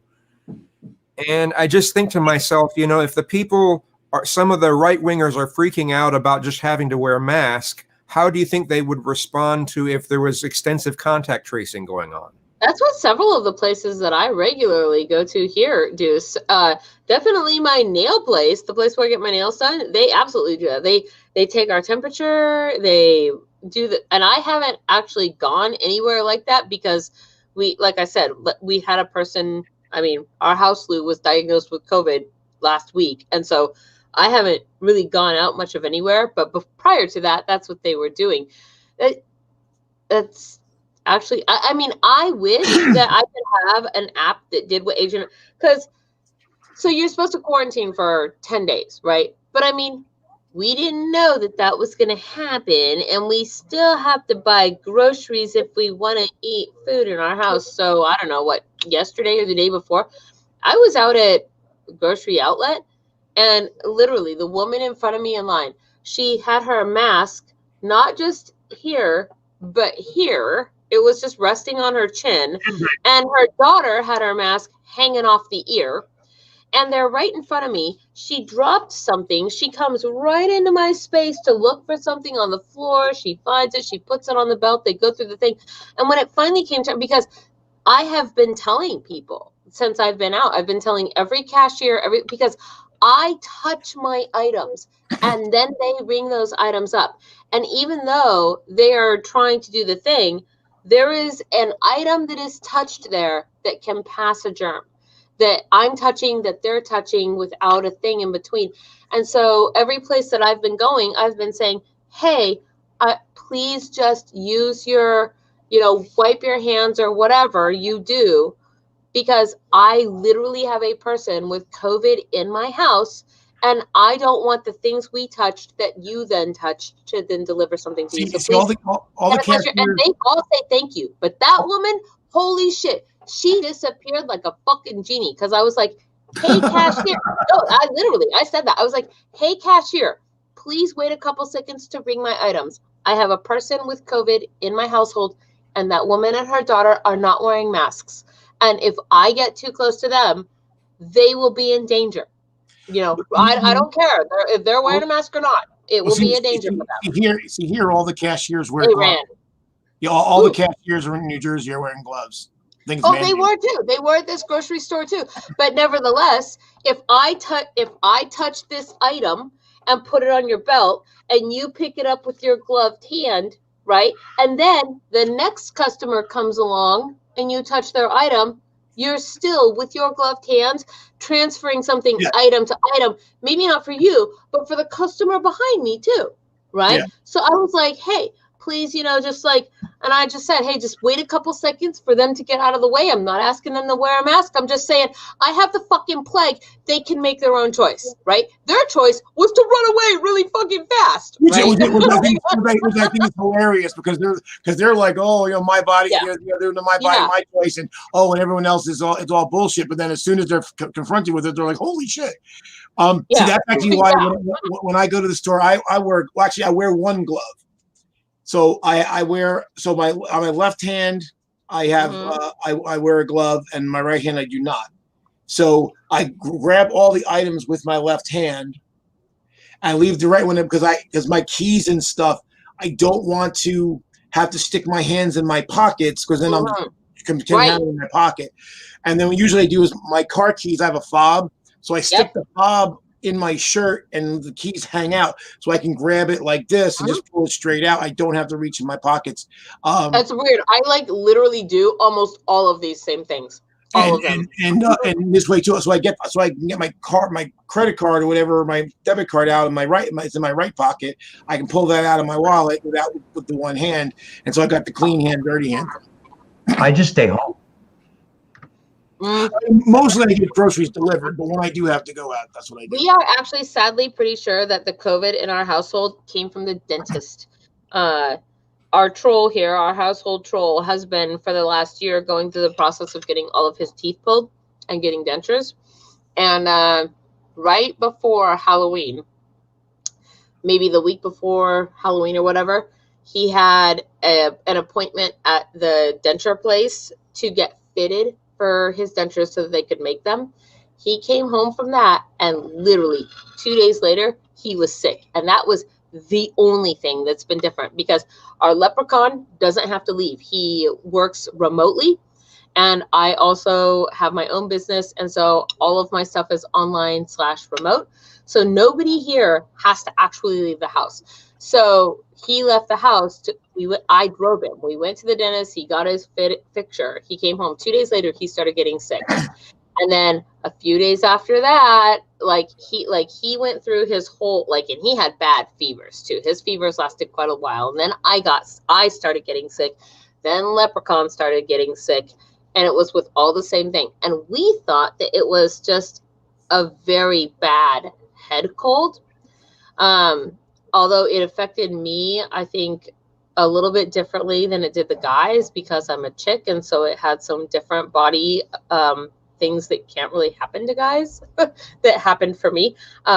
But then, we got it. And then our house Lou, who is our friend that works in the film industry, and he traveled up here at the beginning of the summer. He's just been staying with us on the couch, literally on my couch in my living room. He's right there right now. He can probably hear everything I'm saying. At the beginning of this week or the end of last week or something, I don't even know. Because he has to constantly test. He works in the film industry, so he works on sets all the time. So he is constantly testing for COVID. And last week he tested positive, which is the first time. And that was when we were like, oh, maybe that thing that all of us thought was the flu was not actually the flu, because we're basically the ones that he was exposed to. So he tested positive, and right now, he's gone the last few days, he's had fevers and whatnot. He hasn't had a fever now for about 2 days. So that's good. That means he's getting but the lingering effects are fucking horrible. I still have them. Every night, I cough. I still cough constantly, but every night when I lay down, it's like I have constant drainage down the back of my throat. The fatigue is crazy. It's I woke up the other day at 11 a.m., started working, and by 4 p.m., I felt like it was 9 p.m. My eyes were physically burning, eye drops burning, to just even stay awake. And it was terrible. And speaking of which, I think I'm going to tap out. I'm pretty tired. What? Oh, my God, look at the time. Shit, I'm sorry, guys. I didn't mean to talk so much. I'll eat my potato. Zoom, I have another answer to your question about the contact tracing, because the same people, the same group of people that have been, really adamant about nothing like that should happen, it'd be a civil rights violation. a lot of them showed up on one of my videos recently. There was a video that I made in 2011 of an Occupy protest, right? And what happened was downtown in Denver, there was this very publicized thing that happened where a security guard shot a Trump protester to death. Right, the Trump protester had some pepper spray. Huh? A Trump protester in 2011. No. This happened this summer. Oh, right. Okay. So Trump protester pulls out some bear spray, wants to spray the security guard. Security guard put bullets in him. Right. Security guard's facing charges for that, and he didn't have the right credentials to be a security guard in the city. For one, he shouldn't have had that gun on him. But because it was a Trump protester that went down, the Qs were really interested in, well, who was it? And let's trace his whole life, right? So I have when you say Q, you mean like QAnon? Is that what you mean? Yes. Okay. So I have this video from 9 years ago, right? Of Occupy Denver protests.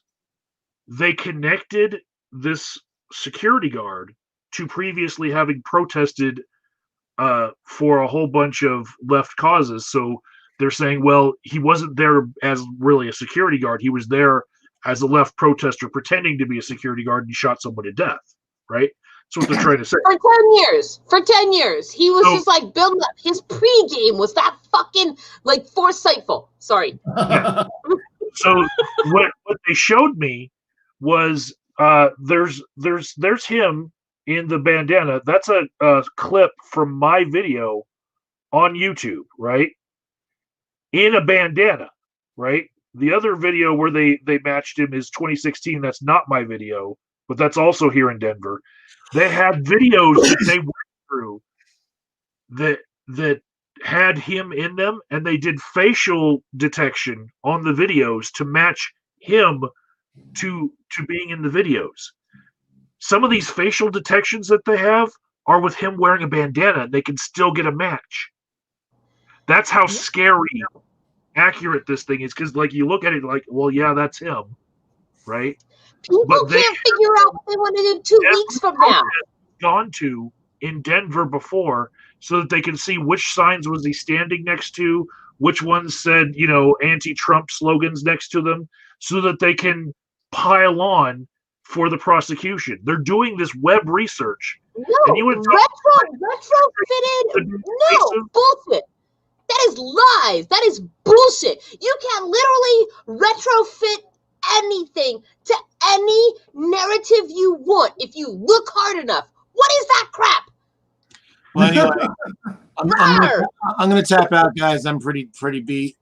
But anyways, so I think we're going to end the show as well, really, because I am also pretty much at the end of my limit here at 4 hours, which we've just taken over.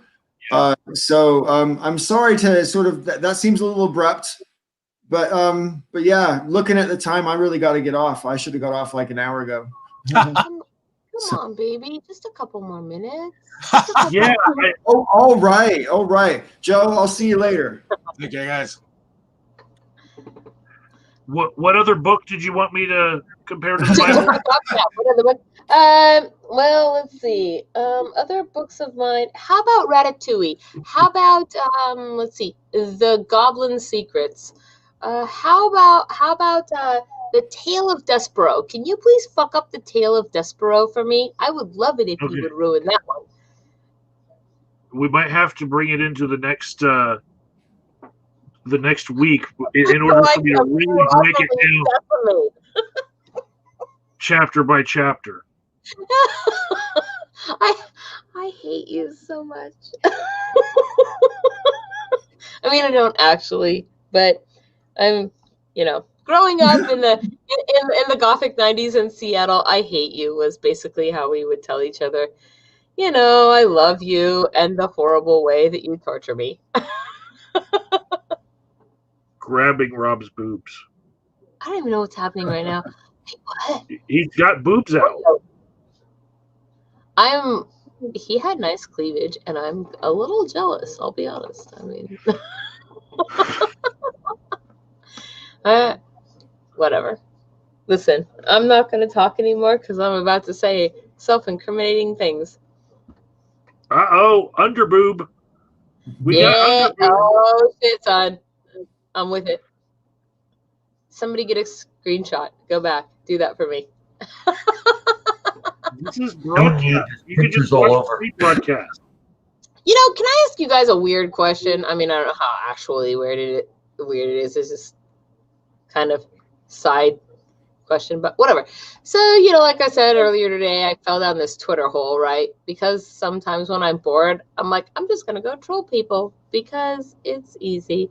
I don't know, like some chick in the comments thread of some atheist that I follow or whatever, and she's talking about how, like, so they're kind of making fun of her because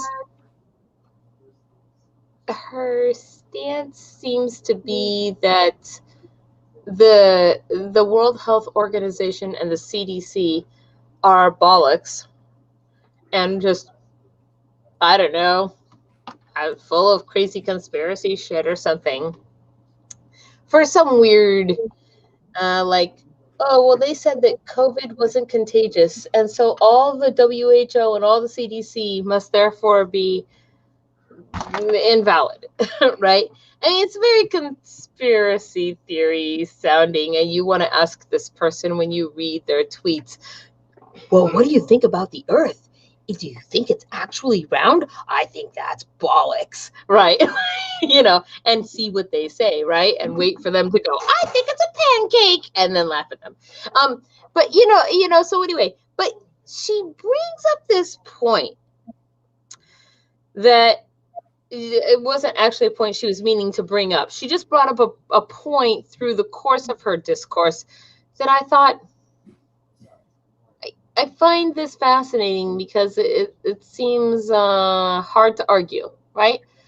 Which is, how do you know? So this is what the essential fundamental question she was asking is, how do you know that the World Health Organization, the CDC, how do you know that these people are telling you the truth, that what they're saying is real, and that it's not just them lying about the whatevers? Why do you believe them versus believing these other people over here? This is essentially the fundamental of what she was asking. Why would you believe the World Health Organization over whatever? Now, my answer to this was, well, I don't necessarily believe anybody that tells me a thing. I usually try to look to a collaborative body of evidence that all points to the probability of X, Y, or Z, whatever it is, being true, right? But do I think that like a single person or Fox or CNN or whatever is the thing telling me the truth? No, not necessarily.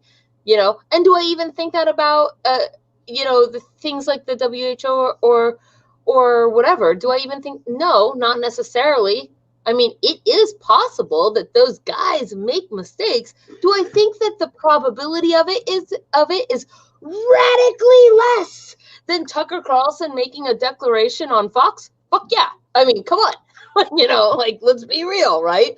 But it made me think to myself that people who believe the types of things that she's believing, they believe that they're believing them because from their perspective. Wait, there was a question here, the right? The question is how do you demonstrate to somebody who believes that their sources are factual, verifiable sources? How do you demonstrate to them that their sources are less verifiable and factual than other sources, right? If they're not open to hearing it, you can't. Sure. So let's put that aside because that's going to be true no matter what. So fuck that, because you can never talk to those people. Let's only talk about like the position that somebody says to you, why should I believe what the sources that you're giving me versus the sources that I have? Why should I believe your sources? Why? I would go to argumentum ad absurdum, and I would point to Rob and I'd say, Rob, I think HIV doesn't really exist, and all those numbers are being made up, right? Rob, how do you know the numbers that they're giving you are true? Right? And use that as a parallel, because what they sound like is AIDS denialists. That's what they sound like. But maybe they don't want to feel like they're that ridiculous. So maybe you could use that against them by going that absurd. You know, take something that they do believe in, and then act like you don't believe in it, just to show them how stupid they sound.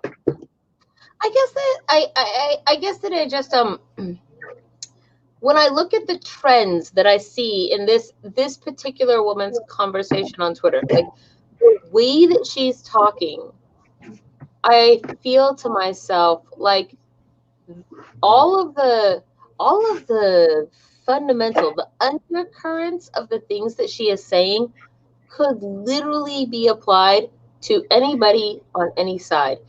It could be a libertarian saying it. It could be a Republican saying it. Take my sour cream away and put it in the fridge. I think it comes down to a personality. You see what I'm saying? I'm the kind of person that sees constellation where everybody else just sees stars. You know what I mean? I put things together that may or may not necessarily go together. It's a mentality. Some people have it, and some people are prone to thinking they're smarter because of it. Those people believe in conspiracy theories, or at least open to them. I mean, I a lot of times I admit I just troll people like this because they're ridiculous beyond the point of even being able to comprehend actual evidence if you were to show it to them, right? But I feel like I am beholden to hold in the back of my head the kernel that I might also be that person, right? That there could be things that I believe, and maybe I think that I believe them with very good reason, right? Yeah, but America never does any wrong. I believe that for years and years and years. We are a force for good in the world. I believe that for years and years and years because it was force-fed down my throat. I never actually thought about it until I left America. Well, it's not even that. It's not. I mean, it is that, but then plus the fact that maybe your entire experience of America was your parents or your grandparents, your family doing productive things, doing things that are philanthropic or, you know, community service. Like maybe that literally is your whole experience. So when you're like, America does good things in the world, that could actually be your whole life experience, right? And so I guess that I can't, as much as I just want to just mock these people to off the edge of their imaginary earth because ridiculous, I also never want to forget that there is the possibility that no matter how small, that maybe that's also me, that maybe I'm the person that's the ridiculous one, and just try to think about it from the perspective of this person believes the same thing I do. They believe they have come to their conclusions as in as valid a way as I believe I have come to my conclusions, right? That when you are ignorant of knowledge, you are ignorant of it. It means you don't know it. You can't know that you're wrong because you don't even have the basis of comparison to question, to even maybe see that there's something different, right?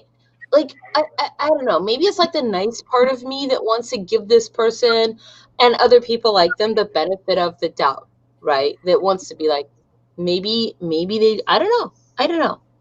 And maybe it's not small. I wish Joe was here. What? I really, really wish Joe was here. I think he would have been great for handling this part of your question. Because I super feel like what you just said was, I really wish I could see you shed a tear. And I was like, man, you're an asshole. Like, those people, I feel so bad for them. That's what I thought you said for like 2 seconds. No, I'm just saying that historically there were a group of people that people thought maybe were not of a stock that could be educated and would never understand. And there are parallels that I could draw here that would maybe help you out. But I'd really want for Joe to be here. Yeah, draw any parallel you want. Like, I'm not gonna get butthurt. Yeah, I might rant at you or whatever, but I don't mean I'm maybe butthurt. it would be more spectacular if we saved it for next time. Uh-oh.